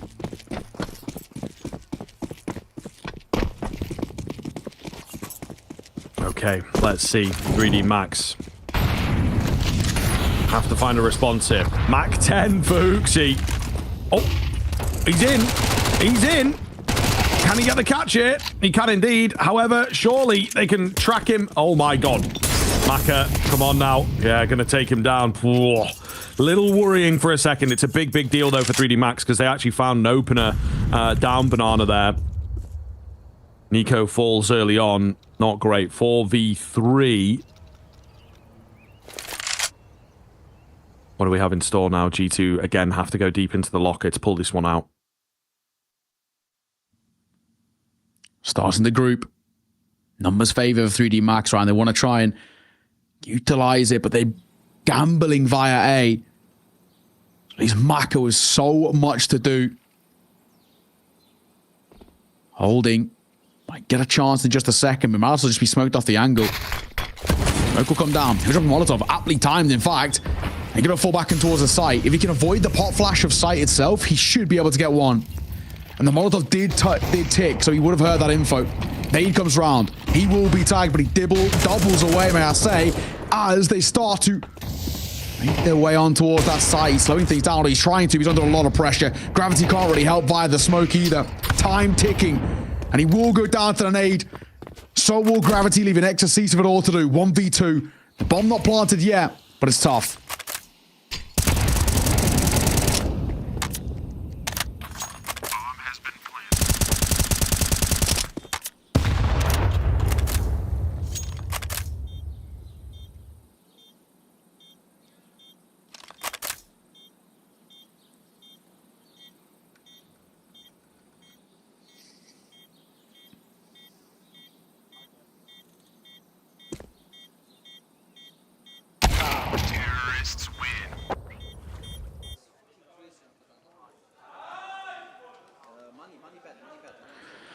Yeah, got to be said as well, you know, it's a real ballsy call to be gambling A there. I'm assuming that a lot of that's come down to kind of the prep and the anti-stratting and all the rest, where, you know, they've probably looked in towards the side and say, right, in default times, when maybe they got their backs up against the wall a little bit, A is where they like to finish, but in that instance, leaving Maka alone, isolated, was a real tough thing. And it did, actually, unfortunately, let them down. He gets overwhelmed. The rotate comes through, but it's a little bit too late. Joker gets caught, and Gravity just too far away to have any impact behind that CT smoke. Before you know it, that's G2 guaranteeing at the bare minimum of the tail end of this half that they are going to get a tied game. But with the low buyout from 3D Max here, they should be able to guarantee that 7th at the very least, which, in all fairness, you'll take.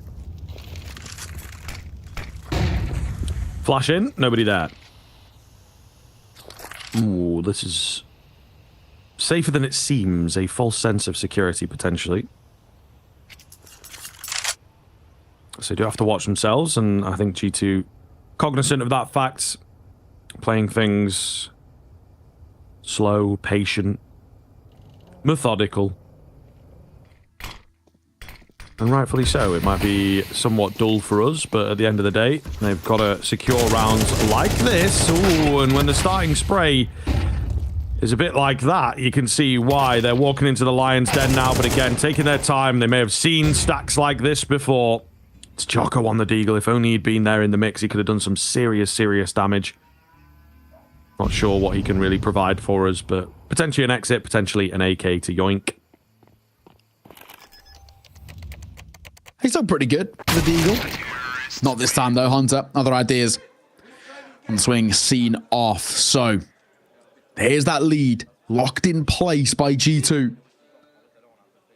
And now it's about whether they can double it down. Can you get towards an 8-4 finish? That would be monumental. 7-5, still anybody's game, right? 7-5, all it takes is 3D Max, getting a pistol in the second half, and game right back on. 8-4, though, absolutely a different story. What have they got for us? Buy back in place for the final round of the half. Orbs out both ways. Maka, it's been tested plenty of times via B with it, but unfortunately not actually been able to provide all that much.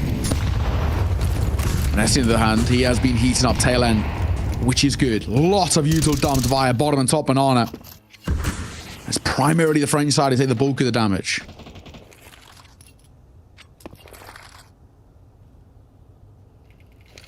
G2 ready to go on the A play here. Maka's got to be careful. Oh, Nico! No. You can't be serious.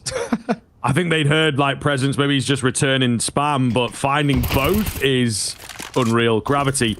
Edge of the smoke, though. Oh, and all the carnage and chaos. Hang on. You know, let's go B. They're both dead. They get caught on the extremities, and it is Gravity who keeps a hold of the B bomb site. Just so disjointed all over. That's a wild way for it to end. G2 will be kicking themselves. Too good to be true. Too good to be true on B there, unfortunately, for them. We're going to take a break. Catch you in that second half.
Hey Future Pros! Back with another classic smoke you should know for Inferno. And that is the coffin smoke. There are a few ways to throw this, but I like this one. To throw the smoke, get into the corner of the half wall. Aim at the top right corner of the wood. Then jump throw the smoke. If you did line it up correctly, you'll be gifted with a coffin smoke that will make it quite difficult for the CTs to play around. Have fun pushing B.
So here we are into the final half of this series then. It has been a long affair between these two teams. 3D Max in the ascendancy, but G2 are the ones at the moment holding them at bay. Fantastic showing in that first half. I'd say from a T side, 7 rounds is really, really good on this map right now. I'm with you. I agree. I really think, while it's been kind of scrappy and quite chaotic, for the most part, taking 7 is huge, and starting off like this is a massive way to go about it. Nico looking for 3. Oh my God, Nico. This is ridiculous. He's looking for the ace, but he denied right at the tail end. Oh, that could have been the most special of aces again, right? Back-to-back days, but all in all, we'll happily take a 4K. What a machine. What a machine. He really has stepped up at this tournament in general, but definitely into the playoffs. Some great moments. It's beautiful. It is so great to see Nico playing like this as well, I think is the thing. And particularly again on the pistols. He really was a fantastic pistol player back in the day. Maybe taking a few more resources, some greedier setups for him. Not quite sure, but it seems to be working, whatever he's doing. Yeah, don't stop, fella. This is great. At the moment, where G2 have been in flux for what is meant to be kind of a title contending team. Having Nico back in the server at some of his best as well. Getting a bit of the prime Nico back out is really, really good to see. Triple M4, double MP9 is the buy here. Force buy out of the T-side 3D Max. What have you got? Not good for the first or the second, or make that the third. It's actually falling apart rapidly, in all fairness. 3D Max left down to 1 in a matter of moments. Lucky's got a P250. I don't think it's going to happen. No, not controversial to say at all, sir. If you can take one away with him, you know, it would be nice. Not going to happen, though, unfortunately. 9th round for G2. Looking good. The wind in the sails at the moment. On course. That quarterfinal spot against Mouse. What a game that would be as well, right? Really, really would be something special to watch that. Mal's in such good form. I mean, they're looking like on this side of the bracket at the very least, maybe the favourites to go towards those finals, but we'll see. Not a guarantee. The reigning champs, they want to go back-to-back. They'd love to do that.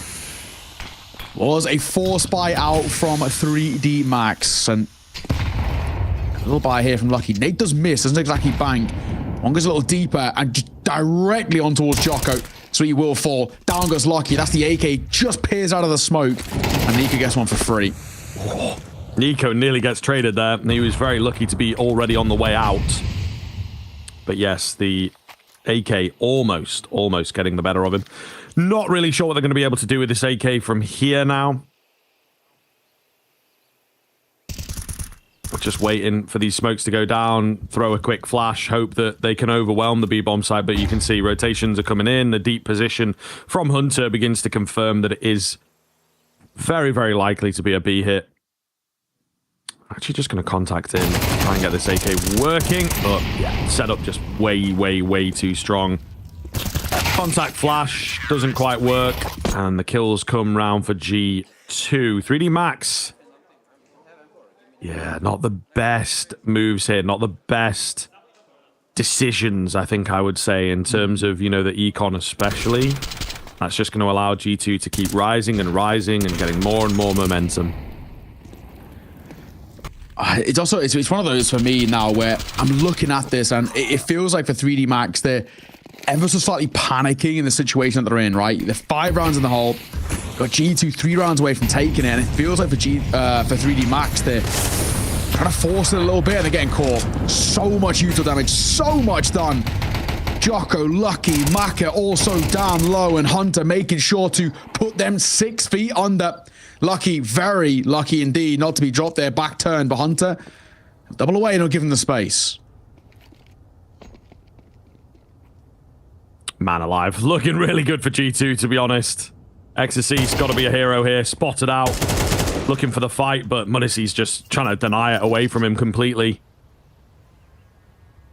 What do we do here? You know, he might be able to get in behind. That's the big chance that Exorcist has got. Just watching the minimap and whether they meet. Hunter is very ready. Yeah, and Exorcist not so much. So with a combined HP of 27, it now comes down to Jocko and Lucky. But to be honest with that smoke, I think it actually doesn't come down to Jocko and Lucky because they're going to save.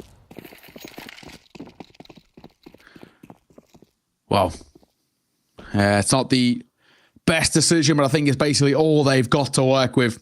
How low Jocko and Lucky are. There isn't really anything else they can do. He stared longingly into his eyes, but Lucky will hold. I don't think they're going to be hunted at the tail end. Looks like they'll be fine. 2 through A, 2 through B, 1 for G2, just playing basically quick rotate via CT for the both of them. But all in all, 10 seconds left. They're too far away to really make a difference. Dropping these AKs at the end. Does look like Hooksy's going to have a little look in towards Banana, but he won't get far enough towards spawn to make a difference. So G2 within 2 of the map in the series and moving on to the quarter-finals against MongolZ. And extended this win streak to 6 in a row on Inferno, which is just monstrous. Really showcasing what they've, got in the locker. And hey, credit has to be given to 3D Max throughout the series. At times they've looked good, but this map unfortunately has been the one that's actually let them down. It's the most important time. Yeah, for sure. Pulse comes through, and the final tag pulse. Yeah. But no, just reiterating what you're saying, man, like a really fantastic look here throughout from 3D Max. But, G2 are one of the teams to beat. They look pretty good at this tournament for me. They had sort of the one-off game against M80, but it was really, really close. And the rare weak performance from MongolZ, you see what it does, a weaker performance from him on Anubis, and they lose pretty handily. So he is a big part of their game at the moment. But the ceiling that this G2 team has is honestly unimaginable right now. I think that they could go very, very far. We're seeing Nexa display what he's done in the past as well, so they really are capable of an awful lot. And here on Inferno in particular, we're seeing that in spades. Hooksy going to be the first to go down, but he knows what's up. He's doing his job. Getting baited, ultimately. It's Hunter that comes around with the double on the corner. Nico holds it cleanly. And the cousins Kovac leave it down to Exercise. It's such a simple setup as well for G2, and it just works perfectly. Yes, Hooksy dies for the cause, but then, like you said, right, the setup by Nico, by Hunter is just perfect.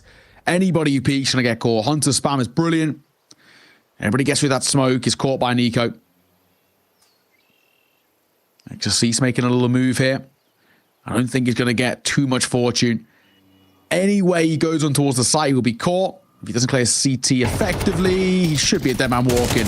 And he's already in a lot of trouble. The spam is, it's a miss, but Exercise getting one. Not the worst thing in the world with how low he was. Either way, though, you hate to say it, but this one is done, isn't it, right? 3D Max has not shown anything in the second half. Credit, absolute credit to G2. Everybody stepping up, and no more pauses as well for the 3D Max side. They've used all three, so Wasink can't get back onto the mic to try and alleviate the pressures. They're just going to have to ride it out. And what have they got, right? We're looking at, Quad Galil by and a Mac 10. Okay, util. I think G2 are going to see this off relatively handily. Swinging towards second mid. Damage, and the nade could actually see him off. Oh. Not quite. Maybe goes in a bit too deep. Not really sure. Nades are always a bit funky. Hunter going to open us up. However, he will drop quite quickly. 4 versus 4. Difficult to split the teams. If you want to get super nitpicky, maybe it is the way of G2 just about. But then the A-bomb site is super weak. So is it really in the form of 3D Max? Because they're off towards A. Nico in pit. Holding. Looks like he's going to be tested in just a second as well, waiting for his opportunity. He's alone here, so he's got to pull off some heroics himself. Molotov will force him into the open, but he isn't dropped. Smoke's going to come down. Molotov in towards short. They're wrapping via long, and that smoke's going to give him a lot of room to work. If he can hear them barreling in from long, as he sits inside of that smoke, he tries to make a move through it, and he will fall. It's the A site's open, and maybe 3D Max not dead just yet. Yeah, quite possible. I mean, G2 have got so much room to work with. Even though they have loads of cash here, they're playing that percentage game. Just going to save, not going to give guns away, not going to give confidence in the fights, and just give them the round, which in and of itself is not really all that much. Jocko takes a lot of damage, but I think through a couple of walls, so could have been a hell of a lot worse.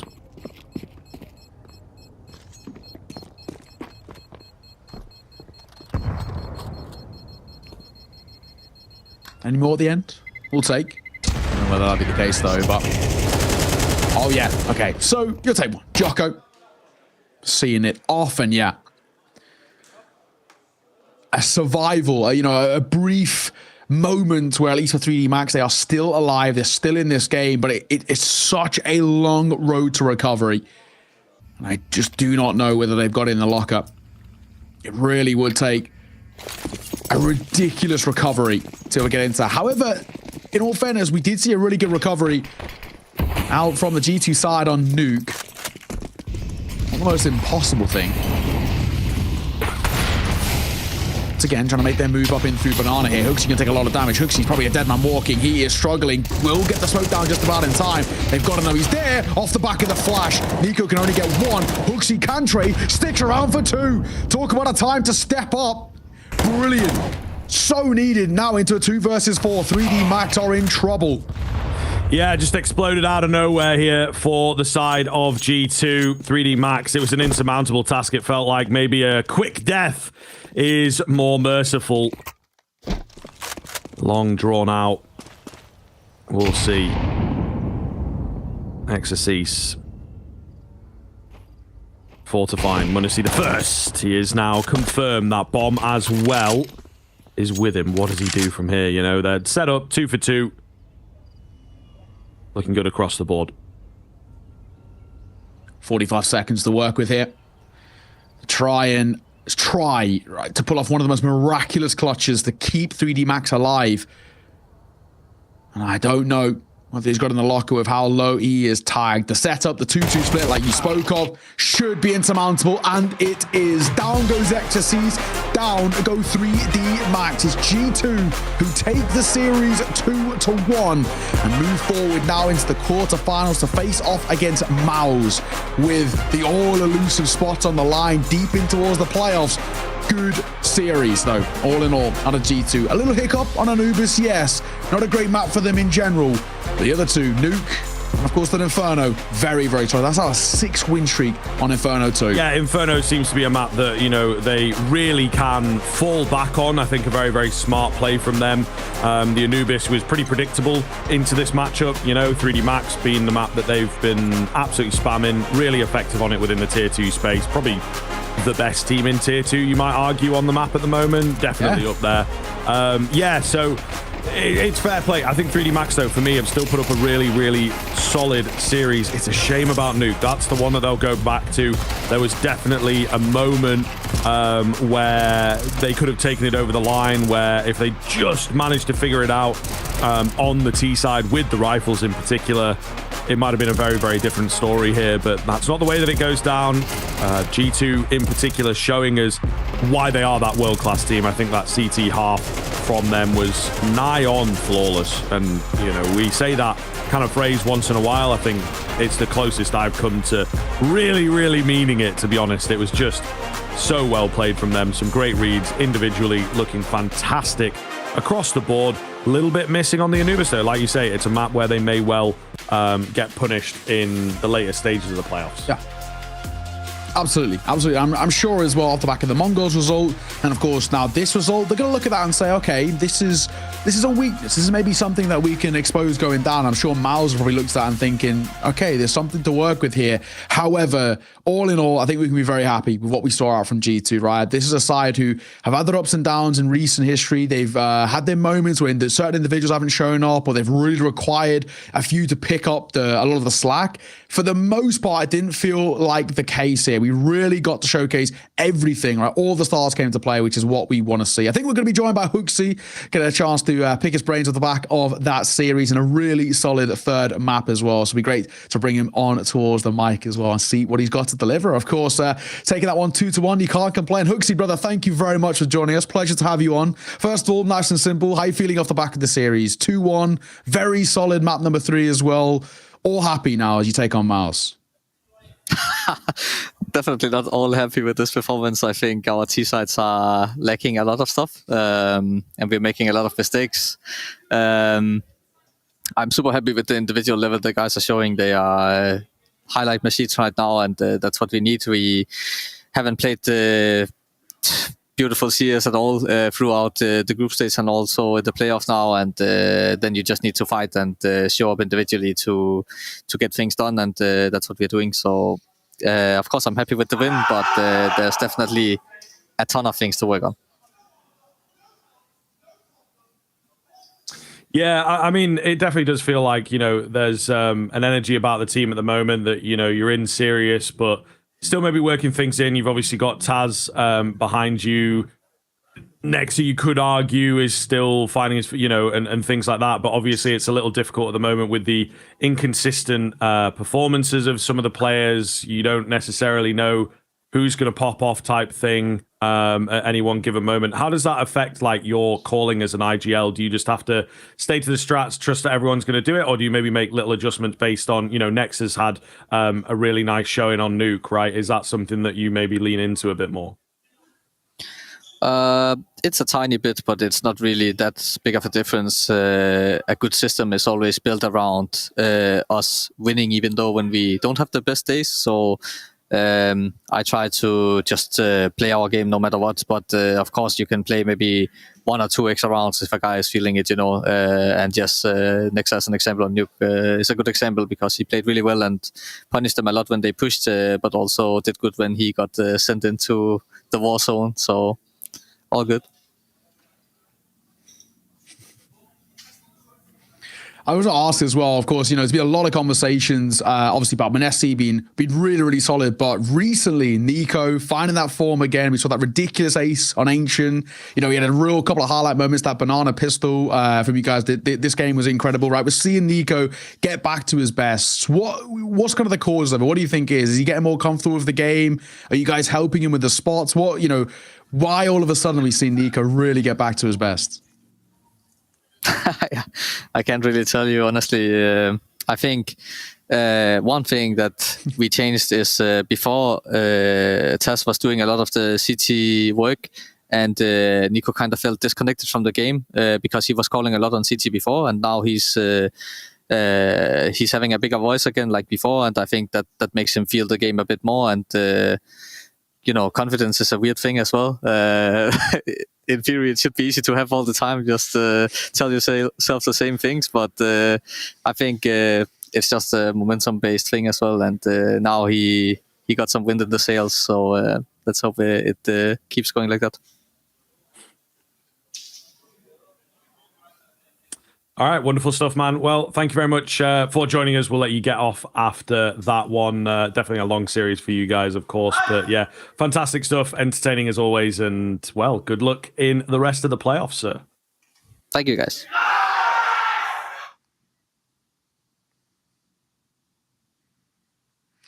Love it. There you go. Yeah, there's all the screams in the back there as well. Yeah, it seems like Liquid are getting very, very close to taking that third map over FlyQuest. So potentially that could be some of the reasons why. Of course, that game's still going on the A stream. So it seems to be pretty hotly contested over there, pretty loud, which is good. That's kind of what we want to see. We have our MVP off the back of that series. There was a couple of candidates, in all fairness, a couple of moments where certain people stepped up, but one in particular, our AIM High MVP off the back of it has to be none other than Nico. What a performance out of this guy. That third map in particular, 19 and 11, he went 111 ADR. Really solid performance. We got to see Nico back at his best. That 4K pistol on Inferno on the CT side, beautiful. Yeah, absolutely, man. Inferno, you mentioned Anubis, he had a few highlight moments as well.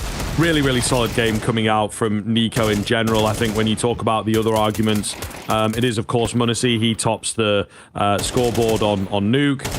A little lacking for us on the Anubis, but then I guess so was the entire team. But he wasn't quite there on Inferno, maybe not required as much.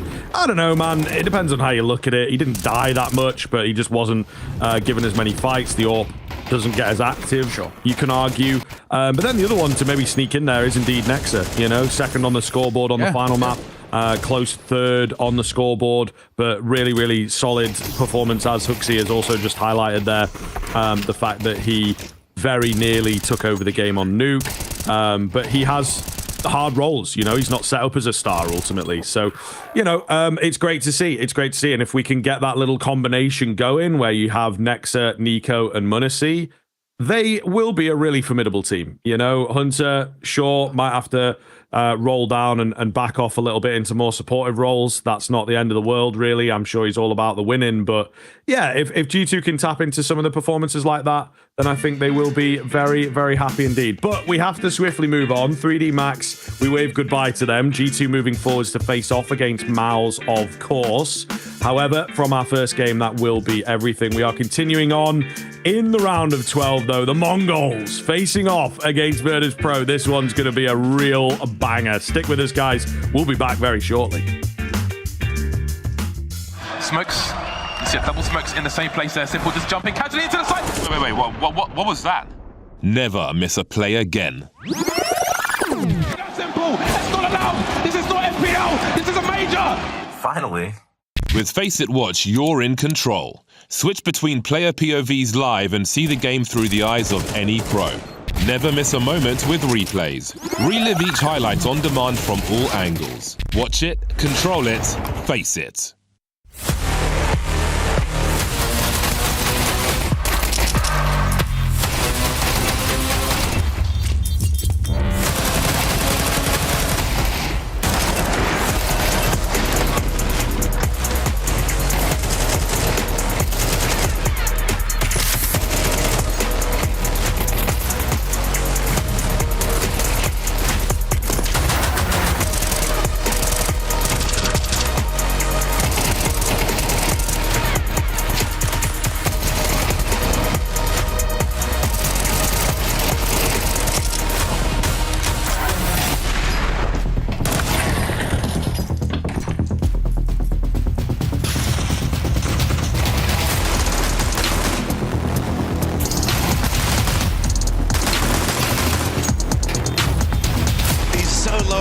He can't do a thing here. Cello just wasting his time. Wait, they're crazy shot. Hang on. Backstab him from He's He's done it. He's won the round. Pros and no's. There's one. Alice on the corner. Molotov towards heaven. Has to be time.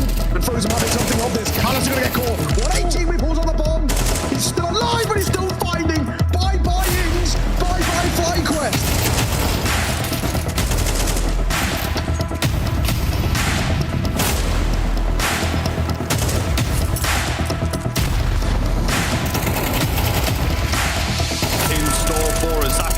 Smoke!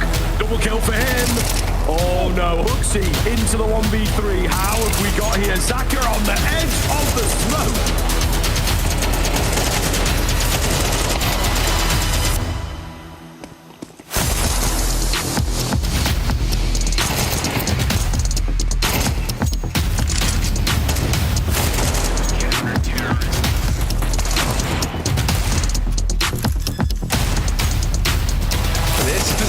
Is perfect from Ings.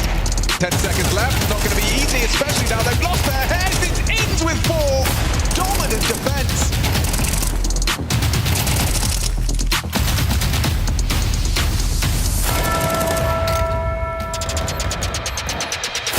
In the corner. Into the first. Into the second as well. Manesi put himself into the 1 versus 1. No Starings in rotation as well. And Manesi just not to Manesi the final 1v3.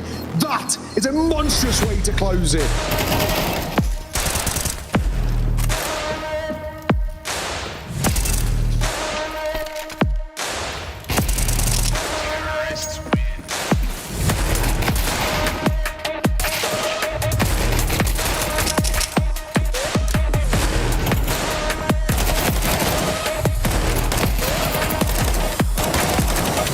This isn't going to be easy. He's all alone. Oh, the flash is so good.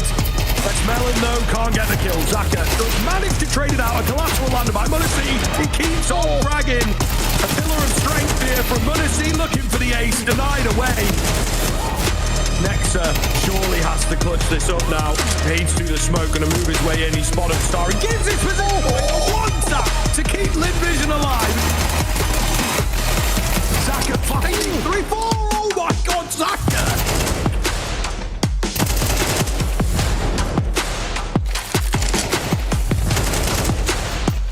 Walk up with this all holding, and they Matchmaus lining up Util. Jimmy tries to bail them out, but Nap with the ace does not let them in.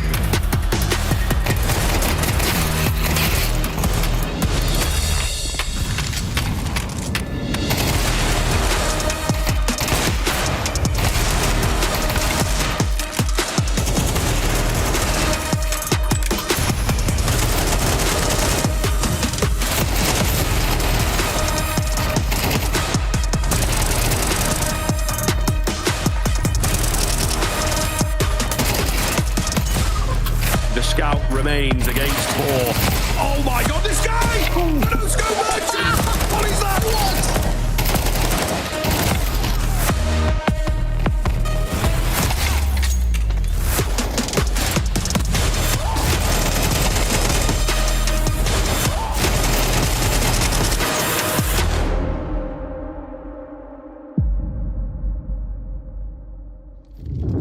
Everyone's low. Hooksy can win this on his own. Essential 1v3. And he's got it in the palm of his hand. Hooksy holds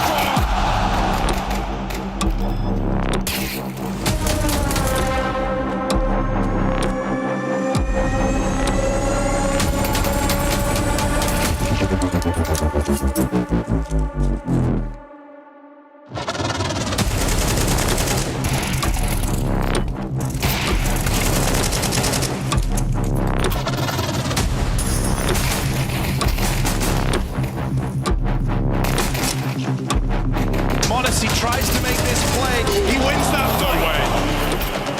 This is the ball rolling for MongolZ. A safe plant nets him the bomb to play around. They think they've uprooted MongolZ. They couldn't be further from the truth. MongolZ runs him down! And look at this, 2 flashes. Carrigan wants to try and punish top. Skulls safe from the flashes. It's a double from Skulls. Lock it and loaded. It's a triple. 4 from Skulls.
G2 in the top side. MongolZ or Hunter rather dead early. Hooksy followed up 1-2. Impact! 3v3 for G2. Hooksy is the man trying to take them there. Hooksy is on for the ace. And it's just Shui left to beat. Door ready to be swung. And he waits to the final 5 in the round.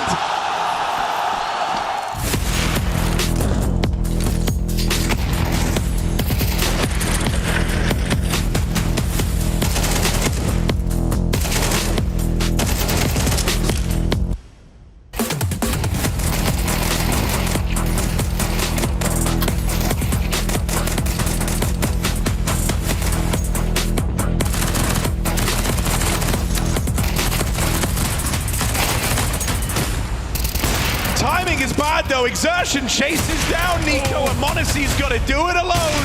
Agile on the AWP. Roland down. MongolZ rising to the occasion.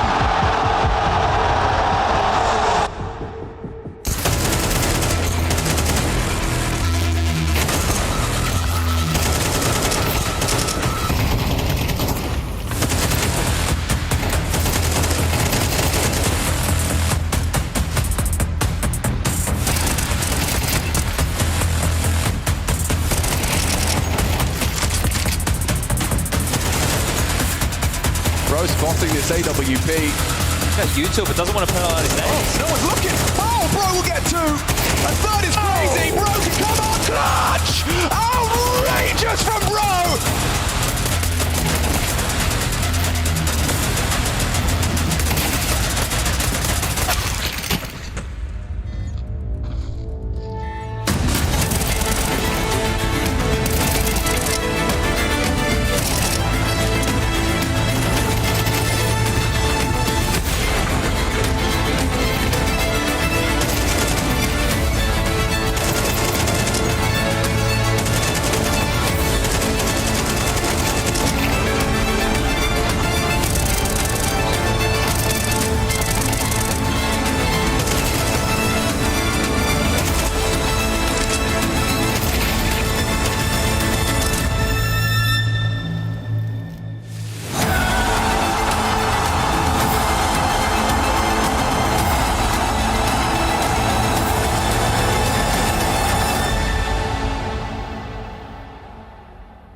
Gentlemen,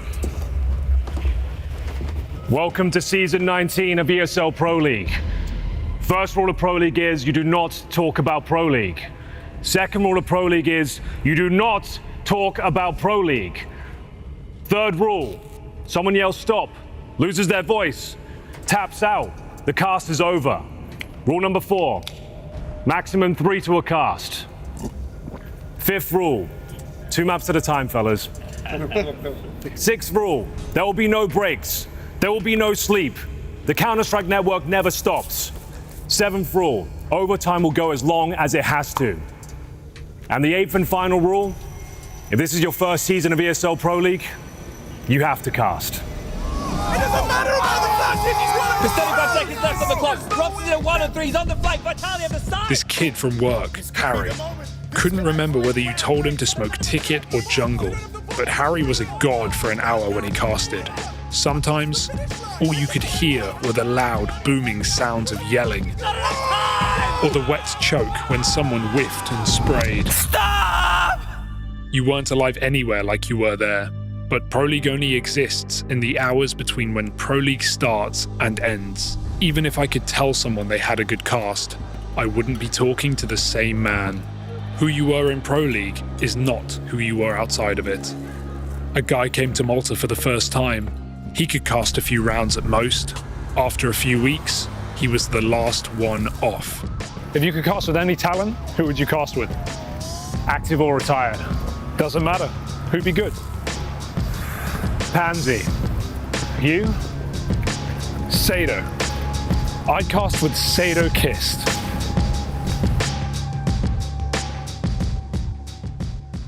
Fucking enjoy it together and put our fucking balls on that table. I love you. Let's fucking do it. I love everyone. Let's fucking go, boys. Luda, you play A with Adam. You can play around main. Going inside hut.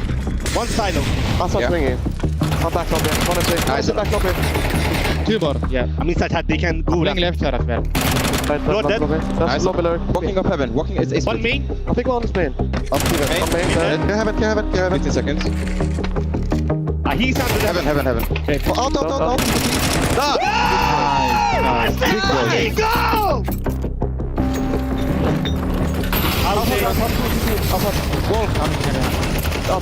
Upward. Wall. Jimmy together. They don't expect Jimmy. Can you go Adam? Planting. Door. Maybe one. I have Nice. Good job. One silo. Many outside. Top mid. Silo top mid. Nice. Top mid one more. Top mid. Nice, Adam. Main. Go hard, run hard. Yeah. Main and heaven. I flash the full Jimmy. Nice try, Adam. My bad, Adam. I'll smoke as if we're going main. We're gonna contact door. One more. That's out. I never got door. Can't see in there. I can't see. Nice. Please. He can't see equal, boys. Bro, I just spam him to fucking cut. Door is closed, Jim. I'm gonna go through garage. Right, many outside. Come on, guys, two garage. In heaven, two garage in heaven. City blue. Nice, guys. Nice clean round. Okay, I'm ready, guys. Let's go. Mori CT, man. Time we go again. Yeah, I will go with Luda. Ready? Let's go. Okay, wait. Robin still.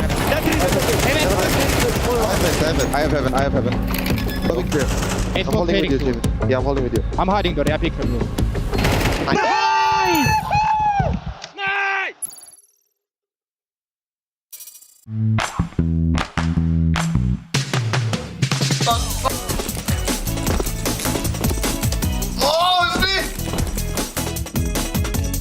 What? I don't have a knife. It's... Bro, we actually played this map before, if you remember. Hey! It's headshot to mod! Bro, I cannot hit you. Oh. It's headshot to me! Why nobody stays? Fuck. Left side, Damian. Oh, jump shot. I will go to cannons. Oh! What the fuck did this go on? Shut up! I'll just try hard and shoot them. Bot down, bot down. No, how does this work? Why are you camping?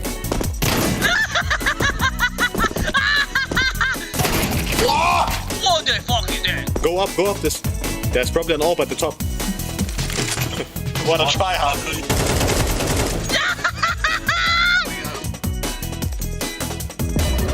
Why do you pick the same one? Same. Shut the fuck up, man. I decide what I want. Wait. I have an idea. You have an idea, huh? Yeah, come back. Where are you? He's on top. Is he still on top? Yeah. I'll get his ass. Don't take the same guy. No. If you take the same, you're... Okay, ready, guys? Yes. What is this? What is this? Knife. Oh, it's like an arena knife. Shut the fuck up, you fucking bot. One left click on it. One left click. You're lying! Did you get HP? Ah, you got 100 HP. You got 100 HP. What? Oh! Wait! I didn't know! Behind you! What? No! What is going on? Come here! No!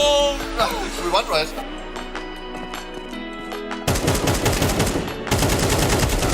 Why are you taking AK? Shut up. Why are you trying hard? I tried to block him instead of...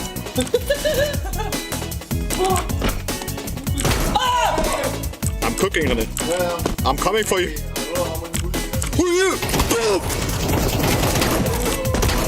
Where the fuck did you go? No, this not this shit.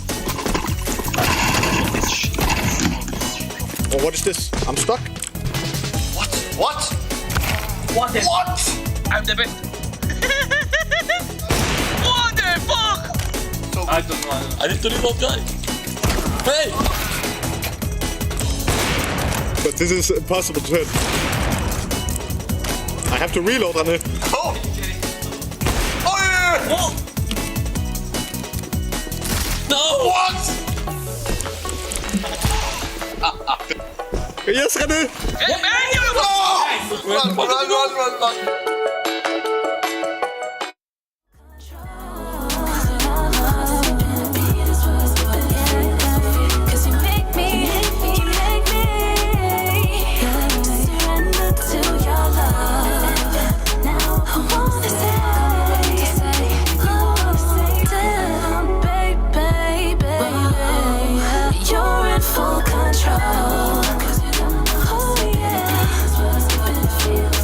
Cause you make me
go to broad daylight.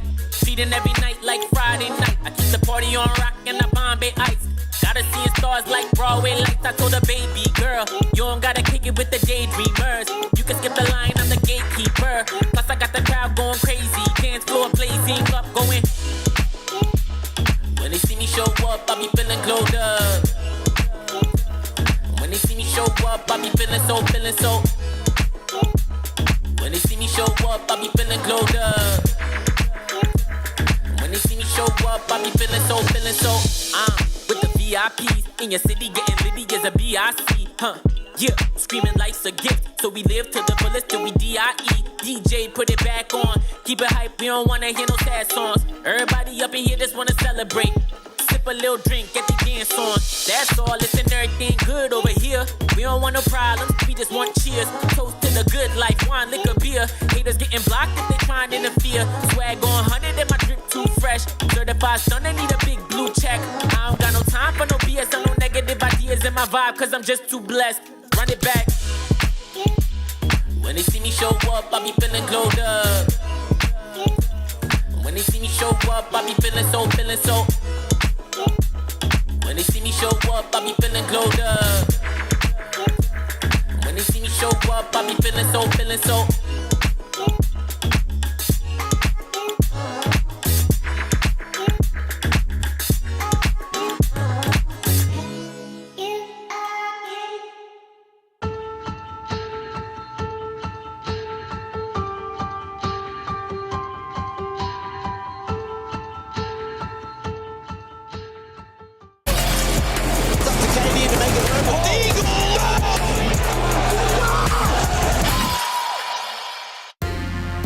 Yo, what up? Welcome back, folks. We are kicking things off into our next round of 12 game here.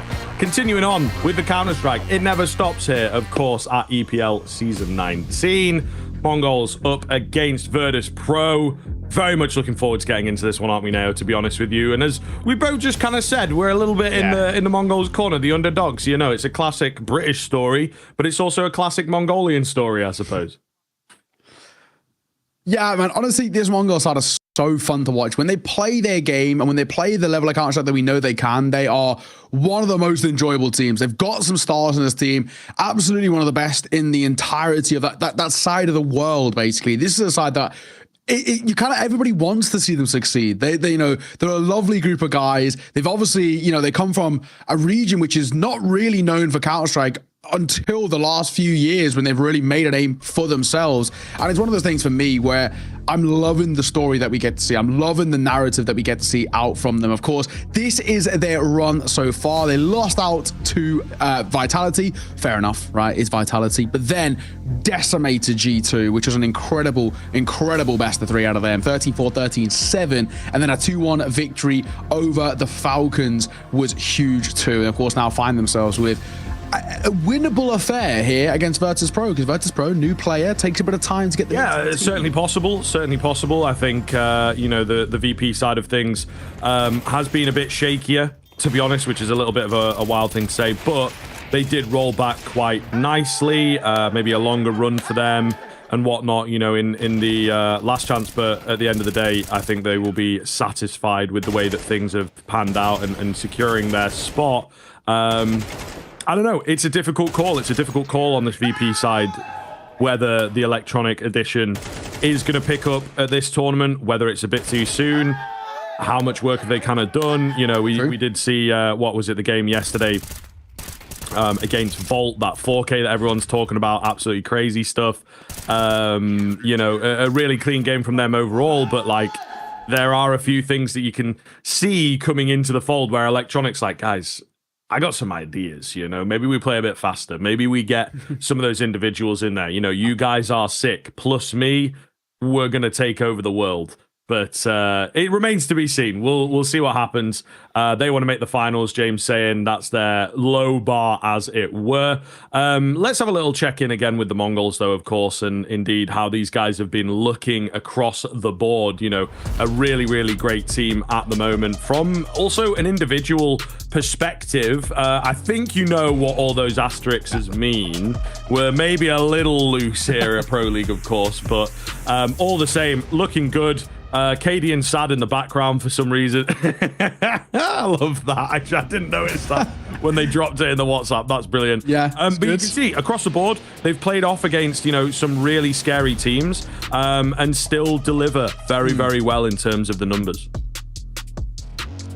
Yeah, and I'm going to say one thing that's been really important for me. Well, there's actually two key points that have been individually for me that have been really important. First of all, Mazzinho, the youngster who came in towards his team, he has struggled on LAN environments. That's actually been one of his weaknesses. Very, very good online, very good in qualifiers, but at times we actually saw him. I think it was Kato, bit of a rough performance, and that's the thing that's actually worried me about the Mongols. Is just him on LAN. Doesn't seem to be the case here. Seems to be finding that form once again, looking considerably more confident in his own ability. This is a youngster who can compete with these tier 1 guys. Despite his inexperience in age and, of course, at the tier 1 level, he absolutely deserves to be here. And the other one for me is that 9-10 has become very impressive on the orb. So there's a lot to like, right? Techno, of course, is just an animal. Senzu, when he gets going, can really step up to the plate. And same to be said for Blitz as well, right? This is a guy who also doesn't maybe get as many shouts anymore, but definitely can step up. But I'm glad to see that 9-10 is actually entering into the fray because, you know, at this level now, as we've seen with C9 and I guess maybe like Preezy before that, we need an AWPer, fellas. It has to be done. You can't really get away with not having an AWPer anymore.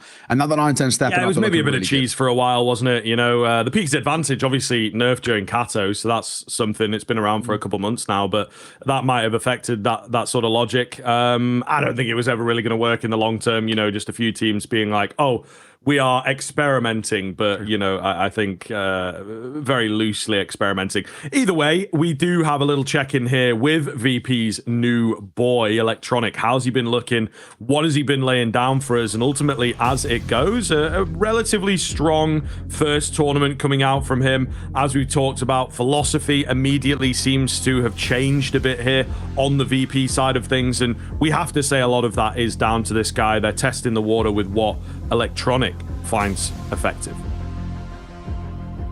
Yeah, I mean, there's no two ways about it. He is a direct upgrade over Mir. You know, we don't even need to even kind of beat around the bush here. He's an incredible player. At one point, you know, one of the best riflers in the world, period, right? So the expectations coming in towards his team that he can once again kind of rekindle that flame. The C9 project failed miserably. We know that. It was a super team on paper and anything but in the server.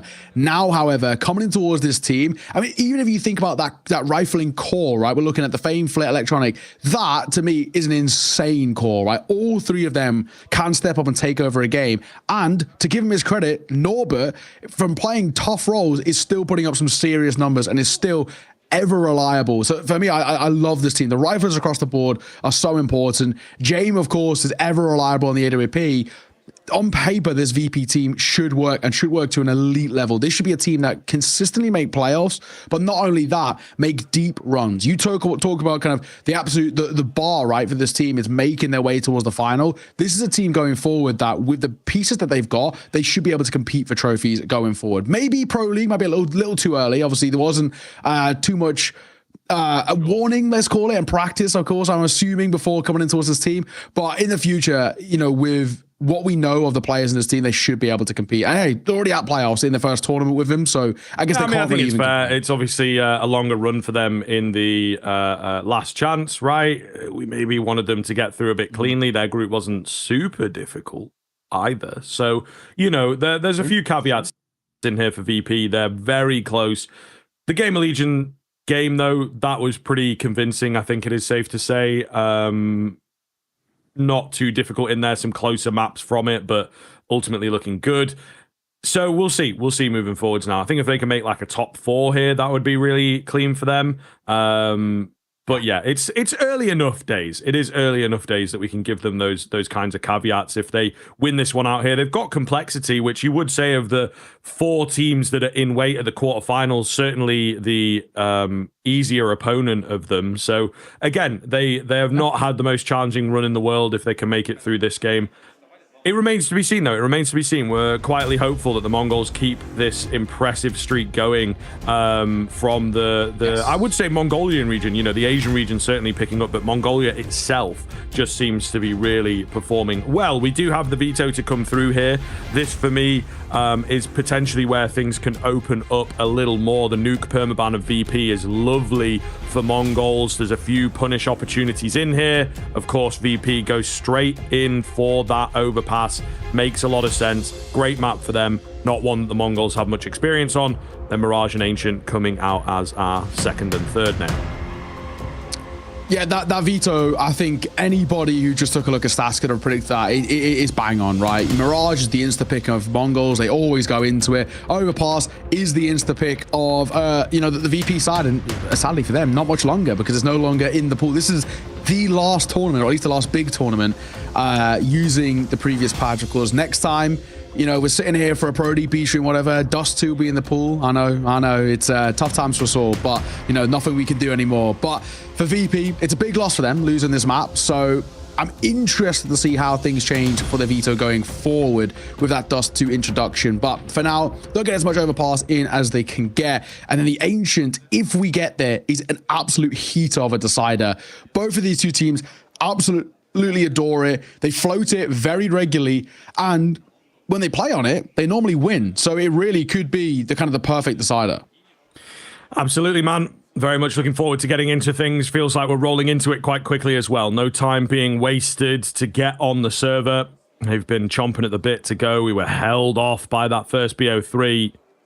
VP, if you were to convince us that this team is quote-unquote super team-esque, then I feel you have to take Mongols easily, right? It has to be a 2-0 here. It has to be a smooth ride. If the Mongols can pick up a map or bring you really close, then I think that, EPL probably ends for you in the quarterfinals.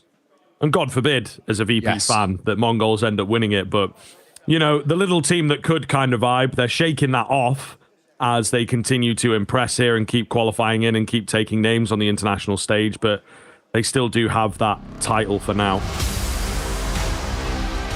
Yeah, it's true. It's true. We are just about to get underway in a second. That first couple of maps coming through, the Mirage and the Overpass on paper are pretty positive for the sides picking them, but it's not always the case. VP don't mind an Overpass, and the Mongols, they played it once and they won. So we'll have to wait and see how things pan out. Either way, I'm very, very excited. We're heading in towards Overpass. What have the Mongols got for us? Last thing to play this, ESL challenger Jönköping Quals, and they beat Linvision 13-11.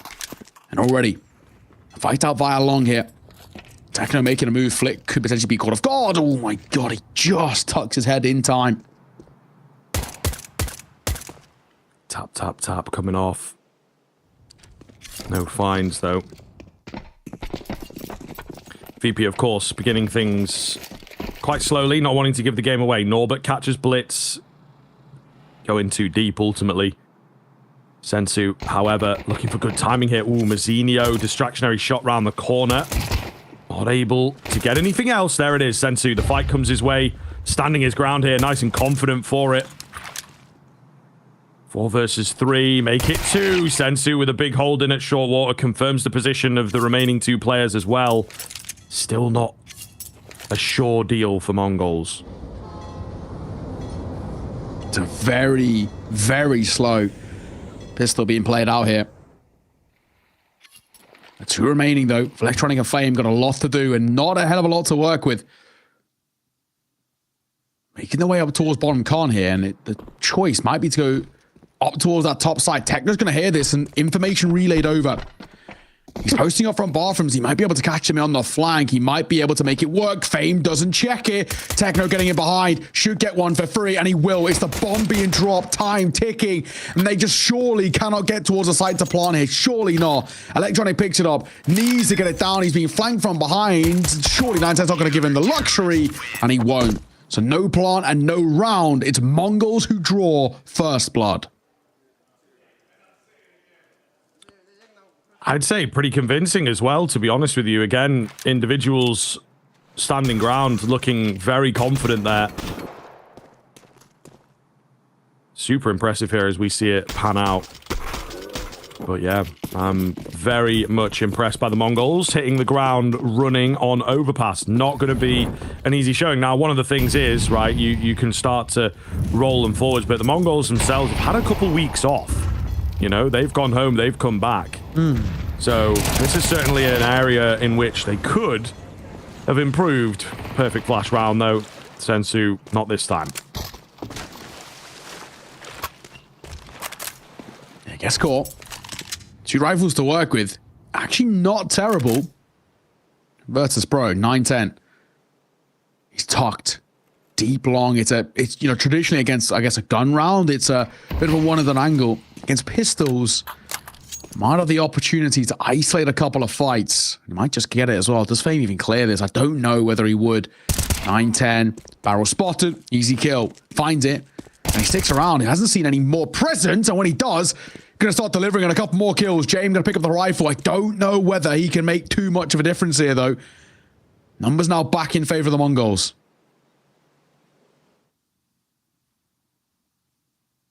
Flit's got space on A. That's maybe the only thing that they have working for them, but there is an opportunity for 9-10 to cut the bomb off. He's looking. He's watching. He's going to get distracted away. He needs to be careful here. Good discipline being shown, not wide swinging in, not taking too many angles. There's the silent rotation round as well. Flash over the top. And Mr. James all alone here with 15 seconds left. Definitely wants to go down before the timer ends. Well, he will. Blitz will see him off. Swing and a find. That's a second on the board. Really nice stuff. Gotta say, those Mongols jerseys, they're pretty fire, man. I know they just released a new one the other day. I saw a tweet about it. Looks pretty cool. They got 2 different ones. They got basically, it seems like a home and away. They got kind of the black and gold, the classic, and then they've also got that white and blue. Pretty fire, man. I know they got a pretty sick, like, bomber jacket. But I don't think you can, like, get it. It's just, you know, they use it for the tournaments. Only they have access to it. It goes hard, though. It goes hard. 2-0 start. VP. Into an investment again. James taking the hit with a lesser buy as he's only got a Tech 9. The rest got rifles. I want to pop it. They're going to contact play, and the contact works. Norba going to find the first. Senzu backside caught by a flash as Blitz going to play up close. And he should get the kill, which he does. Full blind. Hunter's back on towards Electronic, but there's a lot of room for VP to work with here. Yeah, looking good. Looking very, very good for them. We'll see. Utility going to start to go down. There's a couple of gaps in places. 9-10 punished, but the bomb has yet to make its way on towards the site even. Flitz in position. Plan being faked out, not being held just yet. Blitz taking his time and perfect timing on it. Oh, yes. Wonderful stuff. And they have bomb control now. No need to get super giddy here. This is a really, really weird CQB kind of battle going down on the B-bomb site, to be honest. Smoke down. Blitz might just have signed his death warrant. We'll see. Fame position given away. Can't get it done. A 4K round from Blitz there in at short. Really, really solid stuff. So, already, Virtus.pro being tested a little bit on their own map pick. This is a map in which VP have tried to solidify themselves as being one of, if not, the absolute best in the world. Definitely up there. So far, no dice. The Mongols have obviously done their research. Like we said, this veto, it was pretty easy to predict. They've both got into their own first picks. The standard ones they normally always go for. And then the second best map for both of them has been floated as the decider. Would make you think that with the Mongols and, of course, and VP, we've done a hell of a lot of prep coming in towards this veto. And so far, the prep for the Mongols seems to be working very well. James had an AK, dropped. 0-4, struggling to get activated, James here. 9-10's all, rattles off for the first. That AK will be scooped back up as Fame will wield. Already, though, at a numbers disadvantage and being smoked out of most places. Where do you go now with your VP?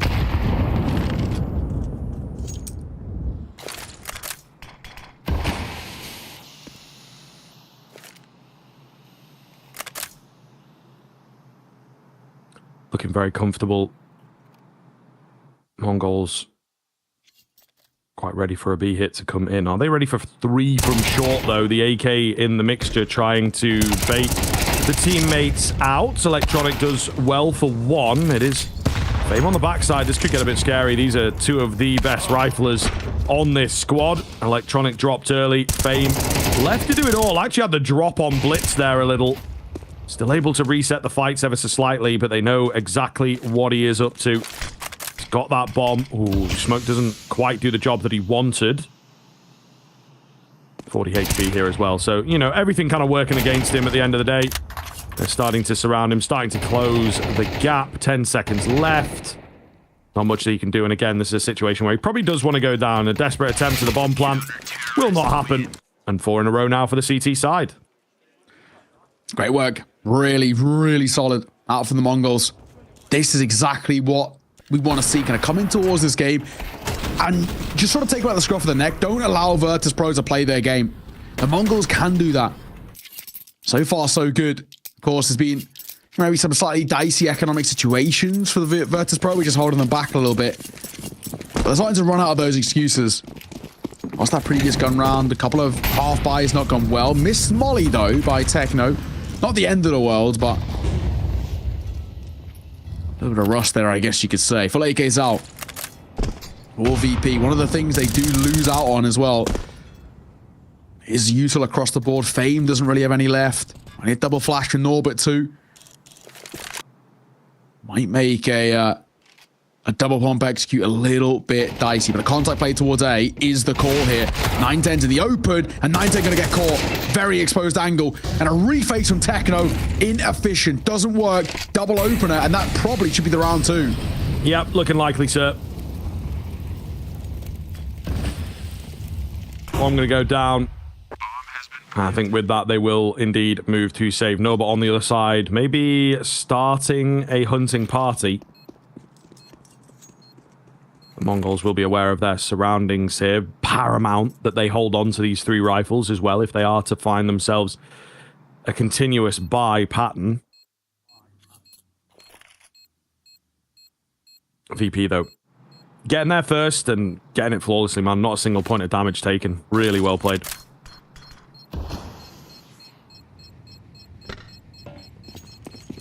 So, a couple of saves. Not the worst thing in the world for Mongols. They can reinvest in around it. And the big one that they lose there is just 910 getting caught off guard. Of course, it does mean an Hawk for free too, which you're going to take every day of the week if you're Jame. And this is exactly where VP can start things off in a positive note for themselves, right? You know, once they just get that one T-side round on board, slowly but surely, VP start to prove what they're all about. Buy back in.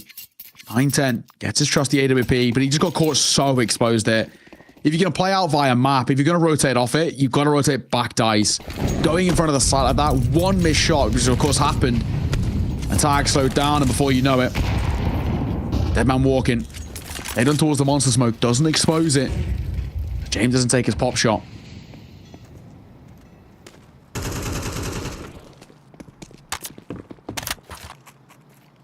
Again, seems to be a bit of a faster setup from VP. Yeah, they're going to go rolling in quite quickly. Minute and a half left on the clock, changing things up. Ooh, it's a little awkward. Team damage coming in. Electronic left incredibly low. Sensu in that kryptonite position right now. They have to put a pause on it. Oof, that smoke was a bit dangerous for me. I'm not going to lie to you. Might have gone further in. Doesn't matter. Molly had already done the damage for the nade to finish him off. So VP tickles here and there will eventually drop Barrel's player. What do they do now with this advantage? Jay making a move. Like you said, right, the numbers in their favor for VP. They're actually not in a complete rush here. Gonna pump the brakes ever so slightly. Classic VP, right? They do like to slow things down, but the numbers says it works, but Fame falls off. So that's our sound cue. Audio gain for the Mongols. It's double stack towards B in the right place. And of course, there's no point anymore being quiet about it. Blitz look directly into that flash. James gonna take a nade. I think Blitz might have been spotted there. Gun barrel wide. So gonna come through. Gonna get one, nearly a second. Pistol pulled out as well as 910 desperately dancing around it. Up on top of the boxers in the 1v1. And James somehow finds the second. I can't believe 910 doesn't trade. And James gonna make that one stick. That was so dicey though. Still, absolutely wild round. Not the VP way at all. They're playing a bit faster here. Still calculated enough for my money, but indeed, really, really aggressive stuff in the early round especially. Yeah, it's unlucky for the Mongols. It is very unlucky, you do have to say. They will move back round for a buy here now. Not wasting any time getting it going, as when he is running out, but they have to even it up ever so slightly. Nice molly, nice idea from Mazinho. Just blinded up and can't finish the frag.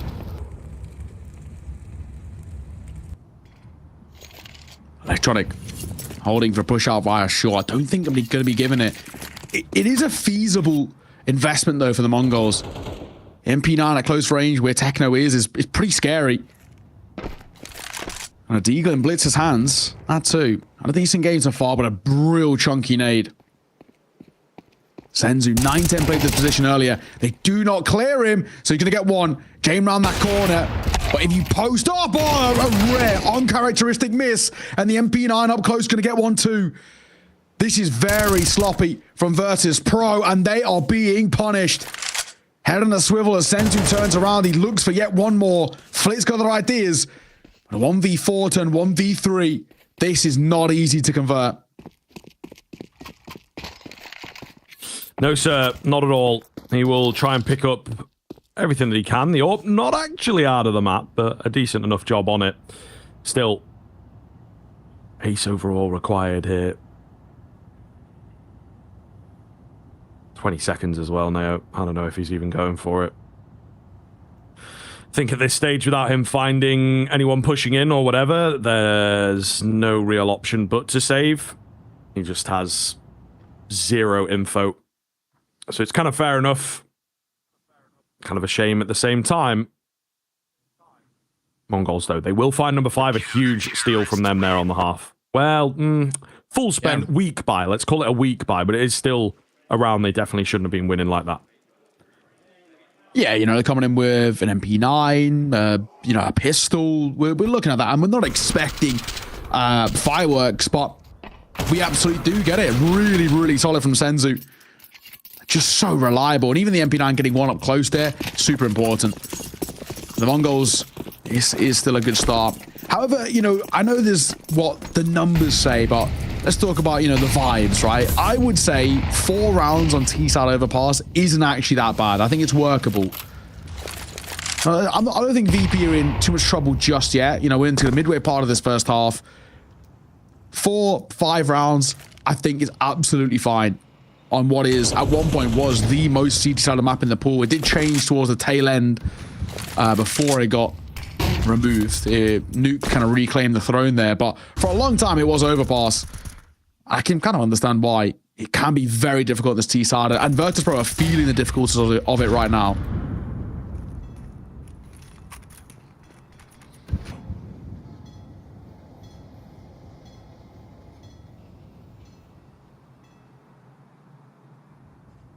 Not much movement across the map here. They get into their defaults, boost up on the B-bomb site for the CT end. But not a lot of presence. VP going back to the tried and true method of the late move. However, variance here. They will contact in. The utility over the top looks super effective. Mazinho caught completely off guard. Still got Sensu at the back end of the site. Blitz on the rotation. Gets aggressive. Costs him his life. And maybe even the round. Flit calculating with the information where he needs to pinpoint in those coordinates to find the clean headshot. And that might just do her for this round. We'll see. Boost for Techno 4K. No, okay. 9-10 getting up on the boost. My bad. But all the same, they're ready for it. James plucks him out. They now know that Techno's there as well. And that is number 3 for VP. Flit, any more on the way out? Yes, is the answer. We'll see off the last. So over Virtus.pro. good T-side round coming through. Slow early round, wait for the opportunity and they take it. Simple as. Popping out towards the side, good trains coming through as well, and that's all you want to kind of do in that situation. When the opportunities are given, individuals like Flip, for example, pushing out through a smoke blitz, you know, Flip's going to take that every day of the week. One of the most solid riflers in this entire region. So timeout will be called here by the Mongols, and honestly, I don't really blame them. They are in a position where I think as well for the Mongols, they are allowing opportunities. You can see Mara get on the mic just to make sure he doesn't let this team enter back in. 3 rounds, not a terrible position that they're in at the moment, only 2 rounds behind, and with kind of the unstable economic situation out for the Mongols, you have to be a little careful. Either way. Virtus.pro, a little bit of a weird buy themselves. Flit's got a UMP. And then James got an AWP. It's a little rogue, but I kind of rate it. Is some level of a buyout for the Mongols isn't great. 1 M4, 1 Scout, and a few upgraded pistols. Yeah, not the best. Not the best. But, you know, they found success with something similar to this previously, so... there's a chance.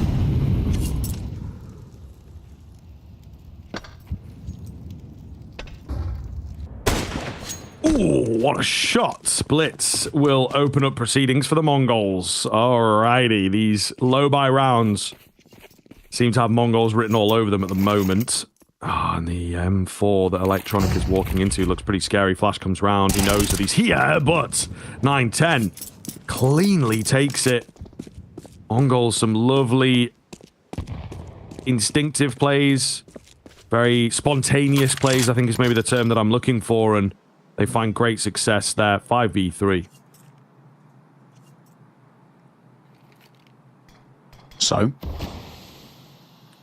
things go quiet once again. This is the VP special, right? Pump the brakes, but they just don't have the numbers to work with, which is the thing that lets them down. Norbert gonna try his best, though, to bring it back. Molotov towards barrels, nobody there. We're crossing towards the site. Finds the monster player. Made to work for that kill a little bit. Up on towards bridge, and he gets caught on the reload. Oh my god, how has he not died there? Techno misses his chance, an opportunity squandered. As the smoke comes down on towards the site, and he starts to move around. Norbert finally gets dropped. But he won't be able to do another either. Getting that bomb down, most likely, thankfully, Flitz sees it off. This is a really scrappy round, considering the buy out, and it all falls apart. They could not get it down in time. They struggled with that, I guess, that box play. It's a bit of an unorthodox angle, and the bomb doesn't go down. Just like that, Mongols steal it away out of nothing. VP leaving it way too late. Yeah, I mean, they're looking a little panicked in some of these rounds, you know, very, very uncomfortable with how it's going. It's actually Daston on the mic here, and, you know, you don't always see him getting vocal in these timeouts. He's also covering his mouth doing the classic, you know. I love it. I love it. Just in case the lip readers start you never know, man. You never know. Stealing strats. Stealing strats. Mm-hmm. For sure. It's fair enough. One of those things, though. I mean, if I'm him, who cares, right? It's overpass. We ain't going to see this map for... No one's pocketing overpass stats. And VP are setting up the bring back overpass lobby as we speak. You know, they are going to be funding all their prize money into lobbying Valve to bring it back as soon as possible. I'll be there, mate. I'll sign the petition. I'll buy the t-shirt, whatever needs to be done. I love this map. I'm very sad to see it go. I hate Dust 2, so... But, in all fairness, I don't think VP mind it. So I don't think they're too annoyed.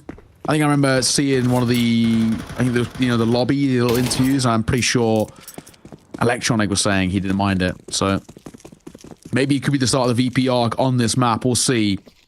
Back to the action at hand, though. VP making a move. Oh, 9-10, good find. Boost works, Flit dropped. Very important kill to find. Electronic, edge of the smoke business. He's actually up really, really close here, quite early on into the round as well. Are they savvy of this? I'm not so sure. Smoke going to start to go down now.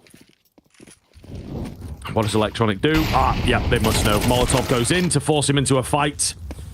He goes down. A classic aggressive electronic move, but it does not pan out here. MongolZ on the cusp of 7. Making a move, 9-10 might get caught here. Norbert Khalil, a flash over as well. Fame and Jane starting to make a move up through Banana. Norbert's got to get at least 1 kill here on this long fight. And he did just use his last flash as well. Techno sitting up close, and he doesn't even get 1. It's unfortunate. Down goes Fame as well, and James AWP, you already know where this is going, ladies and gents. You know exactly what time it is. But he hasn't given the luxury of it. Mazzinho rotates off from that B anchor position. And it's Mazzinho time as he denies the save coming through. MongolZ are looking really solid. If they take away overpass, it actually throws this series up in jeopardy here for the VP side. And so far, 7-3 is not bad. Yeah, I mean, I would say so, for sure. I think they can be very, very happy with this, you know? I do obviously fear for that second half and what VP are going to be capable of over there, but at the moment, this is a really, really great look, and they're in control of the game. They're playing from ahead. It's very, very impressive just in and of itself, regardless of how the map pans out. I think that they are playing above and beyond their ability that we would have expected. You know, they've got 1 official on this map at the moment. So, you know, you figure you see that VP pick it, it's like, come on, it should be a breeze. But they, I think, as we talked about, know and recognize this to be a real hole in the defense, hole in the map pool, and thus it's clear they've been working on it. Yeah, spot on. Jane, the only AK, only real kind of investment in this one. Nade comes over. Decent chunk of damage there on towards J-Man Flip. Mazzinho going to be testing the second. He's waiting. Redrops the smoke at the perfect time as well. And his spam would have been huge, but they don't opt for it. One playing anti, one playing back. First contact. This is a good setup, a standard monster setup. With 30 seconds left, VP don't really have any sort of choice bar going towards B now. Sensu and Mazzinho. Ooh, yeah, scary combination here. Sensu for the double spray down. Mazzinho got his man covered, and they just can't stop fragging. The bullets are perfect, man. I mean, they don't even take any return damage, considering there's 4 on the other end of that. Flip will save. Is he going to be given the luxury, though? The answer is no. Sensu gives him the mercy of before time, but all the same, a heck of a round there from the MongolZ. Oh, that's good. This is good. They're making the easy ones thick and the ones they have to work for as well. Yes, they're close, but they're still seeing them over the line. Already now up to 8. It's a super solid display. I said 4 rounds is good enough, generally speaking, on the T side. Obviously, it requires you to get a pistol if you're Virtus.pro, but you can make 4 rounds work, especially in MR13. But Virtus.pro have really struggled to get going. They've really struggled to make a conversation so far out of this first half, and Sensu brilliantly executed. Norbert gets deleted immediately. Wonderful stuff. Smoke. Oh, it does actually break efficiently. And he is able to fall away. Yeah, that's kind of wild. A bit lucky. What is going on here? James wildly running in. It's so foreign to him and the rest of us. Sensu, though, it doesn't matter. The hold out from ABC.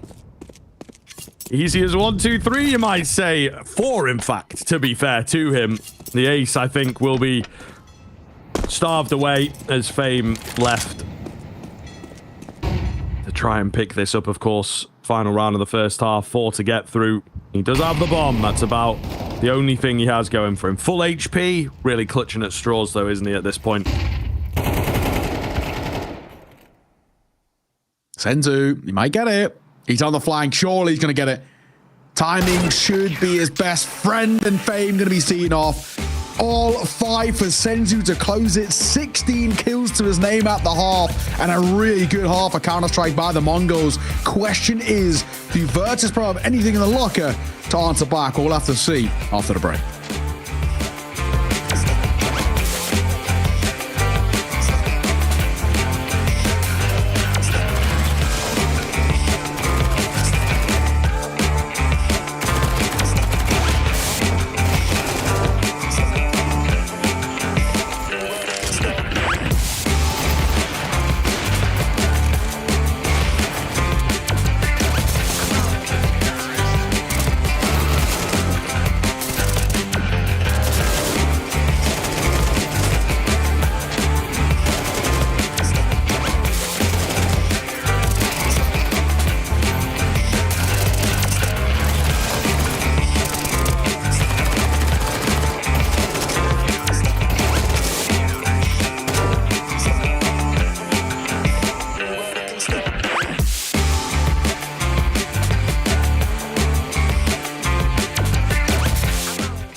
Gentlemen,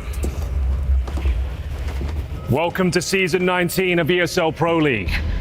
First rule of Pro League is you do not talk about Pro League. Second rule of Pro League is you do not talk about Pro League. Third rule, someone yells stop, loses their voice, taps out, the cast is over. Rule number 4, maximum 3 to a cast. Fifth rule, 2 maps at a time, fellas. Sixth rule, there will be no breaks. There will be no sleep. The Counter-Strike network never stops. Seventh rule, overtime will go as long as it has to. And the 8th and final rule, if this is your first season of ESL Pro League, you have to cast. It doesn't matter about the flash if he's running. There's 35 seconds left on the clock. Drops it at 1 and 3. He's on the flank. Vitality on the side. This kid from work, Harry, couldn't remember whether you told him to smoke Ticket or Jungle, but Harry was a god for an hour when he casted. Sometimes, all you could hear were the loud, booming sounds of yelling, or the wet choke when someone whiffed and sprayed. Stop! You weren't alive anywhere like you were there, but Pro League only exists in the hours between when Pro League starts and ends. Even if I could tell someone they had a good cast, I wouldn't be talking to the same man. Who you were in Pro League is not who you were outside of it. A guy came to Malta for the first time. He could cast a few rounds at most. After a few weeks, he was the last one off. If you could cast with any talent, who would you cast with? Active or retired? Doesn't matter. Who'd be good? Pansy. You? Sado. I'd cast with Sado Kist.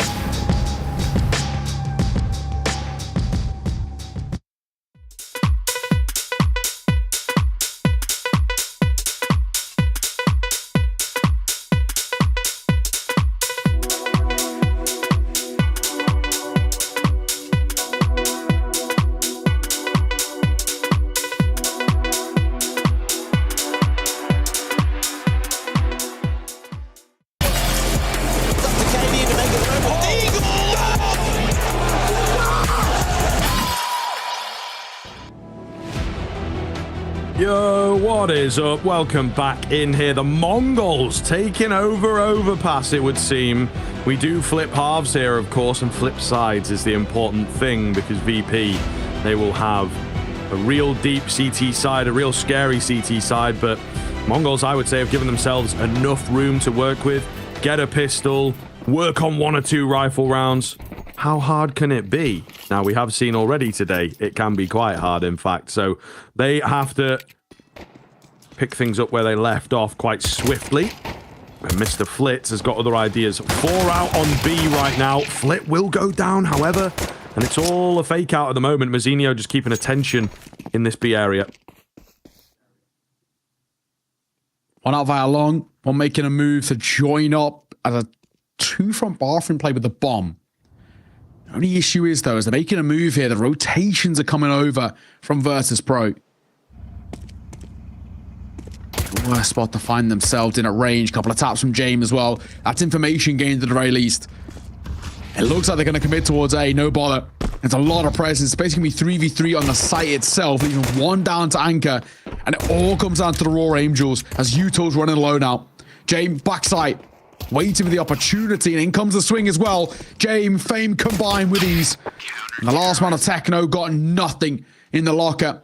A very, very simple pistol round out from Virtus.pro. And that is the start of the back of a 9-3 half that they absolutely needed. Yeah, brilliant stuff. Absolutely brilliant stuff, to be fair to them. I think that, you know, again, there was a clear directive into this round. 4 on B, 1 pushed on the boost. 1 pushing short.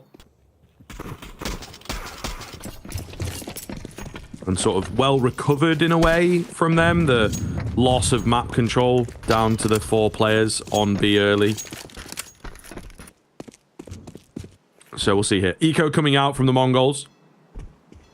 Just a deagle for Blitz. And even that is kind of an overspend for me. Yeah. Not got a lot of money left in the back pockets at 1,350. Might have to be, unless he gets a couple of kills of it, might have to be a Glil or a Mac 10. SMG's not the worst thing in the world. Speaking of, Flitz SMG could get active in a second too. Gets him behind, could get a lot of money. James, same for him. UMPs are underused these days, it seems. Virtus.pro single-handedly are bringing them back into the fray. And James surely got an opportunity to get a hell of a lot of money in a second. Swing first is good. And then in comes James as well for one of his own. Super simple stuff. And the UMPs are cleaning house alongside the M4 as well. A lot of money in the back pocket. Senzu. Might be the same story for him.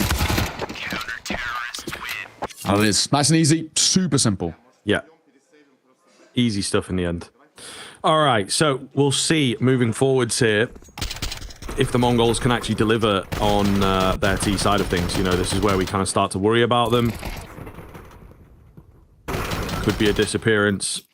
Could deliver something impressive. I think that VP, yes, are a very scary team here, but so far the Mongols, for me, on an individual level, an individual standpoint, have been looking absolutely fantastic and really able to bring a level of game that we just weren't expecting. Sensu especially looks absolutely fantastic. Blitz alongside him, pretty clean also. There's not much of that out from VP just yet, but maybe this second half is where they can flex their muscles a bit more.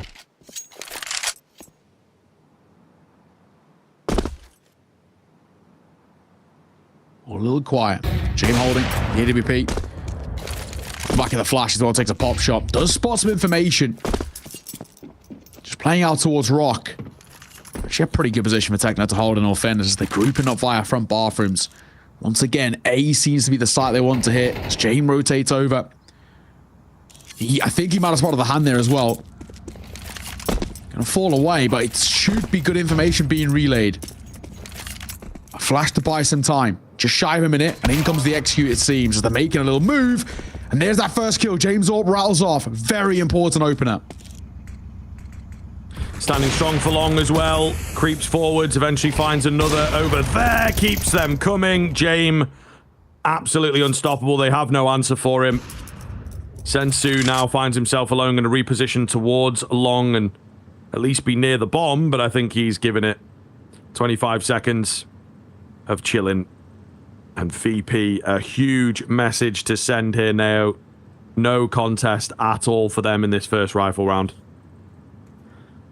This is exactly what we want to see, man. We are seeing VP start to essentially showcase how good they can be. This is a side that when they want to, they can absolutely take over a game, and that's what we're seeing. Senzu, I don't know, even given the luxury of saving here, holding. Yeah, no swing, so he is just about. The AK will stay alive, but it's the only luxury they've got to work with. So far, so good. Virtus.pro, they had to come in towards the second half and get out the gates flying, and that's what they're doing. James, really solid round out from him with the AWP. 3 super simple kills, all isolated. Information on the fourth as well, relayed towards Fame. Doesn't really get any better. With that one AK, they don't actually buy around it here, Mongols, to go for that lower investment, so Senzu's money will be pretty rough next round, unless he can keep the AK alive, that is. Blitz, oh, gets caught in transition. That's actually a pretty big one for the Mongols. They're going to pick up the pace, not wasting any time getting into A. Rotation comes up from Electronic. James trying to buy time with the Molotov. They're a little ahead of it. Smoke going down. It's confusion all over. Fame at long. Will he be dealt with? They're so heavily split here, unfortunately, for the Mongols. Nice find from Blitz around the corner. 3 versus 3 now. Bomb recovered. Just about. And the smoke is still there for the plant. Nobody wants to give the game away on the VP side. Sensu, an aggressive move in. Electronic waiting patiently, but Blitz ready to take him down. Sensu closing the gap between he and the CTs, but it's 9-10 on the back. There's no way they expect this guy coming round. He's able to drop Norbert, leaves James all alone, panicked and unsure of where to look, and the Mongols, with the pace, with the coordination, have hit double digits a little too early for VP's liking. Massive round, absolutely massive round to be taken. Without a shadow of a doubt, changes the narrative of where we were at. We were talking about VP starting to make a really good comeback and there being basically, what, 1 gun round to work with, being the difference between where we are now and kind of, you know, VP tying this game up. And that round being taken there off the back of essentially a low buy, right? Just nothing around that save AK is huge. Mongols cracking to double digits, only 3 rounds away now from stealing away Overpass. It goes without saying, now VP are feeling the pressure. Dastan getting, you know, back on the mic here. He knows that this is a bit of a perilous spot. Yes, they can buy back in. That's the nice thing about this. But in terms of where this game stands right now, if you allow the Mongols to start to deliver on their T side, absolutely is going to change things up. This is huge. What a round there. Really well done. We've seen a couple of individuals really come alive. You know, Blitz, obviously 13 kills, but Senzu's 18. Miraculous, 9-10s at a couple of moments too. He does have his favorite AWP to try and challenge that of Jane. So far, kill-wise, just a little bit ahead of him too. James trying to get aggressive for a first. No success. Oh, I think that nade was meant to go a bit deeper, to be honest, but maybe it was meant for the boosting players. Either way, nothing ringing off in terms of the util damage for the Mongols. Electronic spamming out as well. We got a little boost up, kind of late. No one around, no one really. Ooh, entertaining it. However, a speedy look in, and Flit loses his life. He had the right idea, but just could not find the kill. Thought he was maybe away, thought he was safe. And it ain't the case, so Mongols getting the man advantage early on.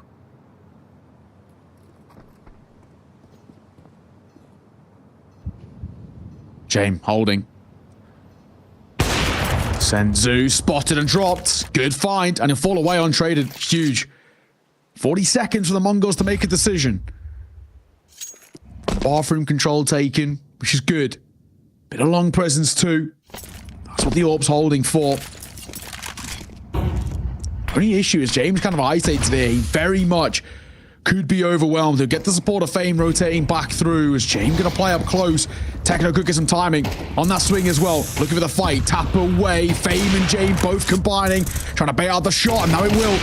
Time's ticking though. And James going to find the trade as well. The last man, I think, in a lot of trouble. 9-10. This is a big ask, and he's not going to be able to do it. VP answer back.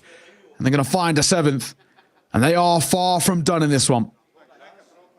Yeah, absolutely, man. You know, again, the Mongols struggling against these super strong individuals. A keen opener like that on Overpass, you know, really, for a lot of teams, it's going to be enough.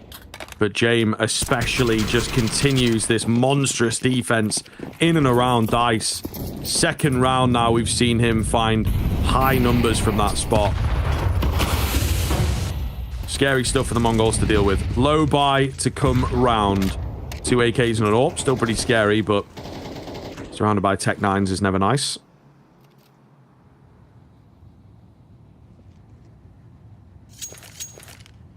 They've converted around kind of like this before, so maybe might be a chance.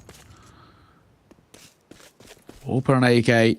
It's not the easiest, but it isn't impossible. Once again, making a little move. A seems to be the real point of contention for the Mongols, the consistent factor for them, always going towards our top site. Not changing up. Triple stack via B, though. Leg spotted. That's an AK also spotted as well. James gonna hit that Molotov directly, and he will actually fall. Caught in the flames, ticked down and tagged. Fame will fall too, and another round that Mongols might just steal away. Yeah, VP really struggling against these ones. You know, maybe when Mongols are playing less predictable and just fearless as well. Yep, it will be the round going the way of Mongols. VP going to save. They're not even going to risk it in. I mean, it's completely fair enough. Tail end of the game, you don't want to be running out of cash like this, but the Mongols now threatening this overpass, which is mental to say. Honestly, VP looked like coming into this, they absolutely should have had overpass. You know, great map for them. Probably their favorite at the moment. Bit of a shame to see it go. You could argue Ancient, potentially. It's neither here nor there at this point because Mongols, they've got one official on it in the past 3 months, and you know, if you go deeper than that, there really is not a lot of tape for this team, not a lot of experience on this one, just kind of stopped playing it, I suppose. But maybe indeed it is kind of a catch-off towards the tail end of last year. They had a fair amount of reppage in there. It's tough to say. Regardless, it shouldn't have been this much of a challenge, you know, for VP to get this one over the line. A tough spot. They really are. Been that great. Mongols are only 2 rounds away. Lose this round here as well for Virtus.pro, and that could be curtains. That could be it. Got him for FAMAS for Jane. Not a lot of utility, but an opening kill, which they'll take every day of the week. Blitz gets caught through the smoke. That's not the start they wanted. 9-10 holding for the boost. With 1 minute 20, all goes quiet. The Mongols losing that initial fight. They don't really know where to go now.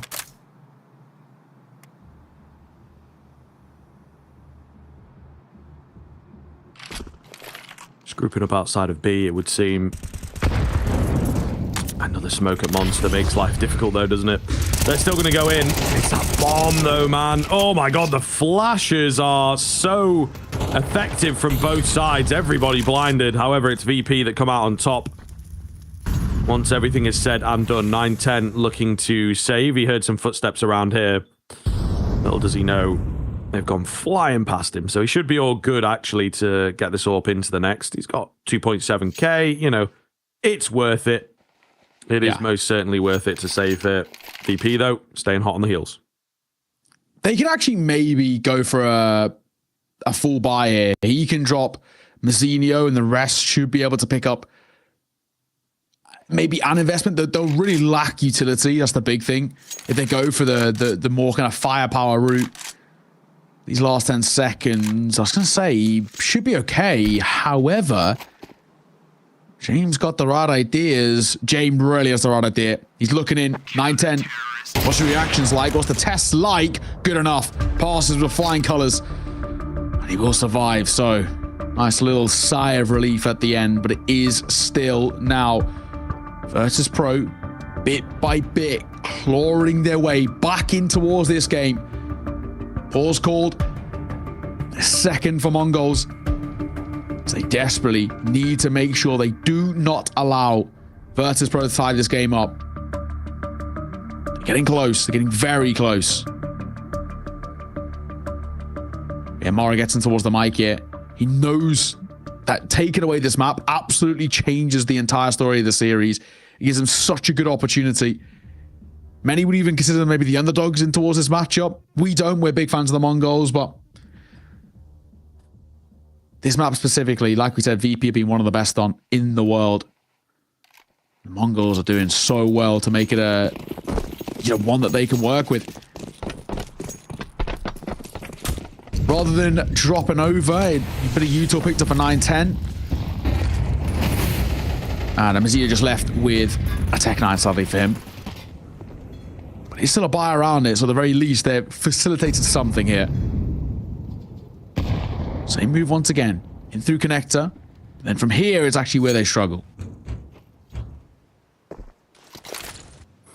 Flash out. That gives a bit of the game away. Fame will know that there is presence at the bottom end of Banana there. Flash for himself. No one spraying wildly on the Mongol side of things, though. Not giving their game away. Tit for tat at the moment. Cat and mouse. There it is. Oh, Fame. Brother. That's so unfortunate. I think there was a flash that came over from the T side. At least I hope so. Nonetheless, Electronic also blinded up. Jame again, the only one on the defense. He's just ever so slightly round that corner while blinded. That's so unfortunate. Techno catches 2. And Mongols, number 12, is right there, right for the taking. They've just got to get past the GOAT of Norbert, and they will do absolutely that. Techno, 4K, not quite. 3K is good enough. Big round to be taken. It's an opening kill, right? It gives them all the space up via Banana. Fame just gets caught before you know it. Round done. So quick. This kill here. Then they can just converge on towards the A side and overwhelm with numbers. That's exactly what they do. Running through, I mean, as well, there's been a lot of question marks about what VP can bring towards this map, and times are starting to dwindle. Final timeout used by the Mongols. They've got 4 map points to try and see this over.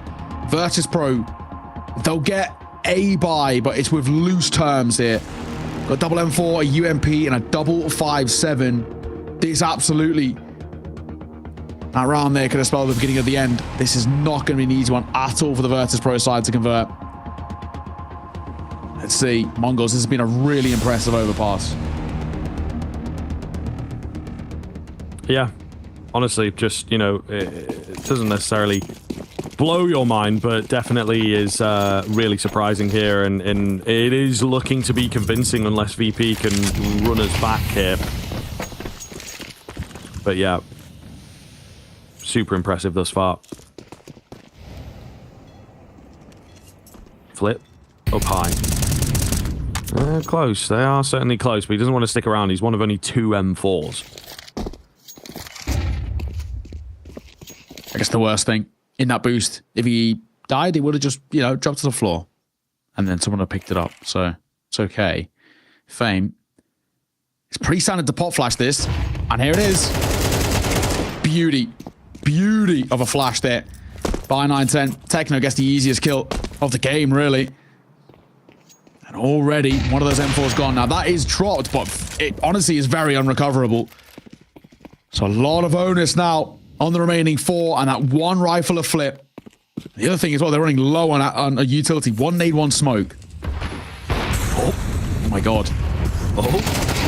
Oh no, Sensu, yeah, makes steps. Easily heard, easily dealt with. Mazinho back into the 4v4. Mazinho gets caught too. Not worked out in terms of timing, in terms of the look. Electronic also in the right place at the right time for VP, leaving Mr. Techno and 910 to do it all. Techno catches Electronic, getting a little greedy. Flip, however, cleanly round the corner. The Tech9 switch is quite clean. 910 left against 2. Thinks he's going to have an easy B-bomb site here. Won't be the case. Norbert is in super, super deep. Not going to get checked at all.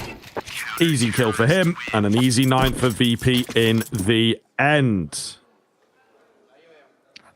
Weird round. Very weird round. I think, for me, it just feels like the Mongols get just a little bit too comfortable in the situation they're in. And they just overfight, overface. I'm surprised Mazinho isn't aware of kind of where they were at. And kind of what was going on. Right? I'm surprised he didn't get the trade there, but in the end, still an opportunity for VP to push this towards OT. Of course, buy back in for them. Same can't be said for the Mongols. No bomb plant, barely even the kills. Have not got the money really across the board.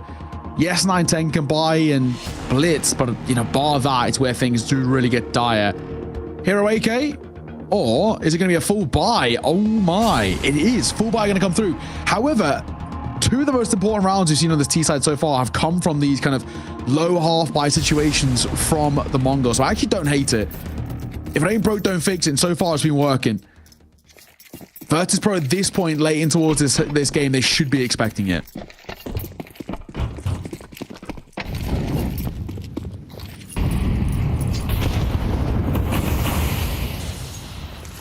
Quick rush coming out from the Mongols, trying to get some keen control of the B water area. They will do so.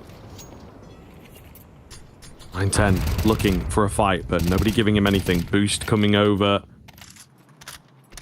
for Blitz here. Again, gotta be careful with the way that they're playing this one. Electronic crosses in, spots them out. That's the location of 2. 910 now being seen as well. He nearly got in under the radar, but not the case in the end. VP, some good information gathered then, and no one going down for it. Slow around here in the early part. Bit of damage being dealt towards Electronic, but not a huge issue. Presence being shown both towards A and B. Bomb not committed though. And a very good position held here, in fact, by Techno. Already up towards long bathrooms. And they are going to full rotate over. Bomb in tow this time as well. Flash going to come out via long. They're not going to commit to the fight though. It's all part of the ruse. It was checked by James. He spots nothing. They're grouping up.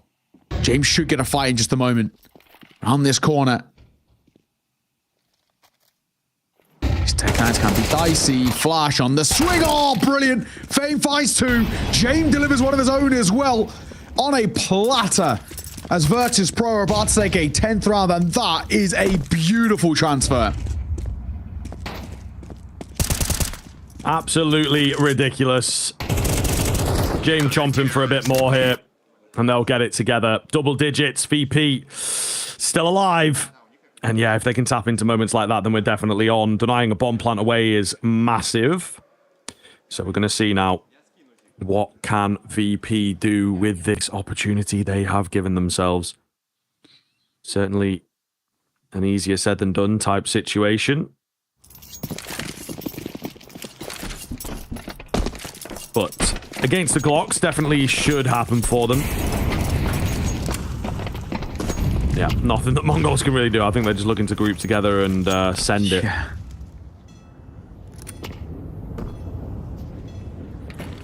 Well, yeah, this round is kind of one of those classic attack pause, what I call an attack pause, have a little conversation. Obviously, can't bring the coach in, but the team can have a little look in. Fame will have spotted them out. Just going to double back towards side. That isn't going to overextend. I like this. Oh my god, Utah comes down, but too late. James going to drop a smoke of his own. Plays anti. Does avoid it and lines them up. Mows them down. Oh, James. Hello. Beautiful work from him. 3 to his name. Electronic gets 2 of his own as well. And Virtus.pro now make this one round to push it towards OT. They look dead in the water on their own map pick, and they've now absolutely come alive. But can they? Can they push it towards OT? Or Mongols going to steal it away at the final hurdle? The $1 million question, sir. We'll see. This is really, really intense stuff now. Mongols, insurmountable pressure. What do they have in store for us? Again, going to move quickly into the B water. Didn't work for them the last time out.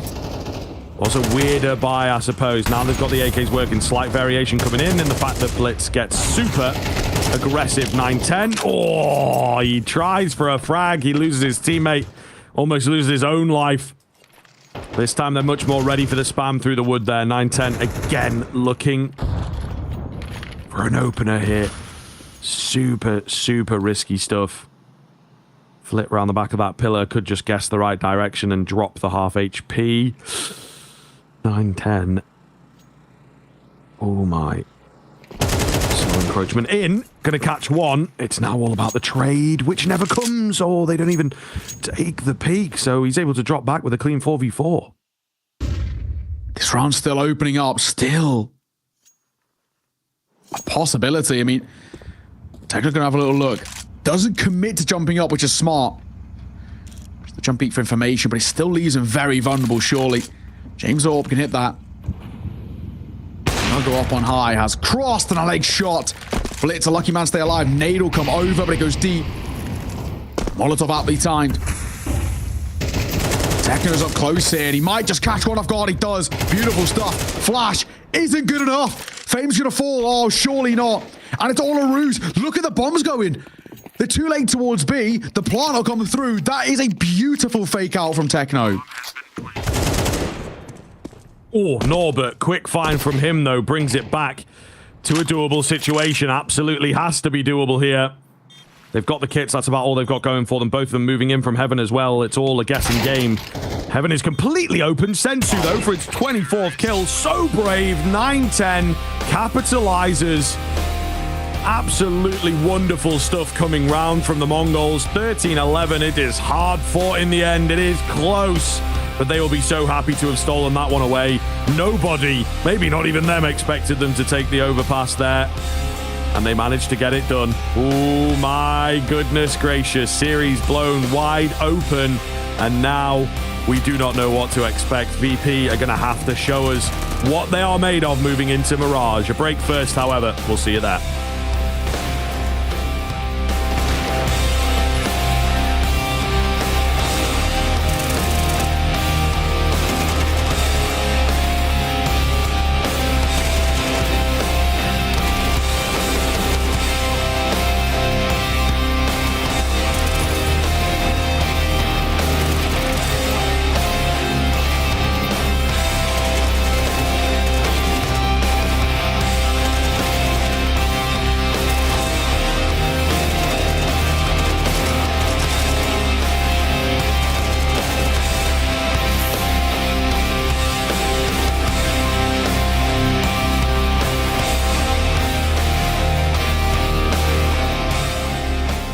smokes. You see a double smokes in the same place there. Simple just jumping casually into the side. Wait, what was that? Never miss a play again. That's Simple. That's not allowed. This is not FPL. This is a major. Finally.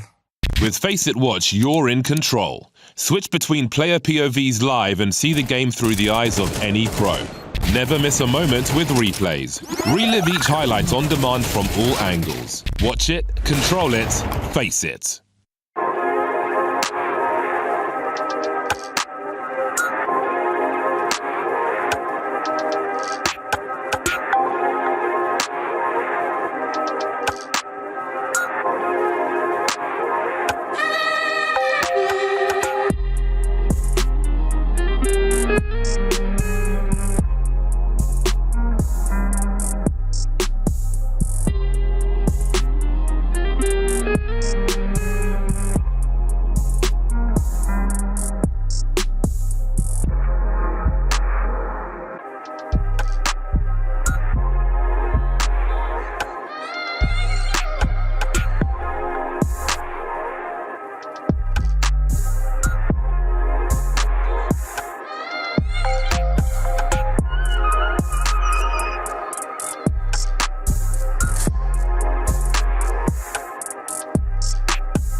My first time playing Nuke Yard, it happened I think about a year after Twist came into the team. We had a role swap on Nuke because we had a little bit of issues, so we swapped things around, and that's I think it's in 2020. I went to play outside. I was always the door guy, so it was a little bit of a change up, but I definitely found my groove there, I feel like. I tried out Nuke outside for a while, back in the early days of like FaZe, until Nico came into the team.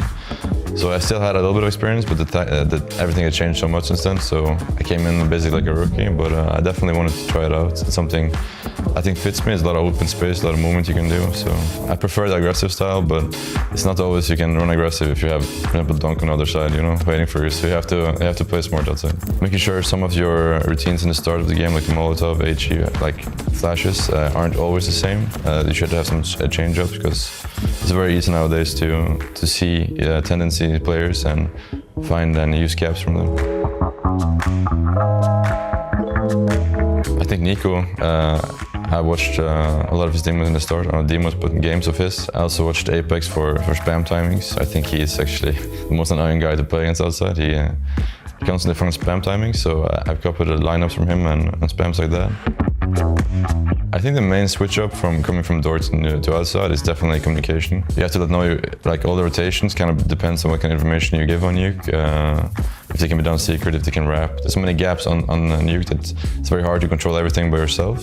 So you have to make sure that your team knows what is open, what is not open. The main guy I communicate with is Brookie, the upper, to make sure we kind of balance it out and we don't get stuck in the same position together. I think the key on nuke outside at the moment is definitely the deep Molotov. I think actually I started doing this when I came. I threw it in practice a couple of times, and the team we played against, they had no idea what we were doing, like what they could do, because you can't just run through it. So the meta changed a lot with CS2. I think smokes that we were throwing before are not really used as much anymore. I think the main one is, of course, the HE break. You have to be really good with your timings and careful with your timings as T. The way you have to play it now is either fast or very slow. Yes, it's hard to just walk across and play it like old CS. I think the hardest part is controlling the gaps. I think it's something that I'm still working on to this day. Making sure you make the outside guy very paranoid and uncomfortable. Because I think the second the T player gets comfortable on nuke, the other team can start rolling, because he can create a lot of space and come with a lot of ideas to his side jump. I don't know if I have any highlights. I have a game against Navi in the major final. I think both CT side and CT side, I played it near perfection, I felt like. I went back and rewatched it, and I did study electronic a lot before that final, and I think I got his number during that game, and it worked out well.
Yo, what up? Welcome back, everybody. Moving swiftly on here with the Mongols and VP. Really, really impressive stuff coming out from the Mongols. Look, also, you have to give some credit to VP in the context of the game for bringing it back and nearly giving us an overtime. But Mongols taking the map in general is just so unbelievable, to be honest. You know, a map that they have not played really at all recently. VP picked it not only as a punish, but also one of their favorites. And it backfired. It backfired somehow, you know, really, really surprising in the end. It's kind of ridiculous, right? But I guess the big thing was just how lackluster that T side was out from Virtus.pro. They just could not get going, right? You know, 9-3 first half. It gave all the foundations coming through for a really, really solid Mongols performance. And that's exactly what we saw. And there's a couple of different individuals who stepped up, but one in particular who for us was just unstoppable. I don't think it should be too much of a surprise to anybody. Senzu had an incredible map number 1, really showcasing what he could bring to the table. And it just felt like Virtus.pro, Jamie in particular, just could not find a way to stop this guy. 24-15, 92 ADR on a 1.49 rating, an immaculate showing. And actually, in all fairness, when you look at the Mongols, you know, 3 out of the 5 players had less than a 1 rating, which is kind of wild, but Senzu was so damn good that they didn't even need them. Well, yeah, I suppose so. They were just facilitating him massively, and he delivered with the resources that he was given. Yeah, just really, really impressive stuff throughout. And obviously a guy that has been turning a few heads, looking really, really solid for this team at the moment, and one of the prospects out from the region, 17 years of age. You know, he's been in the team for a little while now, but still really, really, really young player that seems to be coming alive at Pro League this time around. Blitz was pretty close behind him as well. The other guy that you've got to watch on this team, maybe coming into Pro League, is the one that I think a lot of people would have said, yep, this guy is going to be the danger man, but Senzu taking his limelight ever so slightly, at least there on Overpass. Yeah, absolutely. And of course, this has really opened things up now. You know, you're looking in towards map number 2. It's the pick of the Mongols. Like you said, that was technically meant to be a punish pick. We were coming in towards this with basically the main narratives for us was Virtus.pro, seen as one of, if not the best overpass team in the world. You know, just as this map's about to die out, they're going to leave it out on a high note. Maybe not if things go south in this series, because it wasn't a good performance. And that was not meant to be great for the Mongols. They played it once in the last 3 months, and that was against Vision, and they only just won 13-11. So already it's like, you know, everything is set up there for what is not meant to be good for the Mongols and meant to be so positive towards Virtus.pro. And I think what you have to give a lot of credit towards when you look at this Mongol side is absolutely the prep, the anti-stratting, the counter-stratting, all of that they brought to the table. They just had Virtus.pro's number. There's so much tape on this side on Overpass, and they brought every bit of information they could. The T sides, little lackluster, yes, but the foundation of the CT was more than good enough.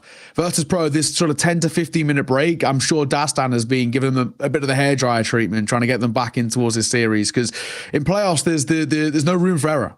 No, absolutely. Yeah, absolutely. They are, you know, on the precipice now. It's a really scary look. Their Mirage is not awful on the VP side of things, of course, just not a map that they lean into all that much. The one thing they've got going for them is the fact that they have played it yesterday against Gamer Legion, right? So there's a lot of familiarity with the map, whereas before that, played it against FaZe, got clapped, you know, so, and then beyond that, it was ultimately in a qualifier. So, you know, it's not the most popular map for this team, but on the other side of things, Mongols feel pretty confident about it. In their group stage, it was one of the more solid maps for them. They took Falcons down 13-3 is the thing that stands out. And 13-10, it was a loss, but it's a respectable scoreline against Vitality. Meanwhile, domestically, you know, if you go down the line here, they're one of the stalwarts on it. So we'll see. We'll see. I think that still VP could bounce back here, take us to that third. However, the Mongols will obviously have a new lease on life after taking Overpass in the fashion that they did. Yeah, absolutely, man. I mean, without a shadow of a doubt, right? You were talking about it, but the group stage performances are what I look back on. I was watching that Falcons game, very, very solid Mirage coming through. They have a really good understanding about sort of how to approach the timings and the rotations. It's exactly what you want to see. The Vitality loss, fair enough, right? It's Vitality. They are still one of the best teams in the world right now. They're a team that but very potentially could go towards the final, and it wouldn't be too much of a surprise, and looked good in the groups as well. So the big thing is that how much of Virtus.pro seen from those two games? How much have they seen from the previous games against the likes of teams of, you know, Rare Atom, Tyloo, Pain at the major, right? How much have they taken away from that to be able to get a win under their belt? It's just one of those where for the Mongols, they have plenty of reps at a top level on it, and that's the thing that maybe concerns us. With Virtus.pro, yes, they played good teams on it, and they picked up good wins, but they just don't have that many under their belt. They played it 4 times in the last 3 months, so we'll have to see. Of course, that phase loss was pretty damning. It did beat Gamer Legion, but it's a weak Gamer Legion that was just about to make a change. Of course, as of today, have made a change. We'll have to see. I'm excited though. This Mirage, it does give opportunities. James really knows how to call on this map. Obviously, he does an overpass too, which didn't go to plan, but I feel like he's warmed up now. And this is a map specifically where I'm looking at Flit to get active. This guy has been a monster ever since his tier 2 days on Mirage, now on unstoppable in times. Yeah, man. Yeah, absolutely true. I think it was one of the big things when he got picked up. You know, everybody was like, yeah, but watch out for this guy's Mirage. He's going to boost a map pretty heavily for the VP side of things, and that he did. It was one that they were able to bring into the fold as a map that they no longer had issues on. So we'll see if he can tap back into that, I suppose. It's a while ago now, if you think about it in the grand context of life and Counter-Strike ultimately, but all the same. Rifling power for this VP side is very, very contendable here on Mirage. So I'm quietly hopeful. I think they should be able to bounce us to a third here. The Mongols still have to come in with a really solid game. The overpass is quite something. Has that taken, you know, everything that they've got, right? They've just given the full 24 rounds as it would be here. Have they got room and energy to keep it up into another map? It's the big question. Let's take a look and see. We are underway, ladies and gents. Thank you for joining us once again. Mirage, our map number 2. Mongols, of course, with a map under their belt already, loving life in the server. They need to continue things in towards the second. Find that form once fourth. Very slow pistol here. Bit of presence shown towards B. Not a lot towards A, but it looks like A is where they want to finish as they wrap in through mid.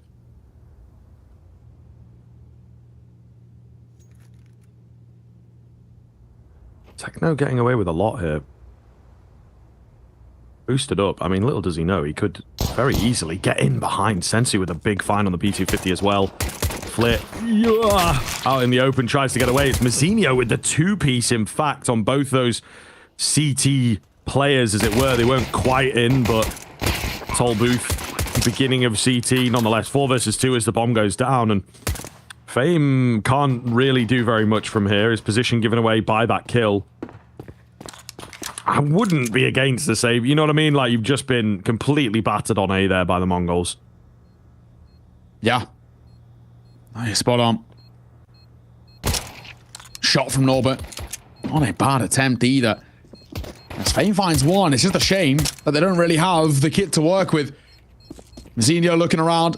Any more at the tail end, it won't make a difference to the round, but he'll take all the consolation kills, making sure there's nothing to work with. That'll be that. Mongols, really good start from them. Really solid to see. Coming towards this one, take control once again, showcase their individual ability. Like you said, Techno got away with a hell of a lot in through mid, boosting himself up. Never should have been given all of those luxuries, and everything just slotted itself in towards its place. Basically, a full contact play coming through. Very limited and minimal utility used, but my God, was it a successful round. Virtus.pro on the back foot from the get-go. Not how they wanted to come in towards Mirage with.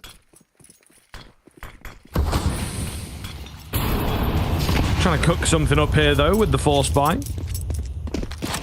Curious to see what they have indeed figured out. The Mongols contacting round through ramp.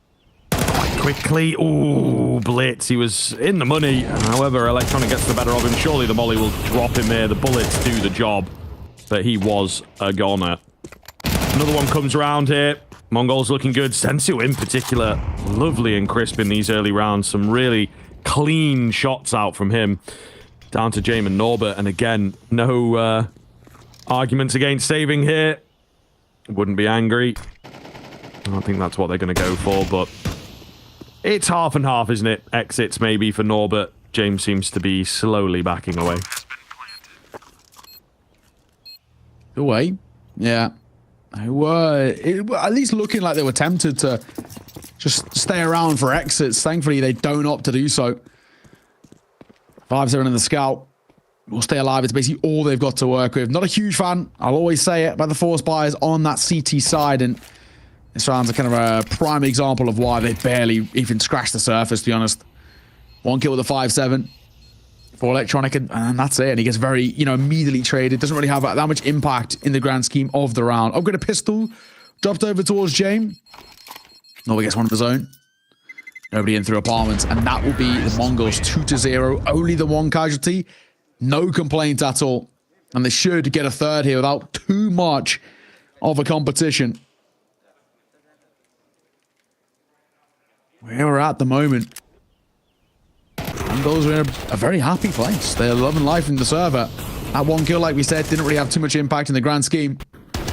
They're surrounded of the money to work with, so the Mongols should get 3.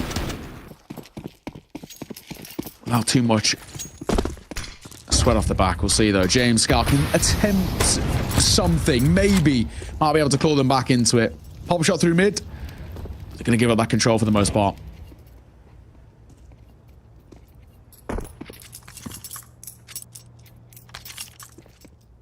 Yeah, it might not be the right move, to be honest, because, again, Mongols putting some decent pressure on middle.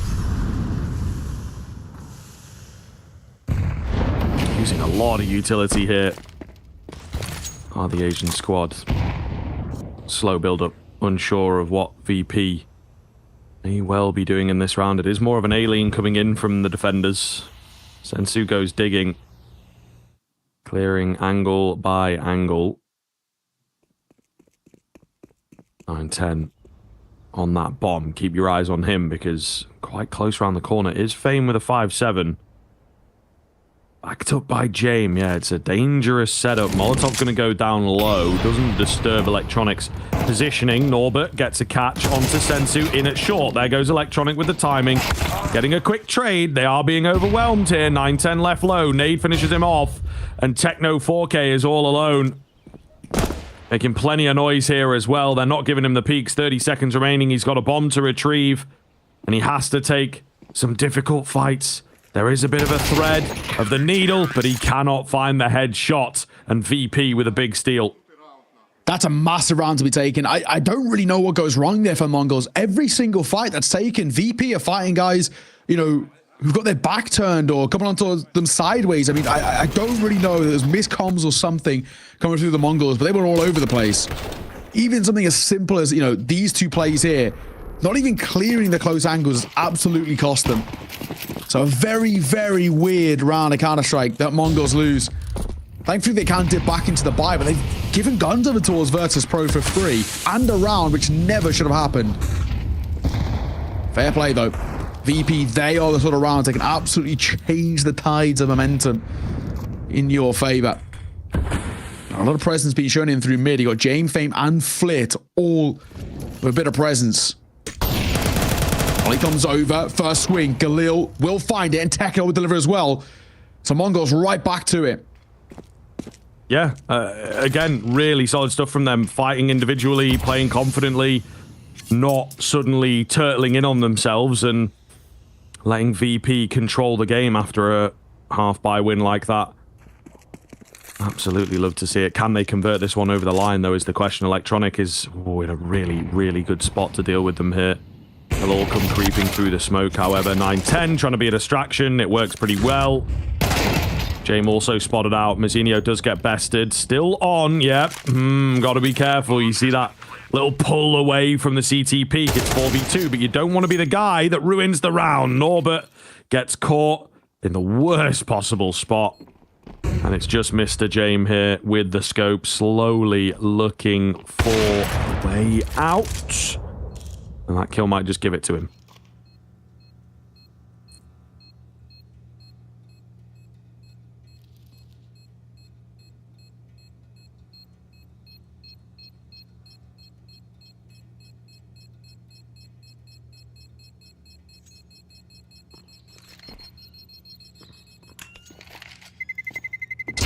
Terrorists win.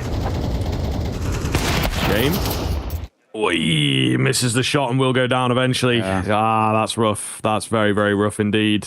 Waited all that time, but they still get the better of him. Okay, so MongolZ in a really legit position now. VP. Rifle rounds, not going their way, man. They're really struggling here.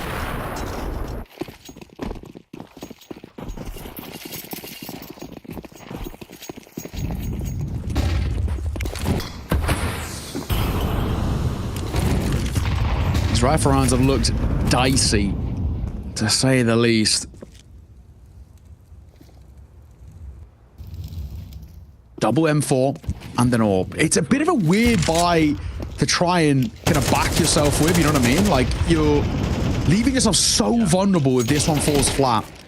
MongolZ don't really feel that much pressure in these situations, but for VP, you lose this round, MongolZ take a 3-round lead. They then probably get a freebie off the back of it too, because Recon's broken. And before you know it, this is a T-side of the MongolZ that can already push towards 5-6-1 scorelines. At that point, that's already a conversation in itself of saying what is going on at VP. So this buy for me feels quite ballsy. I guess for Lost Bonus, going to hope for a bit of a miracle. These rifles got a lot of work.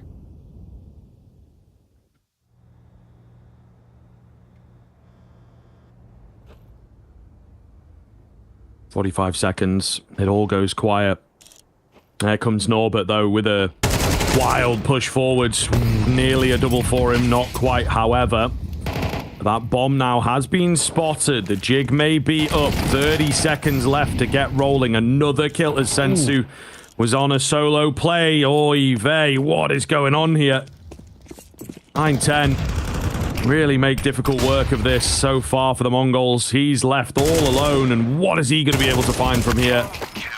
Nothing is the answer. My goodness, MongolZ really struggling in these half-life situations. Absolutely. Their kryptonite is just these low buy rounds. I don't know what it is. The way in which they approach it is so different to a normal gun rounds. Normally very confident on the gun rounds. They're flying in towards fights. They're backing each other. They're playing as sort of a pack, and it works well. But when it comes to these lower buy rounds, they're constantly getting caught off guard. So many times there where they just don't even expect people set up in these positions. The big kryptonite for me as well seems to be in and around getting out of Palace. That's the one that's letting them down. Electronic is just playing a variety of positions around wood. That is enough to catch the MongolZ off guard. They're going to go back for a forced buy of their own, the MongolZ. AK, Galil, a few upgraded pistols. It's not great, but maybe salvageable. They won 3 rounds like this on Overpass, 2 of which were on the T side when they really needed them. So I'm not going to count them out just yet. But yeah, I don't know. VP have been given, the 2 rounds have been given here have been gifted by the MongolZ, just overcomplicating the situation massively. Oh my god, Fame. That is absolutely ridiculous. What a transfer. And a flawless round coming through from Virtus.pro. I've got to see that again from Fame. That was monstrous. Yes, they're swinging out with pistols, but that is delightful. Incredible, absolutely incredible stuff, and a really solid round for VP to get their foot in here. But yeah, we're going to see it again. First 2 lineup, it's kind of the third, and all this is at range as well is the thing, guys. Like, it's so hard, so hard to have that kind of spray control, Damn. VP close the gap exponentially and leave MongolZ with no cash. So this is immediately panic stations for the T side. VP looking to take over the game. Norbert ready and waiting with the nade. Molotov is maybe a little bit late. They do have to be careful not to get overwhelmed here. Not looking likely, though. Norbert even finds one on the USP. Lead taken by VP, of course.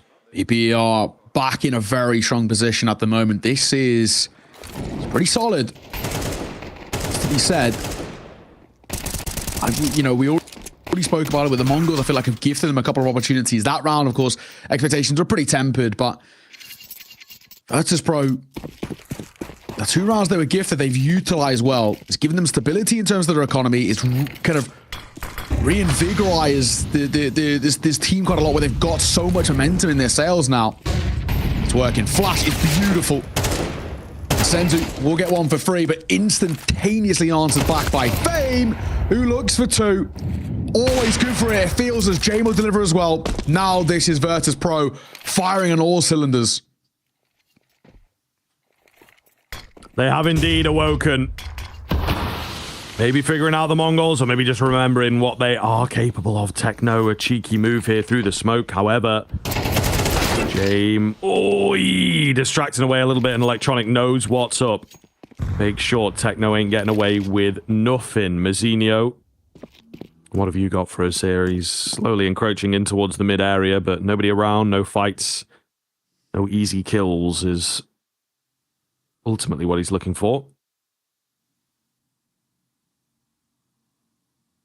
Any freebies he'll take, but I don't know if he's going to be given the luxury. And I don't really know if he's going to save here as well.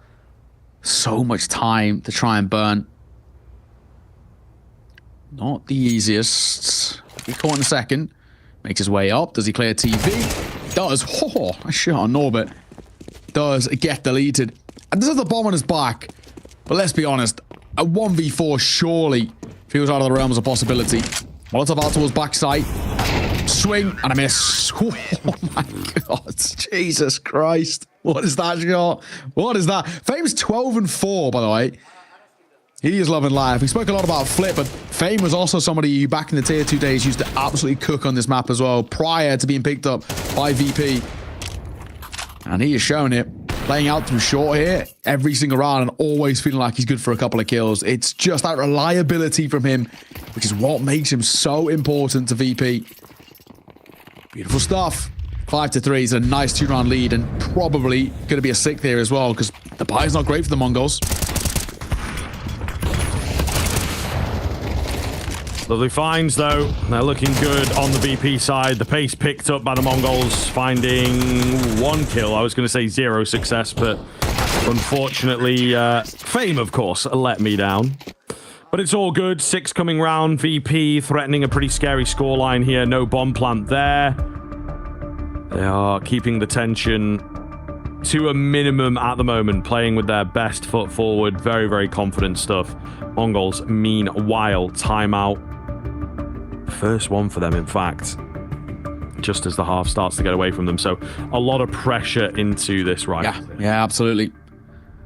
This rifle has to be converted. And you can see why Mara wants to get on the mic. This is such an important round. Lose this and Virtus.pro can spiral so positively tail end of this half, where it can be the similar story that we had map 1, but in reverse, right? That 9-3 half out from the Mongols was all the foundations they needed to lock that map in place. And so far, what we're seeing out of Virtus.pro, it could be the same. The big thing for me is the 2 half-by rounds that Mongols have lost. That's what it feels like. It's absolutely killing them in this situation. Oh, man. We'll see.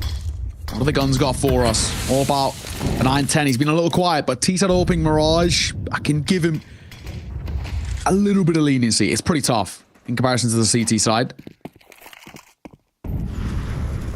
Either way, though, like you said, right? You highlighted this is very much must win.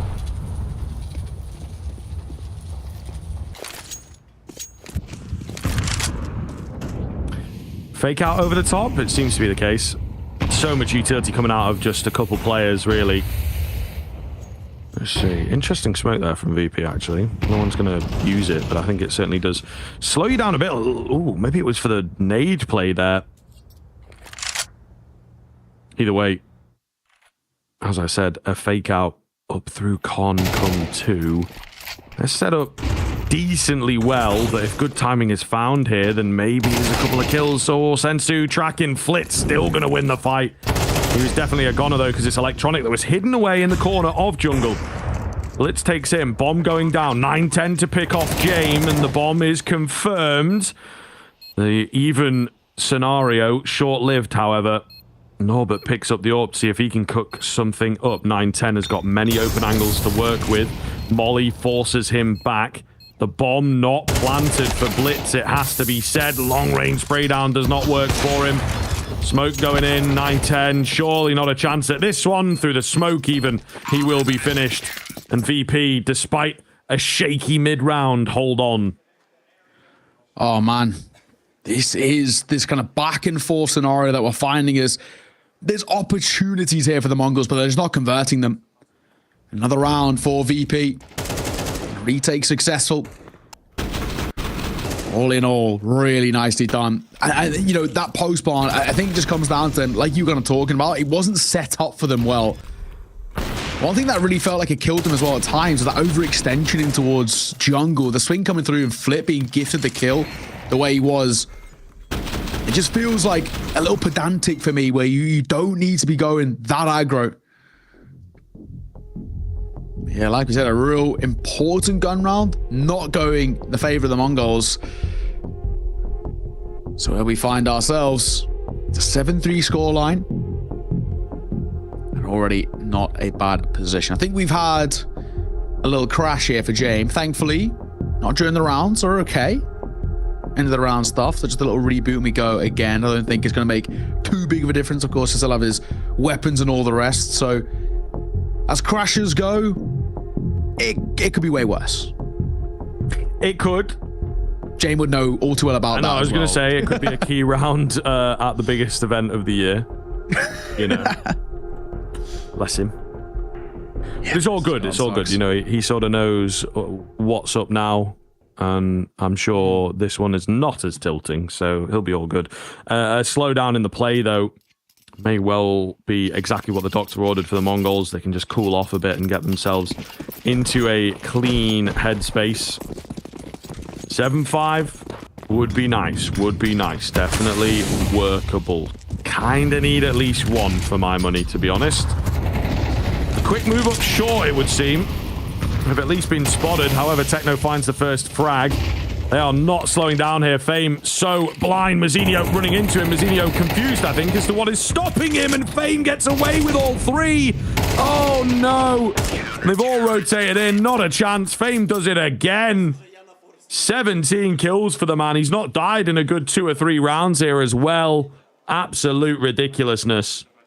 Just being gifted so many freebies now, and Fame is just ever reliable.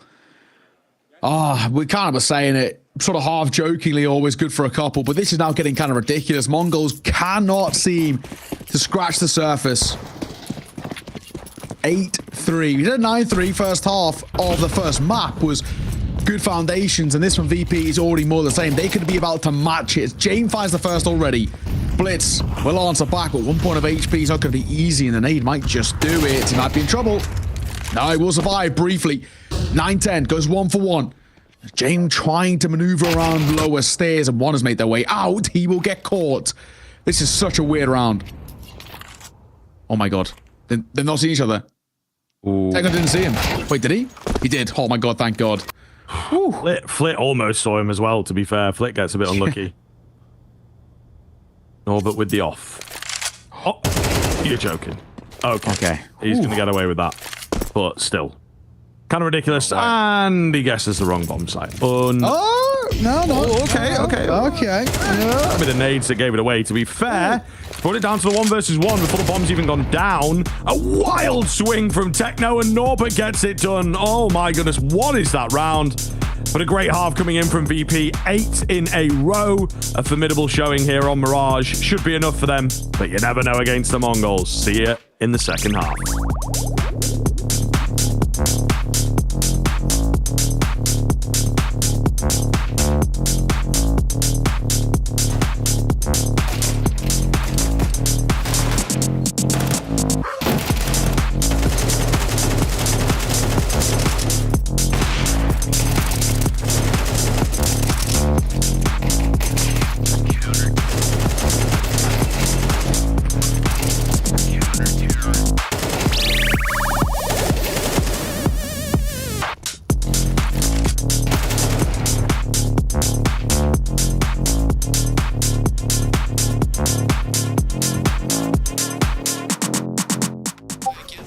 Jesus, that's big.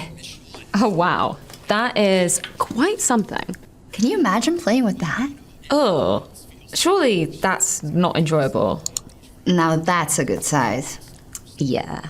Nice and small. Maybe not small enough. Ladies, I couldn't help it over here. I think I may have exactly what you need. Okay. Why don't you Go ahead and show us. Sure. I'll send it over. I call it the White Hammer. Oh my god. What the fuck, dude? You're so disgusting. What? Who plays with a white crosshair? Terrible visibility. Let's play later. I'll show you. I ain't going anywhere near that thing.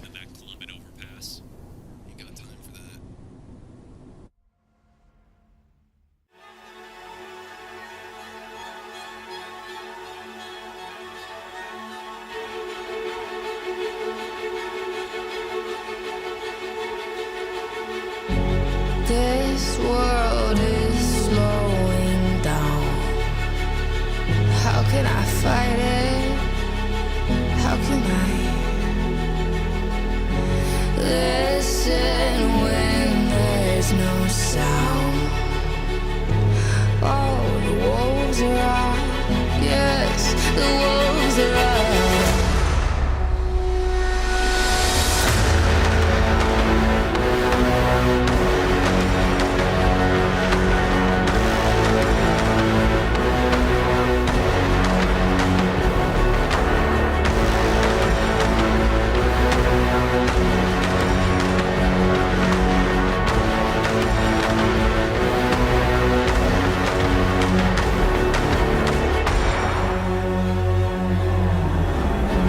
Hold on to what you found.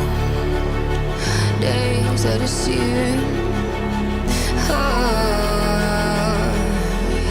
My head is spinning round. Oh, I hear now. It's up to KD to make it through.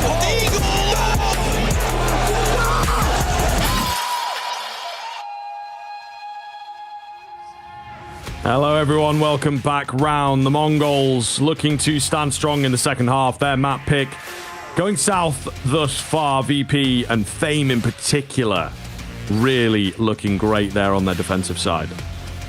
Well, we'll have to see, right? This has been a very one-sided showing, but then again, so was Overpass, and there was moments where Virtus.pro opened the door for an overtime shout in that map, and obviously never came to fruition.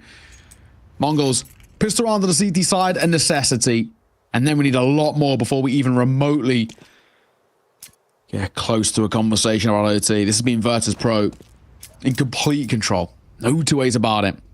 Flip. Little look in via ramp, doesn't spot a lot.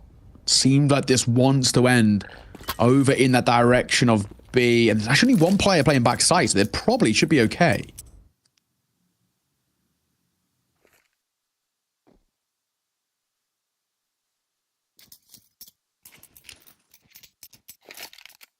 VP just playing it slow. Not wasting any time. Electronics only got the one flash as well, so we'll see. Smoke comes over the top. They go in ahead of that contact flash to try and work with. Oh, it's perfect. Techno, however, is able to stay alive as well as taking a kill with him. Sensu has to be careful to do the same now. Little risky, taking these fights. 9-10 though, through the smoke. Pretty aggressive. Can he drop anyone here? No, he cannot.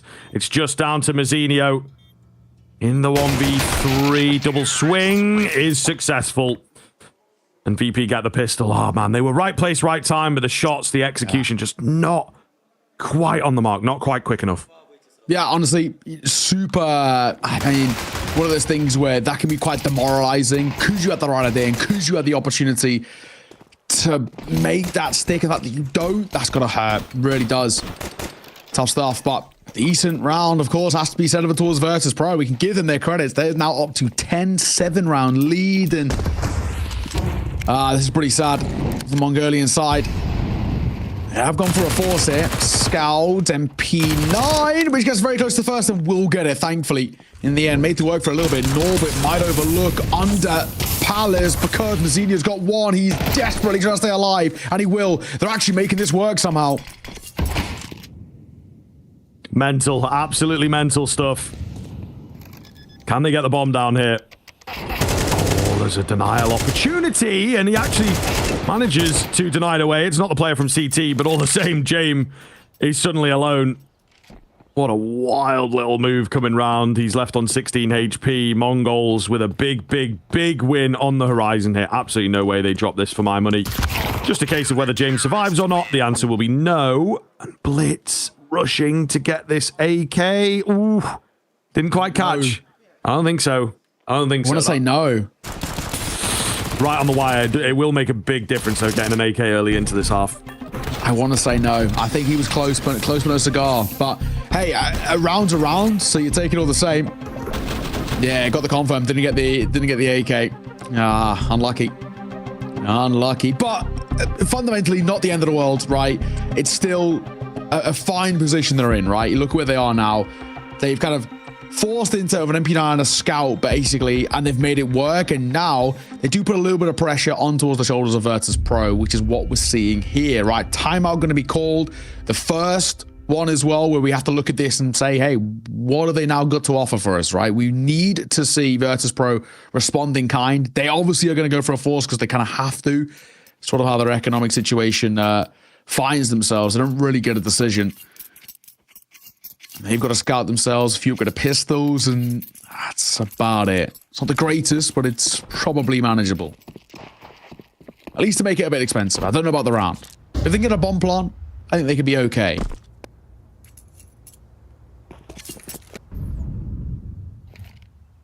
The old classic. Bomb plant and a couple of kills. Blitz getting quite aggressive. Decent information gathered for him down middle. Just has to be careful now, to be honest, because he is by himself. Yeah, even a 1-for-1 there is going to be dangerous. He immediately drops back. Techno also nearly taking one in the cranium, so we're a little giddy on the MongolZ side, despite only being on the 4 rounds. For sure. However, laying down the law, Techno goes creeping round for a frag. 8 comes through, little bit of damage, not too problematic. Deagle spamming, not finding. And James, with that scout being tagged down low, not sticking around too long. My God, that is labored. A kill's a kill. We take him all the same, but ooh, he had to work for that one. I was like 25 bullets minimum used in that one, but it has left Flit and James alone. They haven't got a kill yet, and I don't think they're going to be gifted one because they're probably dead, as we say, right? James falls. Flit left alone here with a deagle. 25 seconds. Doesn't want to stay alive, and he won't be given the luxury of it. 9-10 will see him off. Flawless. Little giddy, like you said, but in the end, seen off pretty simply. And this is now the start, right? MongolZ wanted a chance in towards this second half, in towards making this map theirs and taking a 2-0. They had to come out towards the first gun round and kind of force by round, make a stick, and they have. And they're now broken the econ of VP as well, which is huge.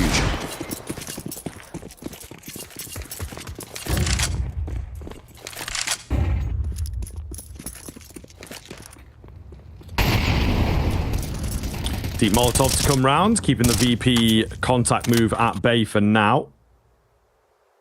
I think they will have some presence towards B. They're also, yeah, hiding around here in the underpass. I do like this move. Maybe someone will come their way, but MongolZ not taking any chances. Double nade. Oh, nearly finishes off Fame. Softens him up at the very least. Cheeky little spam. Oh, my. Oh, yep. There you go. Some more damage coming in. Blitz, meanwhile, going to get caught at the top end of middle. 9-10 to stand strong. Electronic is quickly up into the ladder room, looking for a catch. The Glock lets him down. However, Flit out on B. Going to get the plant in with a 0 investment round near enough. And maybe we're on. If you can find another heady, we most certainly are. Playing in and around bench as well.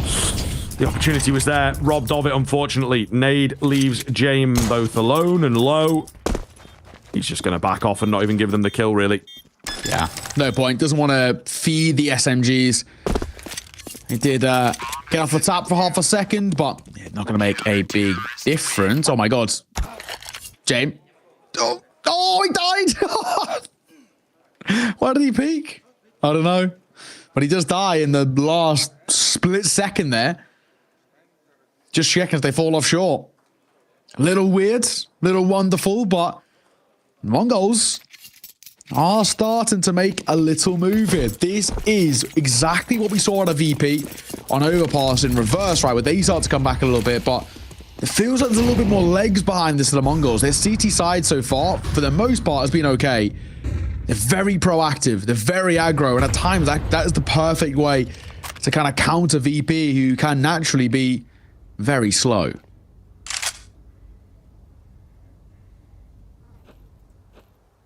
All right, let's see if they can keep this rolling, though. That's the one thing. VP have got so much breathing room thanks to that first half and the pistol pickup.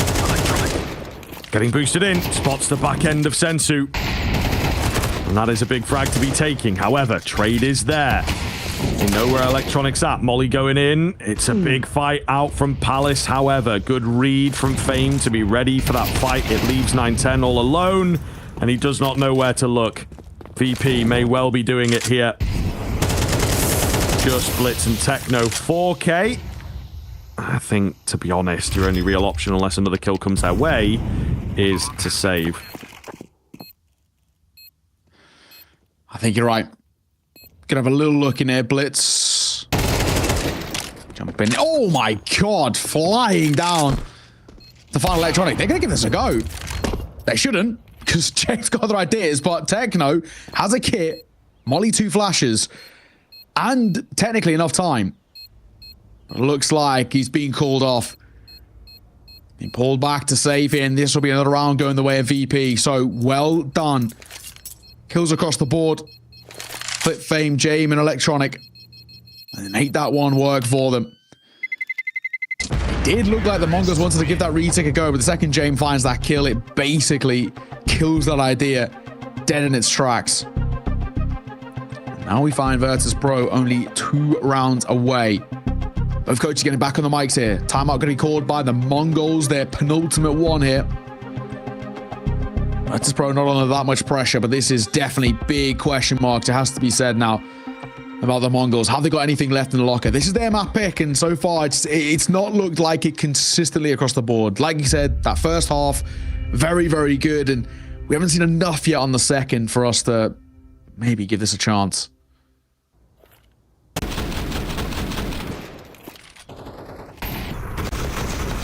Yeah, and I mean, not the most complicated round in the world as well from VP is the thing. Relatively simple.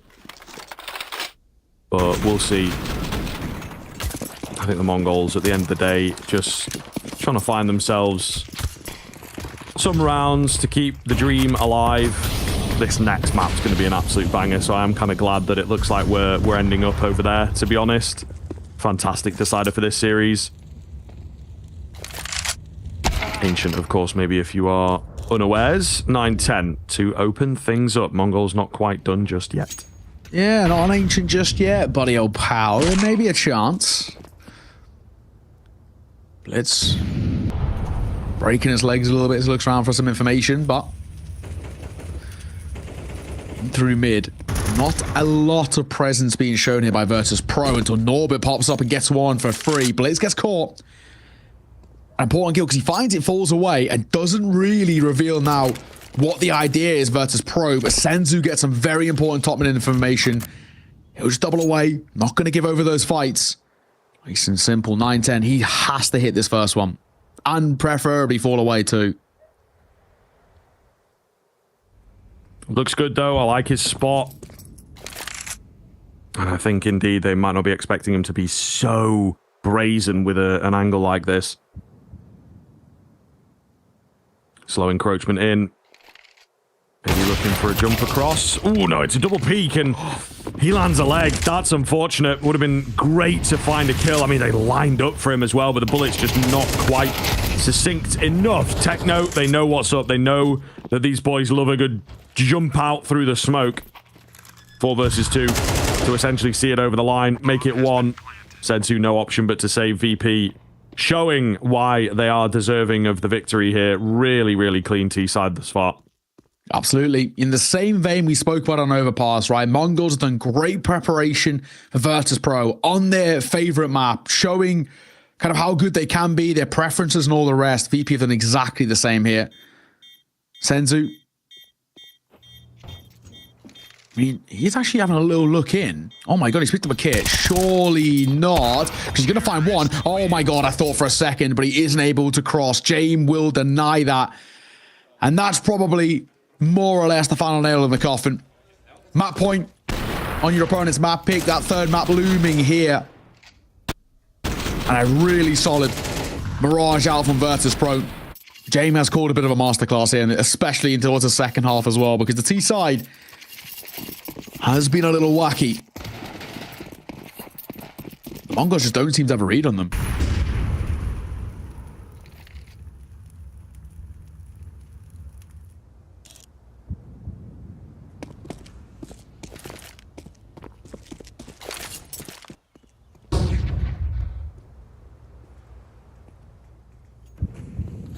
Flip. Nearly ahead, peeks around the corner. However, there it is. He was after a fight, and fantastic stuff. Massive entry. Certainly not been the loudest game out from him. He's not necessarily been required. You know, he sung his praises at the top of the map, historically speaking. And, well, he might be the one to close it, I suppose. It's all about fame on this one, however. So, another comes around for Norbert. VP just making it look easy here. This second half, man, especially, is really, really played expertly. Where do they go from here? That's the question. 3 remaining for the Mongols. Anything left in the locker? Virtus.pro looking like they want to end on the A site. It'll come through. Decent damage in all fairness, but now Electronic on the cross. Caught. There's the first. Blitz will deliver. That's important. Looks for a second. Not giving it. Oh, and Norbert. Beautiful work from him. It's a FAMAS left to do it all. But now into a 1 versus 1. Hang on a second. I think we maybe thought this one was done. Anything else, though, for Techno? First 2 aren't bad, but it is Flip. Looking to try and swing in towards a fight as well.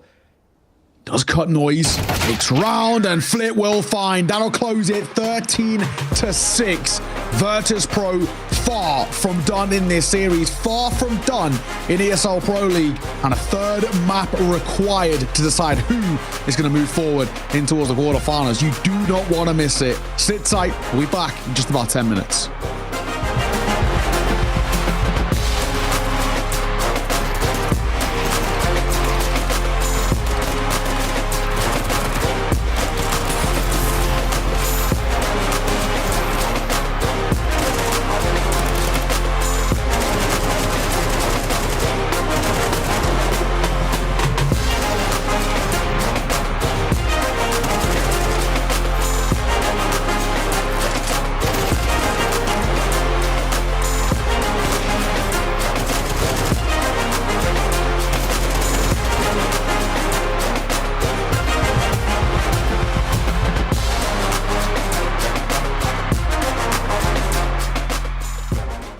Smokes. You see a double smokes in the same place there. Simple just jumping casually into the side. Wait, what was that? Never miss a play again. Simple. That's not allowed. This is not FPL. This is a major. Finally. With Face It Watch, you're in control. Switch between player POVs live and see the game through the eyes of any pro. Never miss a moment with replays. Relive each highlight on demand from all angles. Watch it, control it, face it. You gonna tell me that this game is ready? I never said that. Let's hear about this tournament and we'll see. Have it your way.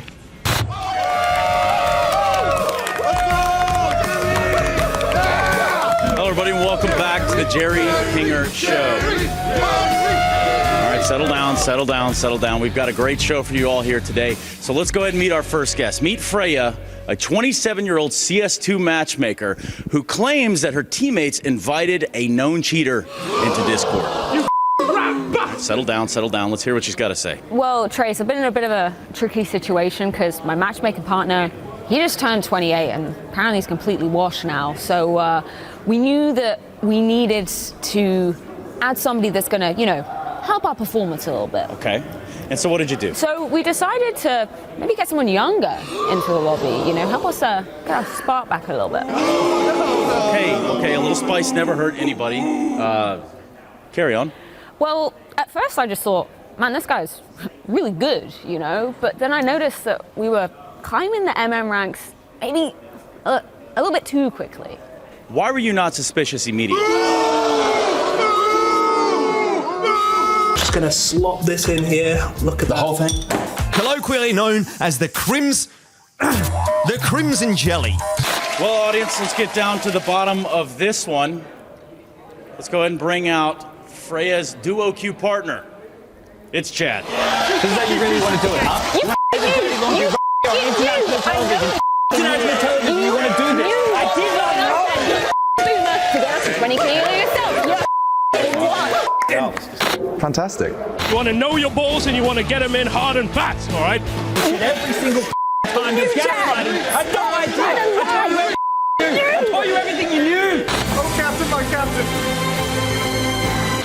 Are you telling me I need to upgrade my fucking video card again? Now, Chad, did you know you brought a cheater into the lobby? Absolutely not. You fucking shit. Well, Chad took a lie detector test before we came in today, and the results are fresh off the presses. Thanks. Chad, when under the lie detector test, you were asked, did you knowingly invite a cheater into your lobby to boost your elo? Absolutely not. The lie detector test has determined that that is the truth.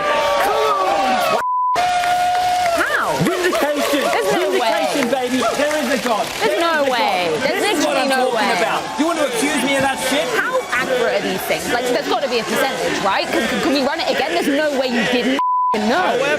However, after contacting Chad and Freya's matchmaking partner and them submitting a valid DNA test, I can now reveal the father of this convicted cheater is none other than Jason Moses O'Toole.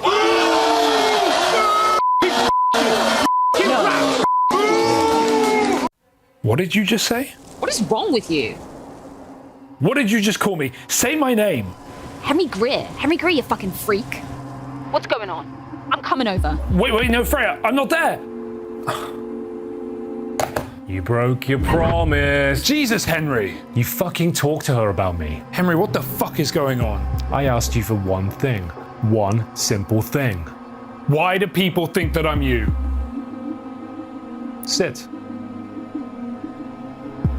Now answer me. Why do people think that I'm you? I think you know. No, I don't.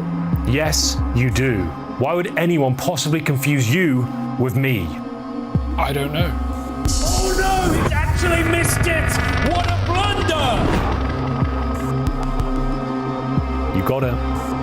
No. Say it. Because... Say it. Because we're the same person. That's right. I don't understand this. You were looking for a way to change your life. You could not do this on your own. All the ways you wish you could be, that's me. I sound like you want to sound, I cast like you want to cast, I am smart, I am capable, and most importantly, I am free in all the ways you are not. This is impossible. This is crazy. People do it every day. They talk to themselves. They see themselves as they'd like to be seen. They don't have the courage you have to just run with it. Naturally, you're still wrestling with this. Sometimes, you're still you. Other times, you imagine yourself watching me. If this is your first season of ESL Pro League, You have to cast. Little by little, though, you're letting yourself become Henry G.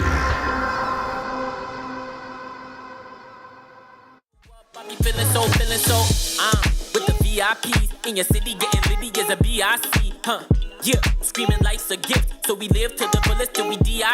DJ, put it back on, keep it hype, we don't wanna hear no sad songs. Everybody up in here just wanna celebrate. Sip a little drink, get the dance on. That's all, listen, everything good over here. We don't want no problems, we just want cheers. Toast to the good life, wine, liquor, beer. Haters getting blocked if they trying to interfere. Swag on 100 and my drip too fresh. Certified stunner, need a big blue check. I don't got no time for no BS or no negative ideas in my vibe, cause I'm just too blessed. Run it back. When they see me show up, I be feeling glowed up. When they see me show up, I be feeling so. When they see me show up, I be feeling glowed up. When they see me show up, I be feeling so.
VP get it back on the Mongols. Really, really solid look from them coming through onto the Mirage. I mean, yeah. At the end of the day, I think we were expecting it to be hard work for the Mongols, but VP show us another side of themselves individually on fire, and especially that T side, you know, just felt like there was no way for the Mongols. We struggled to see anything out from the Mongols, which really gave us anything good to talk about, to be honest. Nobody finished positive in terms of the kill differential. Techno was the only one who was kind of close enough when 14 and 15. Bar that, it was a pretty poor performance, all things considered. And I think for us, it's a real letdown. It's meant to be a very good map for them. It's a confident map which they've picked into time and time again. However, it's not always gone well. And I think Virtus.pro have obviously done a hell of a lot of research into what to expect to come against the Mongols, and they absolutely read them like a book. One guy in particular was on fire all map long on Mirage, and that was that man Fame for Virtus.pro. What a player. A ridiculous stat lines. We bring them up here now. 24 and 10, 132 ADR, and a 1.99 rating is absolutely ridiculous. Yeah, really, really impressive stuff from him. Not one, but two multi-kill spray downs, one a bit close, one quite far range. We might see it here if we get a highlight package out from him, as I believe we should. So, you know, really impressive stuff from Fame, and I think it, again, has become part and parcel of this team at the moment. He's really, really stepping up massively. So I'm curious to see how long this continues, and whether he can break through the ceiling against the higher end players. But yeah, that was the one I was talking about, right?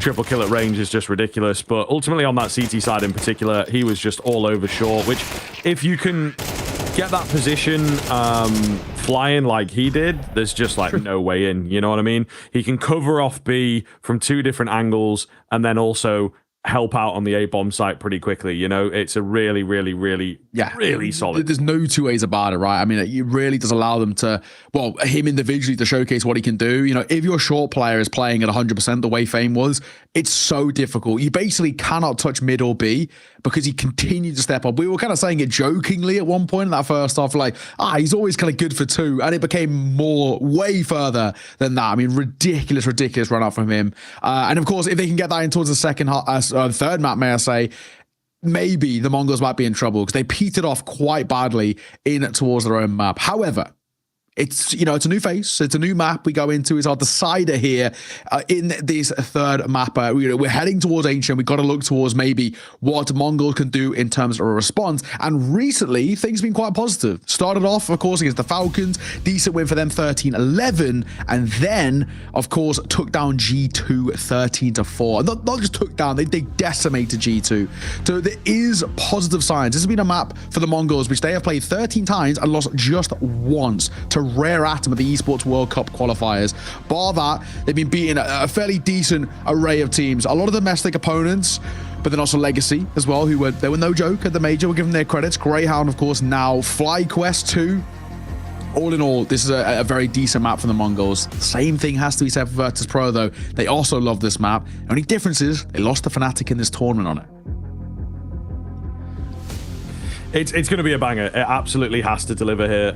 Yeah, just really, really shaping up to be a fantastic map between these two teams. Like you say, there's a lot of recent success for both of them, but indeed VP, maybe there is a bit of an issue with the map super recently. We'll see.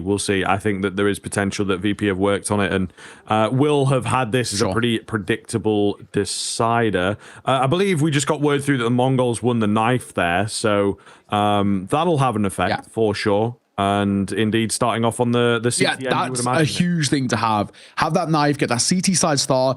This is where things can start to lock themselves into place. One thing that is maybe a statistic that might be a little bit overlooked coming in towards this, but is very important, is that for a while, this map was not a go-to first pick of the Mongols, but it was up there. It was actually, for a long time, their second most picked map. You know, Mirage is ever banned out, they'd always go into an Ancient. Of course, they knew they could float to here because Virtus.pro also like it, but they don't pick into it instantaneously as often as the Mongols do. 21% of the vetoes go towards a first pick of Ancient, which I think is a pretty good stat to bring into. It's a map in which they are and have been incredibly confident on.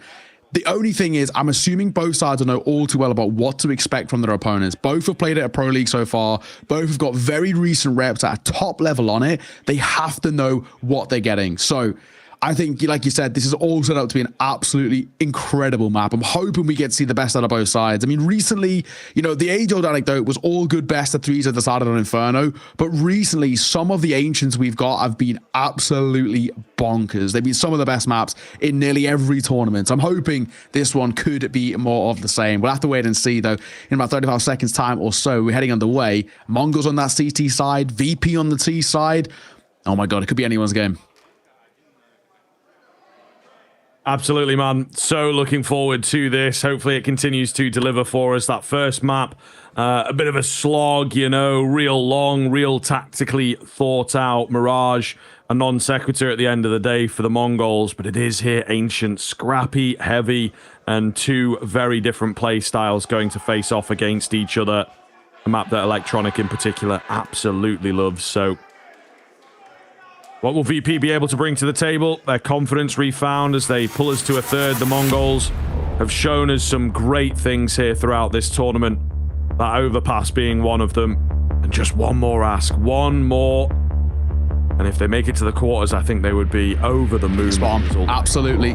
Let's take a look and see, ladies and gents. We're about to get underway into our third and final map here of this already absolute movie of a series.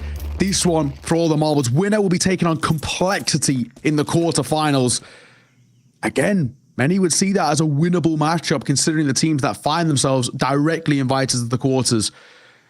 MongolZ CT start, VPT start, and Blitz probably going to be tested in just a moment's time. 5 stack in through elbow. First contact, Norbert jumping across. Yeah, Blitz out in a lot of trouble. He is surely a dead man walking. Can he get a kill before he falls? The answer is no. Norbert sees him off. That's a shame. Flash came over the top. That was super clean for him. Oh my God, Sensu, you've got to be joking. They watch for it. He gets away with two nonetheless and dips back into the smoke from whence he came.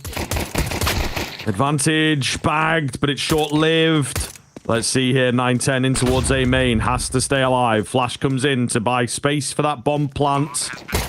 He will indeed commit to it. Another find onto Sensu. 9-10 left low. Not looking good where it was once. Looking really, really strong. 9-10 creates some space out onto the site itself. Just trying to catch ahead, but VP fully respectfully not giving fights. Techno with the Julies will close the gap. He's been spotted out now. He's got to get going. Tap onto the bomb. What a flick across. Fame deals with him quickly, thank goodness. And 9-10 remains completely alone. Fame knows that he's not on this bomb. They will just be able to toy with him here at the tail end of the pistol. Can he get any kills on the way out? Oh, yes. Nice spin around. Fair enough. And there you go. Okay. Kill bonus for 9-10. He takes a little dolphin dive at the end, though, as the bomb goes off. Like, you see that meme of like Peter Griffin just flying down the stairs? Kind of the way it looked like there. Arms behind his back. But he's taking a couple of kills. Yeah. Good for the stats to kickstart things, but in the grand scheme, really good round to be taken there. Actually, very well composed by Virtus.pro, especially off the back of this play here. When Sensu slips the net and gets 2, that's a very easy time for a lot of teams to panic. But Virtus.pro do anything but. Very calm in that situation. They just slow things down. They get a bomb down, and they set up the post plant to themselves. It's well played. I think they've really given themselves a good way back into Techno. Hang on a moment here. Surely this is not what I think is going to happen. Double coming through. They're trying to make something of this. Techno has a nade, which potentially he could bank off the wall. He will. But it banks back. It catches a pixel. Oh, you hate to see it. You do. That's a flaccid nade. I think it's one way of putting it. Oh, yep. One of the many ways of all time. Sensu. Oh, if only there'd been a bit of support, a bit of backup. He finds a key frag, gets away with the AK in particular. However they've split, I feel like you just got to bolster your defense here, guys. Get that AK with the rest of the pack. B would be the correct call, so at least they've got that going for them, and slowly but surely Sensu is going to make his way over here, I think. Okay, 9-10. Hang on a moment. Norbert dropped. Scout. Especially in this guy's hands, especially with how that pistol went, maybe he might be able to rip a couple more heads. maybe, just maybe, we could be seeing another force being converted. This has kind of been a storyline we've seen all the way through. Flash around that corner, doesn't do any sort of damage. 9-10, hang on, where are we going though? Why are we pushing in towards the fight? This is surely so risky. He will get a tag. Hang on, the pistol could bail him out as well. 5-7 will come around the corner. We'll get the first.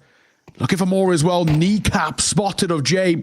Might be a dead man walking here. Oh, what he is. Rips his head. Oh, I can't believe it. 9-10. I thought it was audacious to get pushing into the fight, but it's worked. And Flit just has to tuck his tail between his legs and save. And they might not even give him that luxury. He's got to be seen off. Brilliant.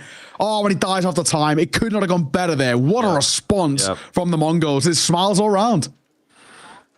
Ooh, they are one of the few teams, you know, that commit to the continuous force buy, especially on that CT side, but they really do make them work. I'm not going to lie to you.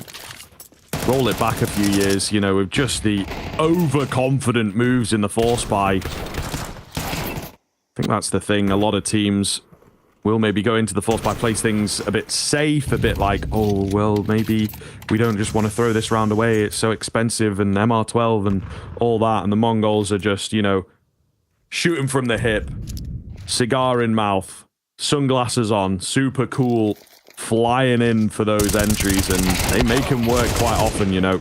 9-10, maybe that kind of attitude will get the better of him in this round. An instant 1-for-1. Mazinho holds the line, however. So we should be all good here. Swing and a fine. Mazinho drops electronic, and that will be that. Tech9 a flip. Anything at the tail end to be nice. He's now spotted though, so loses up, and Blitz will get a freebie. Nice and easy. Only the one casualty. Not going to complain at all. Mazinho, good work from him. Actually, a little bit of a rough series. It was one of the stipulations I came in towards this series talking about was actually on LAN, Mazinho is a little quieter in terms of individual performance. I mean, when he's in kind of the comfort of his own home or on boot camp or whatever. In the online games, right? It's a different story. On LAN, he doesn't always seem to get that comfortable that quickly. And I mean, so far this series actually has been the same. I think if I'm right in saying heading in towards this one, lowest rated performer on the Mongols thus far. But plenty of time to change the story here. 9-10. Easy one there. Senju going to play up close here. Could mow down a few. He does just that. There's presence coming in from the cave, which is dealt with by Jame, but ultimately a clean round as the Mongols swiftly up to 3. Plenty of cash being built up here as well, so VP have got to put a stop to them. And fast, convincingly, you know, all that good stuff. It is a lot of pressure very quickly for the VP. Rifle by T-side off the ground, hopefully here. First round of the full gun to VP has to be good. They've got to get this T-side going.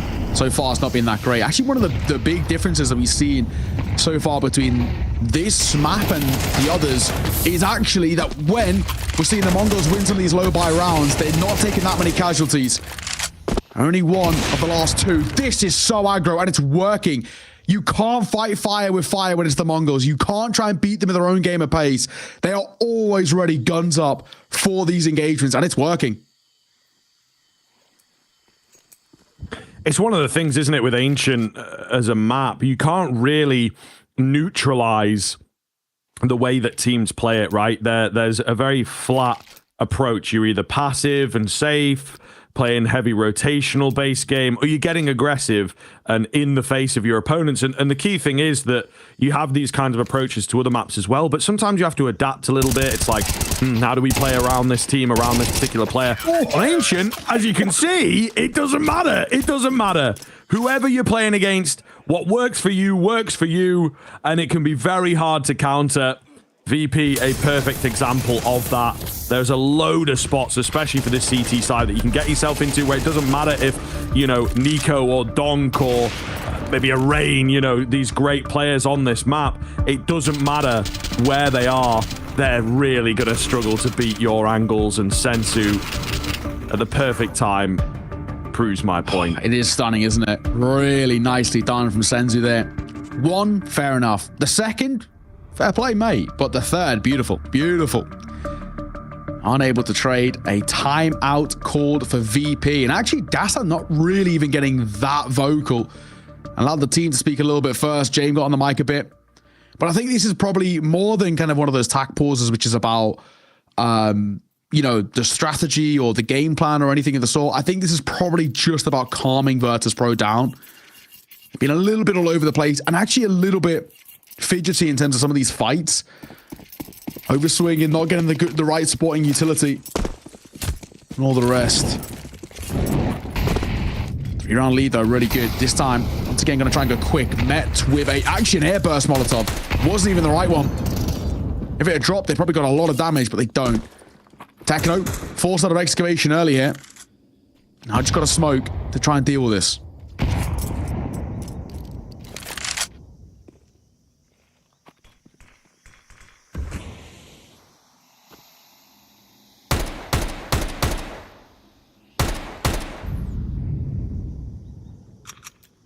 Pitter-patter of the Tech-9 behind the smoke. Nobody there, though.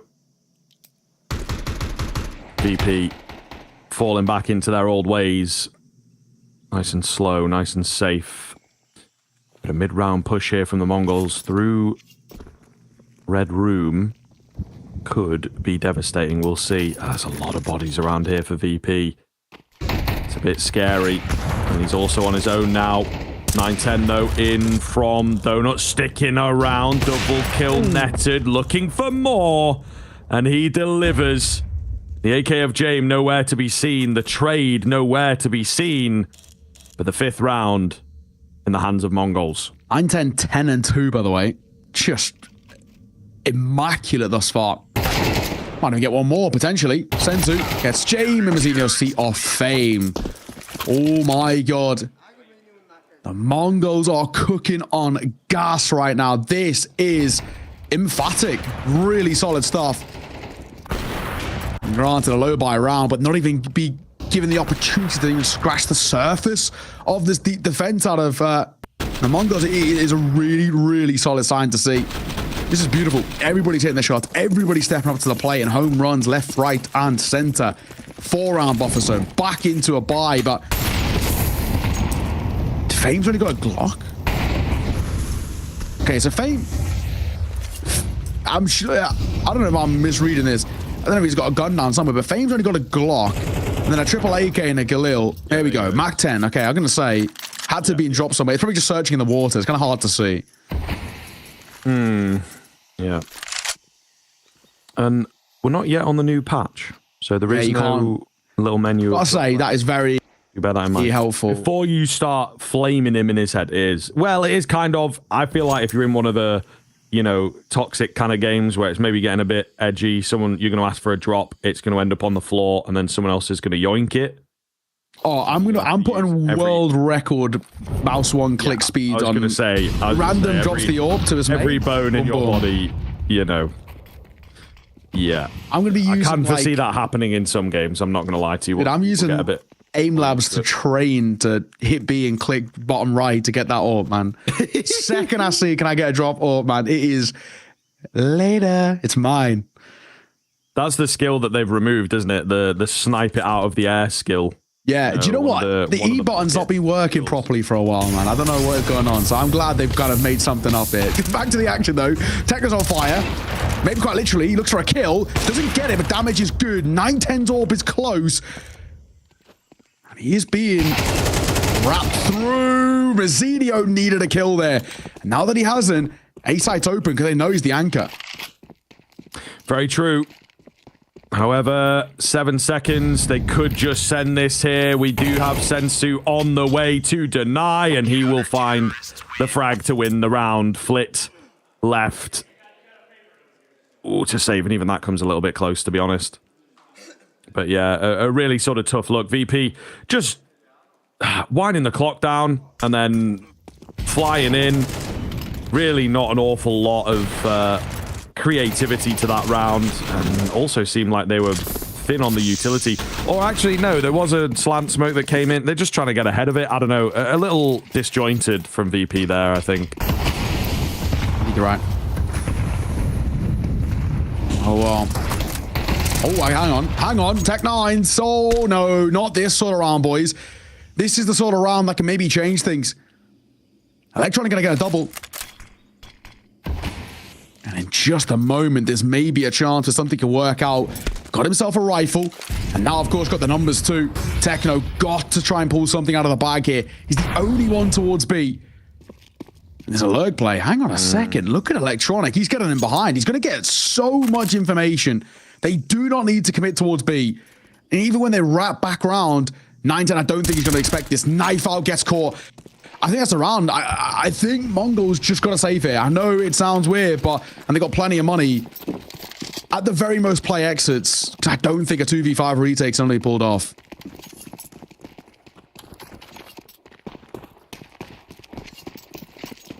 Yeah, I think that is completely fair enough. VP then, off the back of Electronic's solo play, will find their second. Difficult to replicate. It's a half-by round as well. The rules of engagement always different. But we'll see what they're able to find in the follow-up. That's kind of the key thing. Can the Mongols answer back immediately? You know, 10-2 still looks pretty nice. But for now, saving what they have gets a good bolster to the cash. I think they'll be pretty happy with the fact that they're able to save themselves a bit of money. And of course, Sensu on that AK. Bossman is 11-1 right now. So that's really going to make a difference with a guy that's fragging out like this. Very true. Very, very true. The two save, but yeah, that round all basically one off the back of Electronic. Double kill coming in through mid, gets 2 with the Tech9, and that's it, basically. We'll see it again here. Just phase the smoke.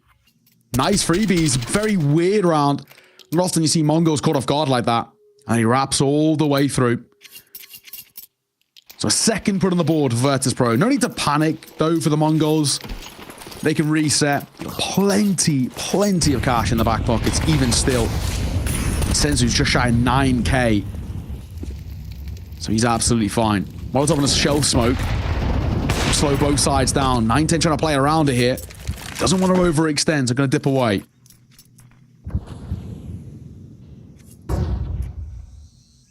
Mizzinho. Nearly caught off by a bit of pre-fire there. Ollie down, flash to back it up. No real bend here from Mongols. In fact, they try and get ahead of things, try and get a mental read with a B stack, but I don't think it's quite going to work for them. Smoke coming in towards Donut. Not really all that much, though. Yeah, the Molotov well-timed, good damage. Blitz, however, loses his life. There is a chance to capitalize. Is Sensu the man to do it? Is it Techno that lies in wait in cave? Difficult to say. Sensu has to be careful, can't go down here. He's still feeling confident for the fights. He's left incredibly low. 40 seconds and a heavy spot of at least like 3, I would say. Maybe even the bomb. It's a weird round to call, a weird round to predict. We've got Techno in deep, though. This is the big thing for me. Rotate coming through water and a smoke towards ramp. That is perfectly timed. VP have to go through this, and surely it works against them. And Mizzinho, who's normally the anchor over towards the other site, finds himself here on B, ready to try and lock it down. He's full blind, though, but it doesn't matter. 9-10 for 2, looks for 3, can't quite get it. Do they expect another? They might not. Bomb gonna go down. That's it. That's the round. It does not matter. Norbert is nowhere near. And the Mongols gonna claw one back. One of the scrappier rounds we've seen in this third map. But the Mongols convert it. Oh my God, Sensu, don't lose the ore. But aside from that, really good, and not a sigh of relief. Sigh of disdain there from Norbert. Tough one to lose, but a great smoke in towards ramp, and 9-10 plays around it perfectly. Beautiful stuff, beautiful from the Mongols. And the 7th round converter, they've guaranteed a lead already, and so far in quite dominant fashion. Yeah, really solid look there from the Mongols. They do well in the chaos. When you play those types of rounds, you have to be careful against these boys. I'll tell you that much for free. They really do perform well there. VP, plenty of cash to get going again. But locked out of B lane at this point. They've used all their smokes as well.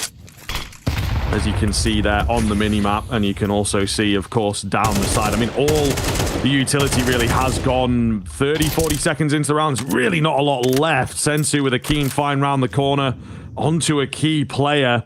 Techno looking to be cheeky here. They just have to be careful, yep, not to get too ahead of themselves. Blitz standing strong. Zinio up close, still looks pretty good, but another find for VP as they continue to thin the defensive numbers. Zinio in the molly. They were waiting to see whether anyone was playing up close, and now they've got that confirmed. The only thing is, do they expect two now? If they were to re-aggress in front of their execute. Yes, they heard the molly tick onto one. Do they expect the second in through cave? The third of 9-10 holding for rotations, and he might just be gifted them. Electronic here waiting in through mid, and Fame coming to join him. They're going to make a move in through cave. Blitz, got to get at least one. Will, for free, can make that a second as well. That's the bomb, that's the round, surely again. 20 seconds, James. Not long for this world, most likely. Gets one. Rifle picked up, but still a long way to go. Blitz is low, but he's got to pick up the bomb and then plant as well. Oh my god, that's close. Tags on towards 9-10, but it's Blitz who sees him off. 8-2. VP are starting to crumble tail end of this map. Well, it's problematic. It is very, very problematic indeed. VP, I don't know, man. It's sort of wild to see, you know, the T side getting away from them. And the Mongols just keeping the action coming again on an individual level, able to compete massively. Electronic looks a bit comfortable, but he just does not have much support behind him. It's so close. It's so close, to be fair to VP, but still not quite enough. James taking some early damage from somewhere. At the moment, with a minute 25. Having a little poke and prod both ways. Bomb is in the direction of B, but not committed. The AWP of James having a look over towards A, and again, nothing really being given up here. 9-10. That real first contact. They got Mazzino in through Donut 2, and Techno once again. Cave control for him has been excellent so far. He's going to opt for a little bit more of a passive approach to it, however. As they're looking in via mid. No player playing on the corner of Red Room. James can post up, but he won't be getting a fight. Not for the moment, apart from when he falls off. Timing actually could not have been worse. Mongols again going for the aggressive rotations here.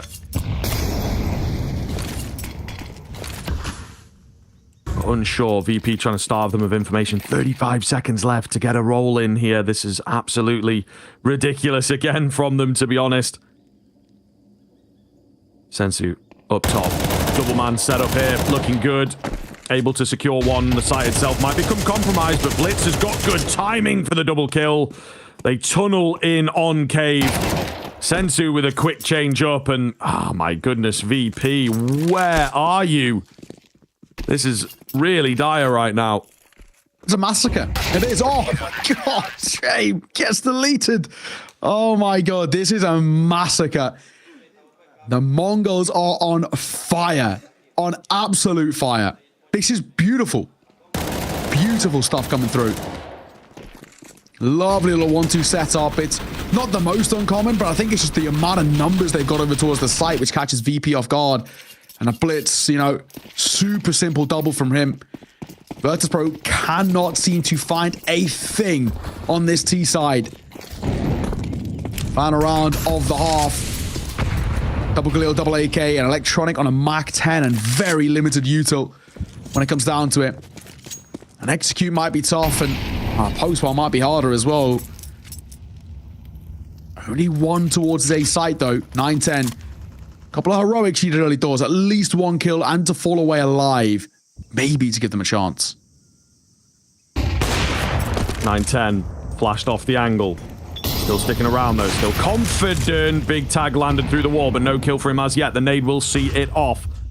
Huge round here on the card for Mongols if they can get it over the line. Blitz in from default, looking good. Bomb hits the deck, and they are rolling through VP. like it ain't no thing. Just up to Flit and not a chance. Wow, wow, wow. 10-2 in favor of the Mongols. Surely got to be enough to lock in that quarterfinal spot. Only time will tell. Catch you in a few.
Hey Future Pros! Knowing some B smokes on Ancient can lead to success, so let's look at the classic short smoke.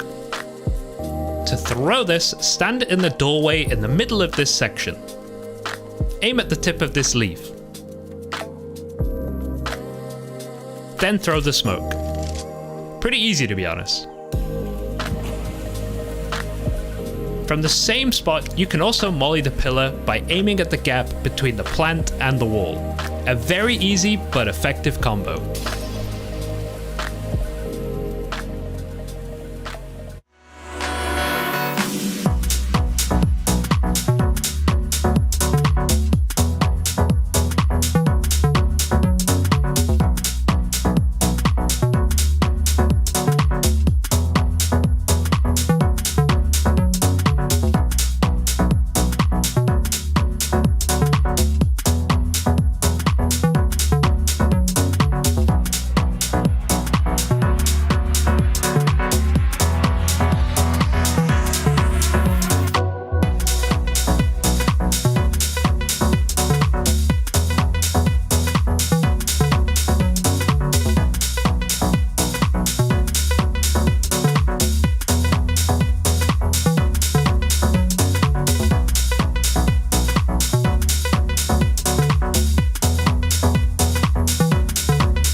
The Mongols looking to secure their spot. Absolutely incredible stuff from them in that first half. And, you know, we've had some pretty one-sided halves as the crow flies in this game, but that is quite something, and it feels to be in a spot already where it's not going to be recoverable for VP. So we need the best-looking version of VP. We need Fame back.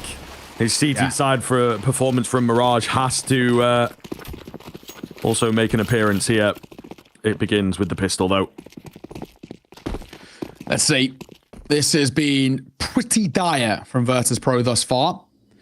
But the CT side might be able to pull it back in towards something. Maybe, you know, this is a map which generally a lot of people prefer the CT side on. Maybe that comfort might give VP an opportunity, but Mongols have been immaculate thus far. 9-10 for the first, gets caught. Electronics, Julies, delete, but Senzu answers back well.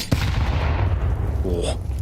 Nade doesn't do as much as you would expect. It's Electronic behind Pillar that needs dealing with. He comes away with one. Ah, that's all he's able to get. It's Jame there, 4 alone. The IGL, the man who does so much of the work and is all about the buy-in, all about the identity of VP. He's got to clutch up to save the game, it feels like. Blitz spotted. I don't rightly know where James is at just yet. He has managed to sneak in ever so slightly. Is it enough of a sneak, though?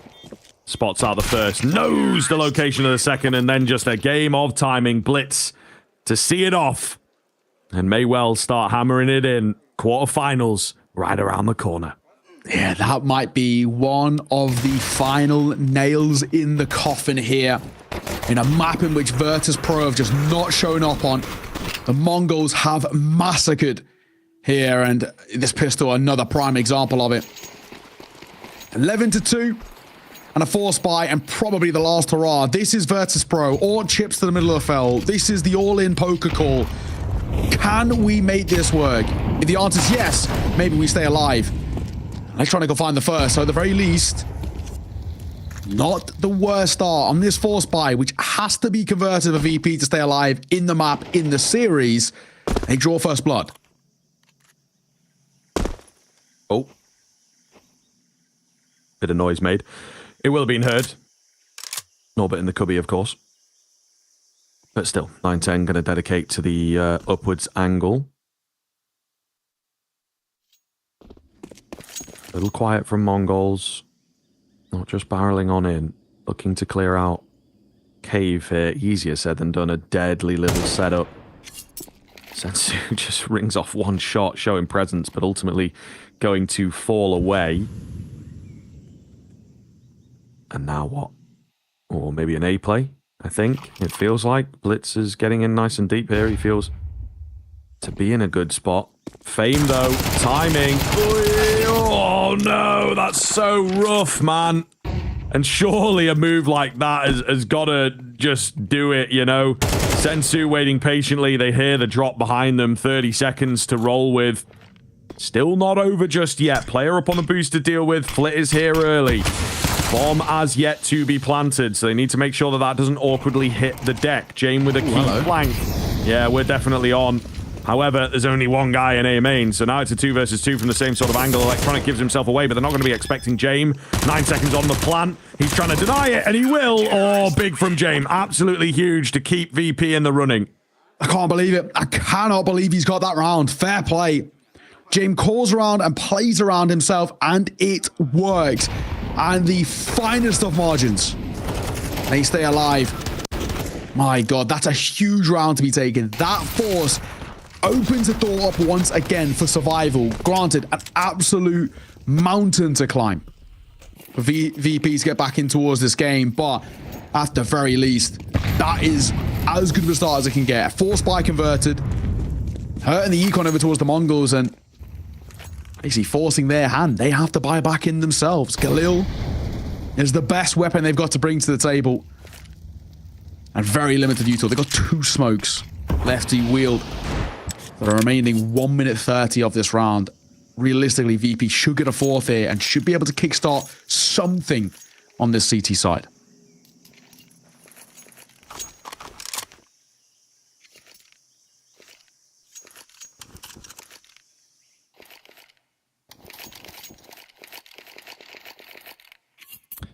Just the sound of weapons and knives and nades getting swapped over. Hear a pin drop at the moment until they burst forwards, of course. Nearly finishing off Flit. What's the wave from here, man? That one smoke they have left to work with. Gonna have to, I don't know, smoke out default, something like that. Like they're looking for a roll around onto a... Easier said than done. The double donut setup. Pretty deadly. 30 seconds left. They're actually headed through their own smoke. And they will indeed catch Flit off guard just as it trickles down. And there's the man, Norbert, ready for the trade, but he's smoked off. We'll see what the A site says, however. As I mentioned, that 2-man setup in the donut is really difficult to get through. 9-10 spotted in at middle. Can't quite find the head. They've created space for the bomb plant. Still not fully believing just yet. Yeah, they had to fight their way out somewhere. Mazzini makes us believe for just a second, but unable to get anything substantial over the line. VP just going through the motions. Yeah, there was a moment, a real moment where potentially something could have come through there, but not to be. A bomb plant, though, you'll take, at the very least. On a force buy like that, it's going to at least stabilize the econ a tad. Not enough to buy, but at least in towards the next. They should have an AWP in play if they manage their funds well enough. We will see a little pause, though, come through. Good opportunity for, once again, both coaches to get on towards the mic. Not only just Mara, but Dastan too, right? As he desperately tries to bring these guys back into it. It's the Mongols who call for it. It's their first. Of course, they haven't really needed to call for any prior to this. They've been in pretty comfortable form. Only 2 rounds away. Just don't get too comfortable. Don't get too overconfident in the situation you find yourself in. You cannot allow Virtus.pro anything. Pause concluded. We go back underway. Actually arguing up for a force here, though. Fair play. Mongols off the back of the kills they got and the bomb plant want to go again. Some teams would opt for a lesser buy here and have, rifles and AWP in towards the next. Mongols, other ideas. Quad Galil on a Mach 10. But once again, the one thing that lets them down in this round more than anything is just a lack of utility. Double flash and a molly is all they've got left to work with for the rest of this round. Post plants feel now an impossible bar, just taking raw angels. Oh my goodness, well, that's what they're going for. Thus far, it finds success. Fame, though, out in the open. Playing passively. Nade softens up his next target, but Blitz still wins that fight. You gotta be joking. Holy hell, maybe we're on. Maybe we're on. 3v3. Orbit's position given away. Spamming the flashes right now, but there's no smoke to stop him peeking. Mach 10, surely not the weapon of choice. 9-10 up top, gets dinked out. Thank goodness he was already a bit lower. And Mazzinho rocking a hard place choice. So VP keep them rolling. Same thing once again, it's exact same as that previous round where the only thing that lets them down is just because they don't have any utility, they just cannot set up a post bomb. They can't go anywhere. The only place they basically could have played would have been back in towards Donut. It's not that easy. So that's the one that lets them down. Even getting out towards mid here, it takes so much damage because there's no red room smoke. There's not even, if they want to, there's no shelf smoke either. They have to take these raw fights and it doesn't work out. And this time they will call for a little bit of a lesser buy. At the very least, lost bonus and the rest, they should be fine. They're going to go quick towards A though once again. And actually, they're going to get a lot of space here. Fame's into Donut, but they might have to just give up this one early. Swing in towards the fight, and he will be traded. But has the support. Electronic gets 2. That's huge. Oh. Blitz going to get it eventually. That's kind of mad. Sensu as well, also looking good here on the Deeg. Such a weird little round, this one, for sure. But Blitz has got his hands onto an AK now. It's doable. And he's going for a big reposition. It's not like time is of the essence here. Wow. Sensu doesn't find any kills with him. Blitz, though, has brought it down to the 1v1. Certainly doable. Spot in the head. Norbert goes wide for him, though. Well played there. Nice and comfortable. Good composure from Norbert. VP, it comes hella close, however. Oh, there was a moment. There was a moment. Doesn't happen, so thankfully, in the end, it's okay. But 4 to 5 kills, not terrible for a low buy round. No one's complaining there at all. If Electronic only gets traded at 1, who knows what could have happened in that situation. But it is VP climbing back into this. Not quite reaching distance, but starting to understand how they might get there. Molotov, Electronic, you're burning. Electronic is dying. Through the flames, Jame and Fame, though, gonna find one of their own. Pushing out of elbow like that. It's careless, it's reckless, and they get caught. This is getting out of hand, ever so slightly. Kind of a mental game in the second half, at the very least. It was all about Mongols in the first, but this is, just getting kind of ridiculous. And as I've mentioned a couple times, the Mongols, they like chaos. They were born in it. All right, that's enough. Either way, 3 versus 3 here as VP looking to stay alive. Jame solidly holding. Distracts away for Flit to find that kill. Mr. Techno 4K on the backside, on the lurk against 3. Not going to be easy. That goes without saying. But full HP in a smoke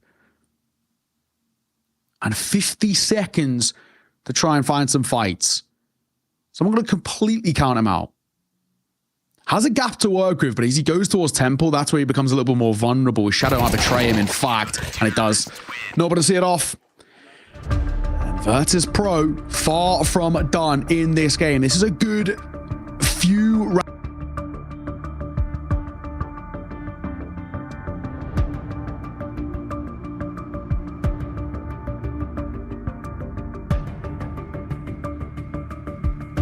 Timeout important, of course, here. Super tense stuff. You know, yes, they are in the lead, but as you mentioned, it has shrunk quite substantially.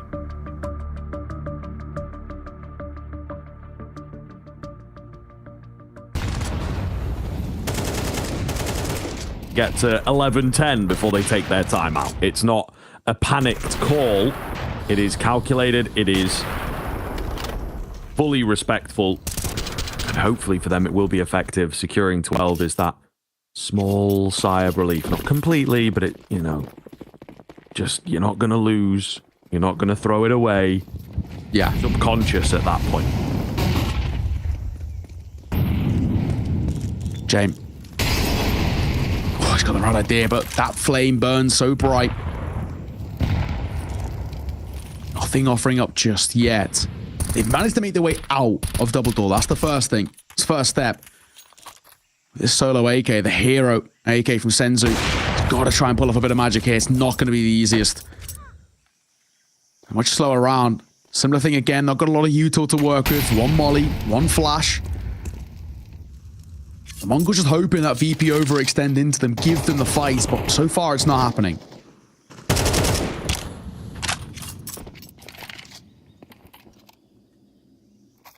Loads of players in cave here, though, for the Mongols. So that's good fun.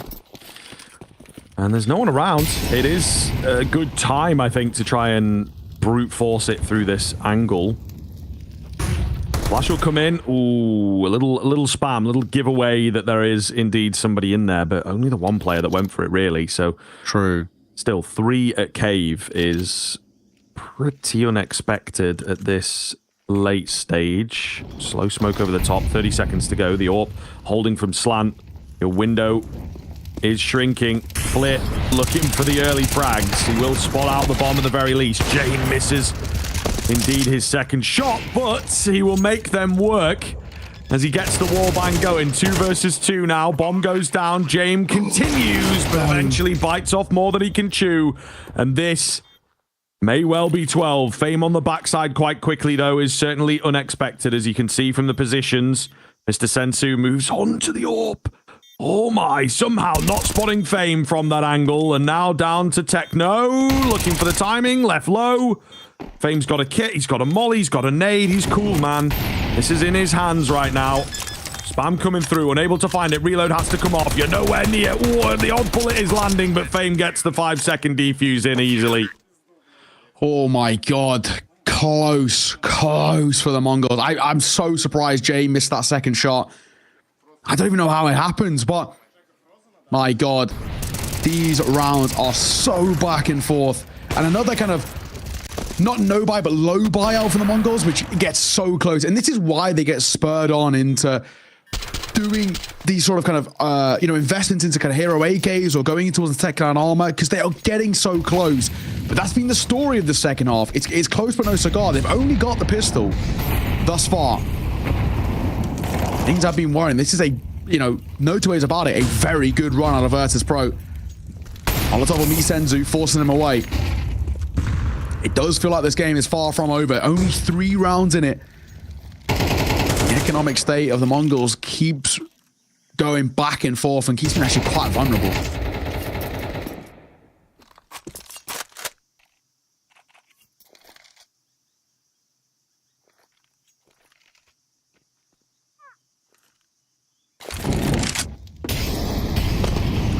Some mollies here for the Mongols to create some space. This is potentially the round you would have expected them to talk over in that timeout. Mazinho Perfect timing. Fame had just started to drop back as well. Key fight won. Zinio could not correct his crosshair in time, but still a 1-for-1 and a confirmation that A was actually a little better defended. And there is a gap that has opened up. Blitz has found it. He's making a lot of noise here. They're going to know about him, but he's a distraction. At the very least. Maybe he's heard Fame running away as well. So they're going to look back towards B in the 3v3. Blitz gives his life away. That's maybe the only part of that move that I don't quite agree with. Bomb plant coming in. Fame here quickly. And he has much better discipline. He will peek in, though. And again, nearly loses his life, but he's gathered the info for James to work with, leaving it all down to Techno. He gets stuck on the wall trying to get out of there. And now we are within 2. Oh my god, this is game on. Oh, this is starting to feel like a possibility. Absolutely. James, really, really good stuff from him. Just getting caught on the wall there, like you said, it's heartbreaking. That's such a tough way for it to fall. But in the end, it was going to be a 1v3 that they have to try and convert, so it was a big ask. Another pause to come through. You can understand why this game absolutely feels like it's got some legs behind it. From what felt like it was a done story. 10-2 at the half, 11-2 as the Mongols found the pistol. I think we all probably thought that this was going to be a quick one. And now anything but 7 in a row out of Virtus.pro off the back of just a random force with a couple of SMGs after losing their pistol. Look where they find themselves now. A lot of pressure on the shoulders of the Mongols. And losing this would be absolutely heartbreaking. They will know how bad. I mean, arguably one of the biggest fumbles we've seen all tournament, if that is the case. But they've still got a 2-round lead, and they're only 2 rounds away. Job not done, though. Back into the buy. 9-10 with the AWP. Might be a quick round here once again. He goes towards long, and they're just going to completely relinquish mid control here. They're going to give it up towards VP.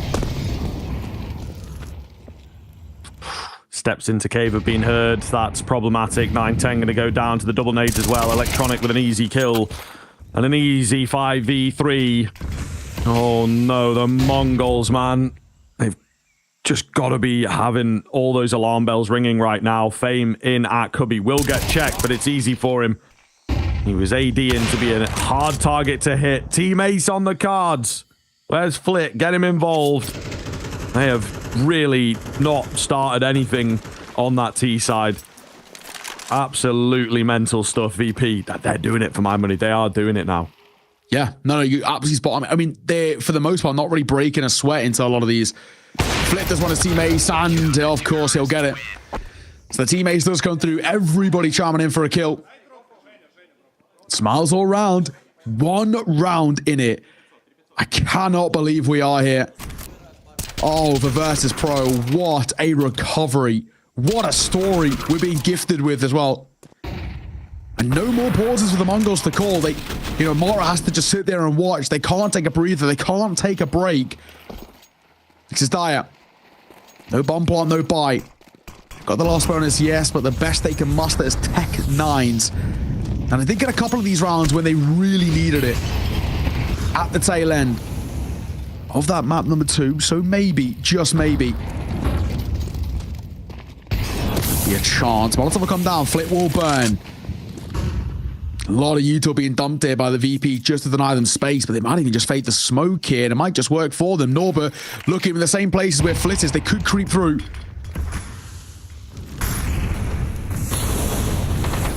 Here we go, bursting forwards. Norbert ready. Oh my, but the Tech 9s do come round. Techno in particular. Oh my god, getting very cheeky indeed. A missed shot, but he doesn't overface. I think he ran out of ammo. Bomb plant does go down. Techno, ooh, playing safe. Electronic can't mess this one up, and he's not giving his game away just yet. Techno, therefore, not ready for Electronic hugging that wall to close the gap. It's all on Blitz, 1 versus 3, and he is not paying attention to the flank at all, but a step heard. Oh, he's left on 2 HP. Surely not. Electronic should be able to find this, you would think. James, low, round the corner, does go down. Headshot is all he needs now for the 1v3. Electronic sees it off, though.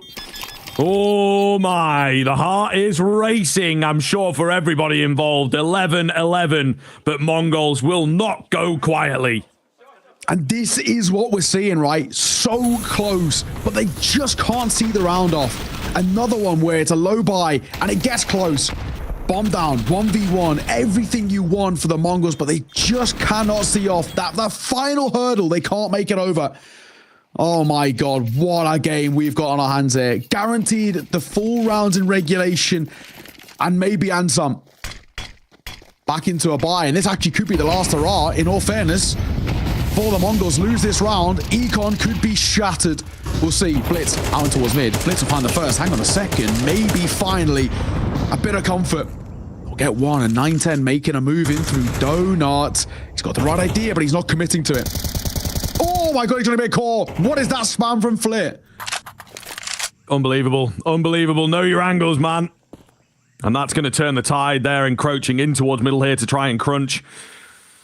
Ooh, timer is on for the Mongols. The B-bomb site indeed is vulnerable. Jane with a passive hold, however, finds success. Not quite ready for them, but he survives just. Oh my God.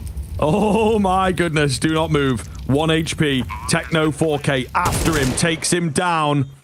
The tension palpable right now. Timing misjudged by Blitz gives the advantage back in favor of VP. However, they're all coming in from this sort of T side of the bomb site. What is going on? Smoke goes down. Mazzinho finished quickly. It's all going to be on to Techno. They know exactly where he is at. The bomb, though, planted in a decent spot for him to find the spam. He's caught reloading. He's got to get that player off the bomb, and he can't. Flit denies him. And VP will continue the streak. Oh, my good Lord. Not losing a round in 10. Can they make it 11? I cannot believe what we're witnessing. Every single time Mongols get themselves into an advantageous position, VP claw it back in their favor. This is just miraculous. This has to be one of the best comebacks we've seen in such a long time. 10-2 down at the half, 11-2 down off the back of Mongols taking the pistol, and then if they make this 13-11, the most ridiculous recovery I've seen. And a quick play, it seems. They're not even stepping it up. This is straight into the fight and straight into the meat grinder. Faye might have just closed it. 3 kills to his name. Looking for more as well. Damage dealt. Flit will find Blitz. And 9-10 needs a 1v4. I cannot believe what I've just witnessed.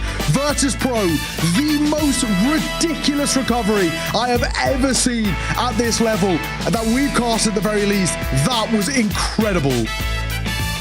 I'm just absolutely perplexed. Oh my good God. That is crazy. That is absolutely mental, you know, and you know, you could just see the energy of Dastan in particular. James out here, another day in the office for him, but my God, that is really unbelievable. And they've played some great Counter-Strike, let's be real, the Mongols. Also in good spirits as much as they can be. It's a tough one for them. It functions very differently. VP varying things up massively. And the Mongols just let it get away from them. But it is pretty incredible stuff, you have to admit. And I think that there is a combination of factors that allow that to happen. Mongols, they picked up the pistol, for goodness sake. You know what I mean? It's like, oh, okay, should be done. But VP, the hardest team to put away in Counter-Strike, and I think they have kept that title, and it might even get harder with the addition of Electronic here, to be honest. Yeah, we've seen the potential behind this team with a map like that. Incredibly impressive stuff, and Mongols, unfortunately, I'd say a good, 60-70% into that second half, just ran out of ideas was the problem.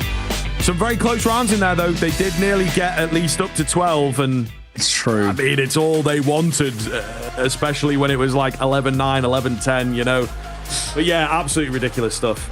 Super impressive, and heartbreak for the Mongols. We're all quietly rooting for them a little bit, unless you're a diehard VP fan.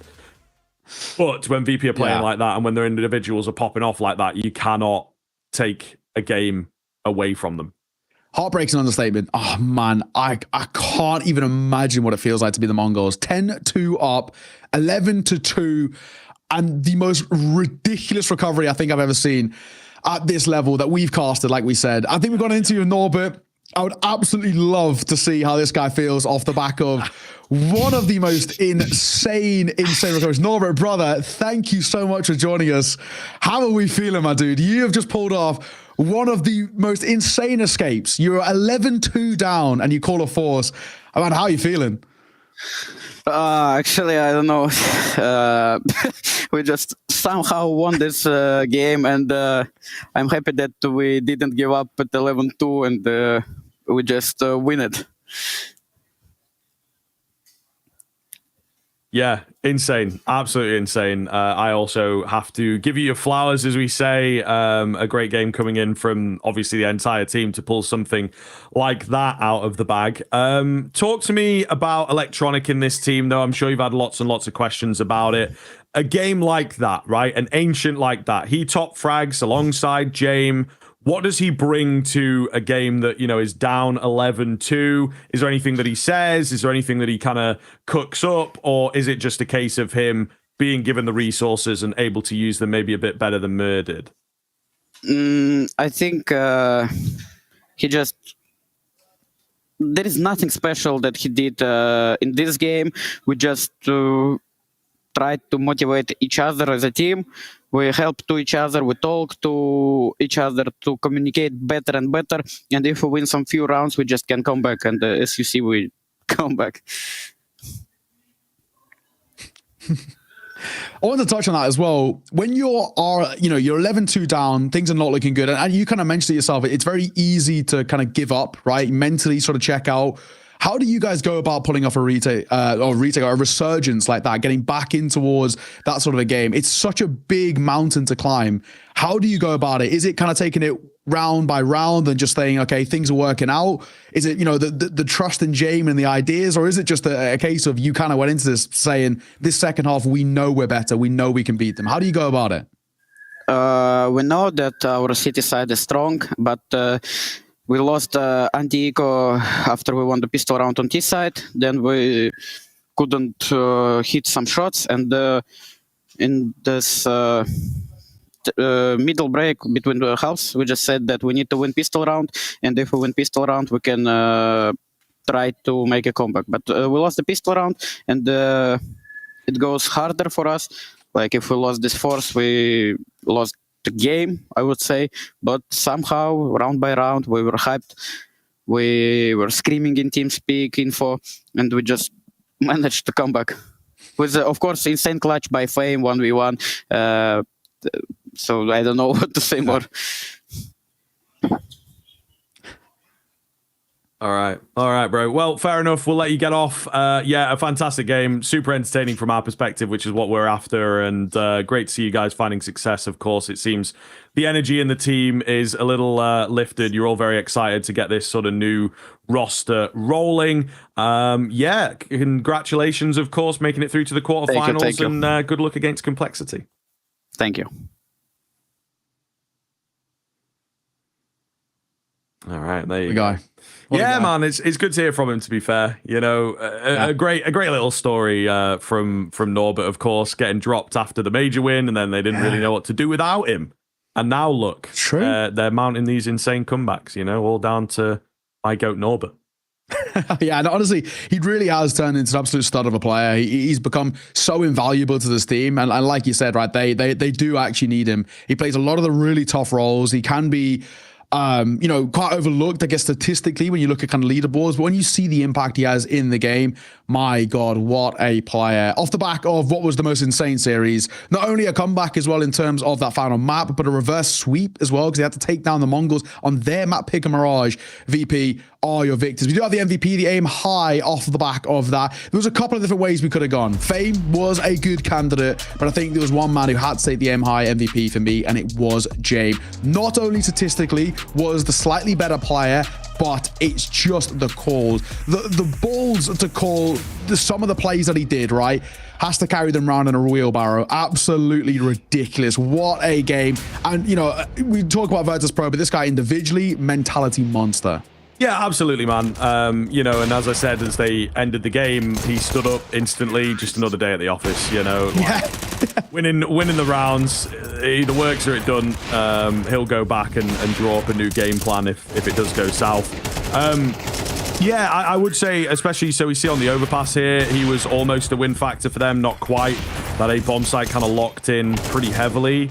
I would say, yeah, maybe the calls, indeed. It's more just the fact, I think, to sort of keep them going. And for me, it feels like what James does potentially out of the server for this team as well. That's not why he's going to get the MVP right here, right now, but it is something that's worth bringing up, is just the fact that he's such a force to be reckoned with, I think, such a hard worker, so driven and just so dedicated and passionate about the game that rubs off on everybody else. You know, when you're in this team and when you enjoy and when you buy into the system, then it's just a complete package and everybody, you know, loves playing behind it. I think it's kind of, again, we're talking a little bit older here, again, similar to the Norbert in and out. When Kyron joins, he didn't stay in all that long. There's talent there, but James very, very quickly was like, not working for me. We don't see eye to eye. Unfortunately, there's not much that I can do to, you know, keep a personality like that in this team. So James does a lot of work out of the game as well as obviously on the server, and so much pressure, AWPing, calling, top fragging. Like, there's so much that James has to do for VP to pick up victories.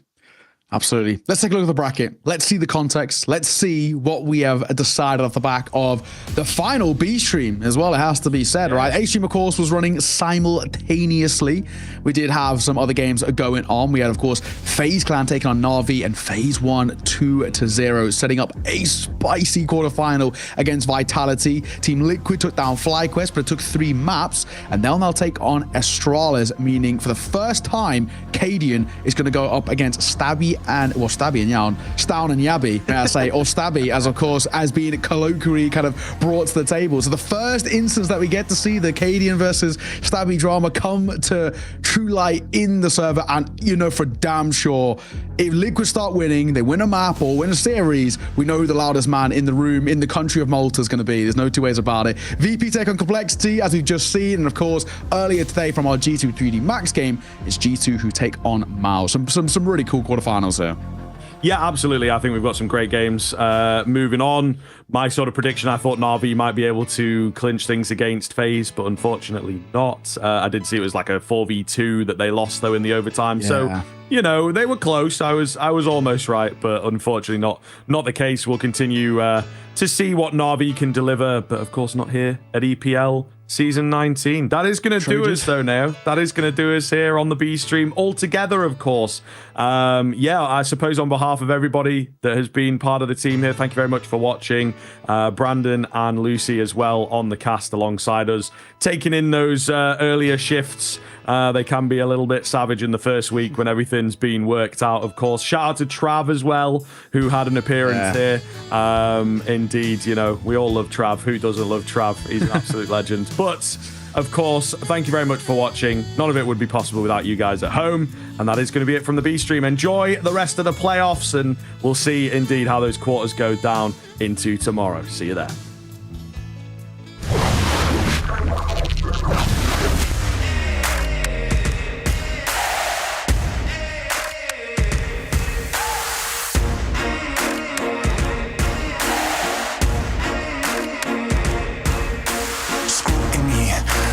Twisting up the truth, this ain't new to me. Since the age of 22, I've been using it like it's fuel to level up, like it's champagne in my cup, like there's nothing interrupting my pursuit of dreams. There's a vision in my mind, it's consuming me. Take my confidence combined with opportunity, mix it up with unity, soon to be the greatest of my generation. Operation Victory. Fight or fly, we will stay. Through the perils we dare not to stray. Spark the match, light the flame. Out of luck, out of sight, dangerous, dynamite. Dynamite! Setting fire to the clouds at the speed of light. Going up, not coming down, screaming. Superman's kryptonite. Blowing up, dynamite. Dynamite! Setting fire to the clouds at the speed of light. Going up, not coming down, screaming. Superman's kryptonite. Blowing up, dynamite.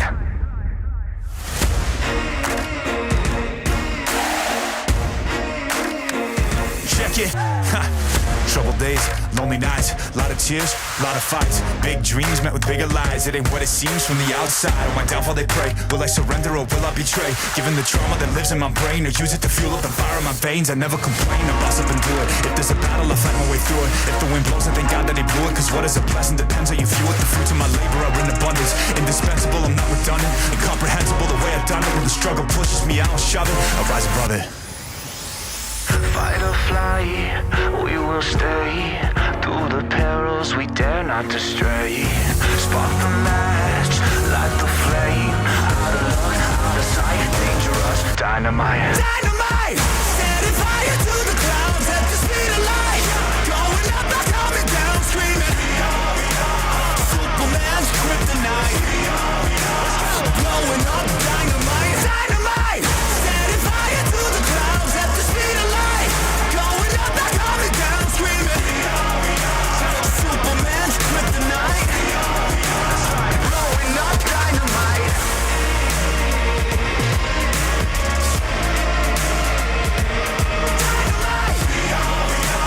Superman's kryptonite. Blowing up, dynamite. Dynamite. Setting fire to the clouds at the speed of light.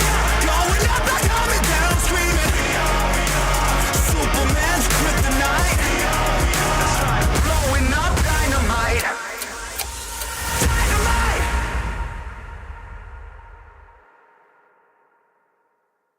ESL Pro League Season 19 is brought to you in part by Intel, Acer Predator, Kadia, DHL, Monster Energy, the United States Air Force, 1xBet, White Market, and Gaming Malta.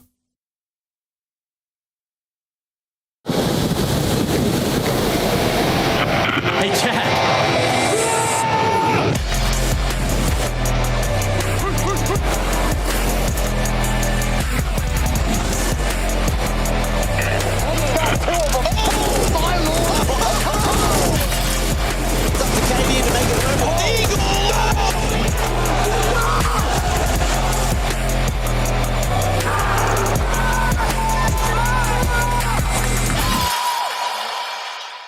Smokes. You see double smokes in the same place there. Simple just jumping casually into the side. Wait. What was that? Never miss a play again. That's simple. That's not allowed. This is not FPL. This is a major. Finally. With Face It Watch, you're in control. Switch between player POVs live and see the game through the eyes of any pro. Never miss a moment with replays. Relive each highlight on demand from all angles. Watch it, control it, face it.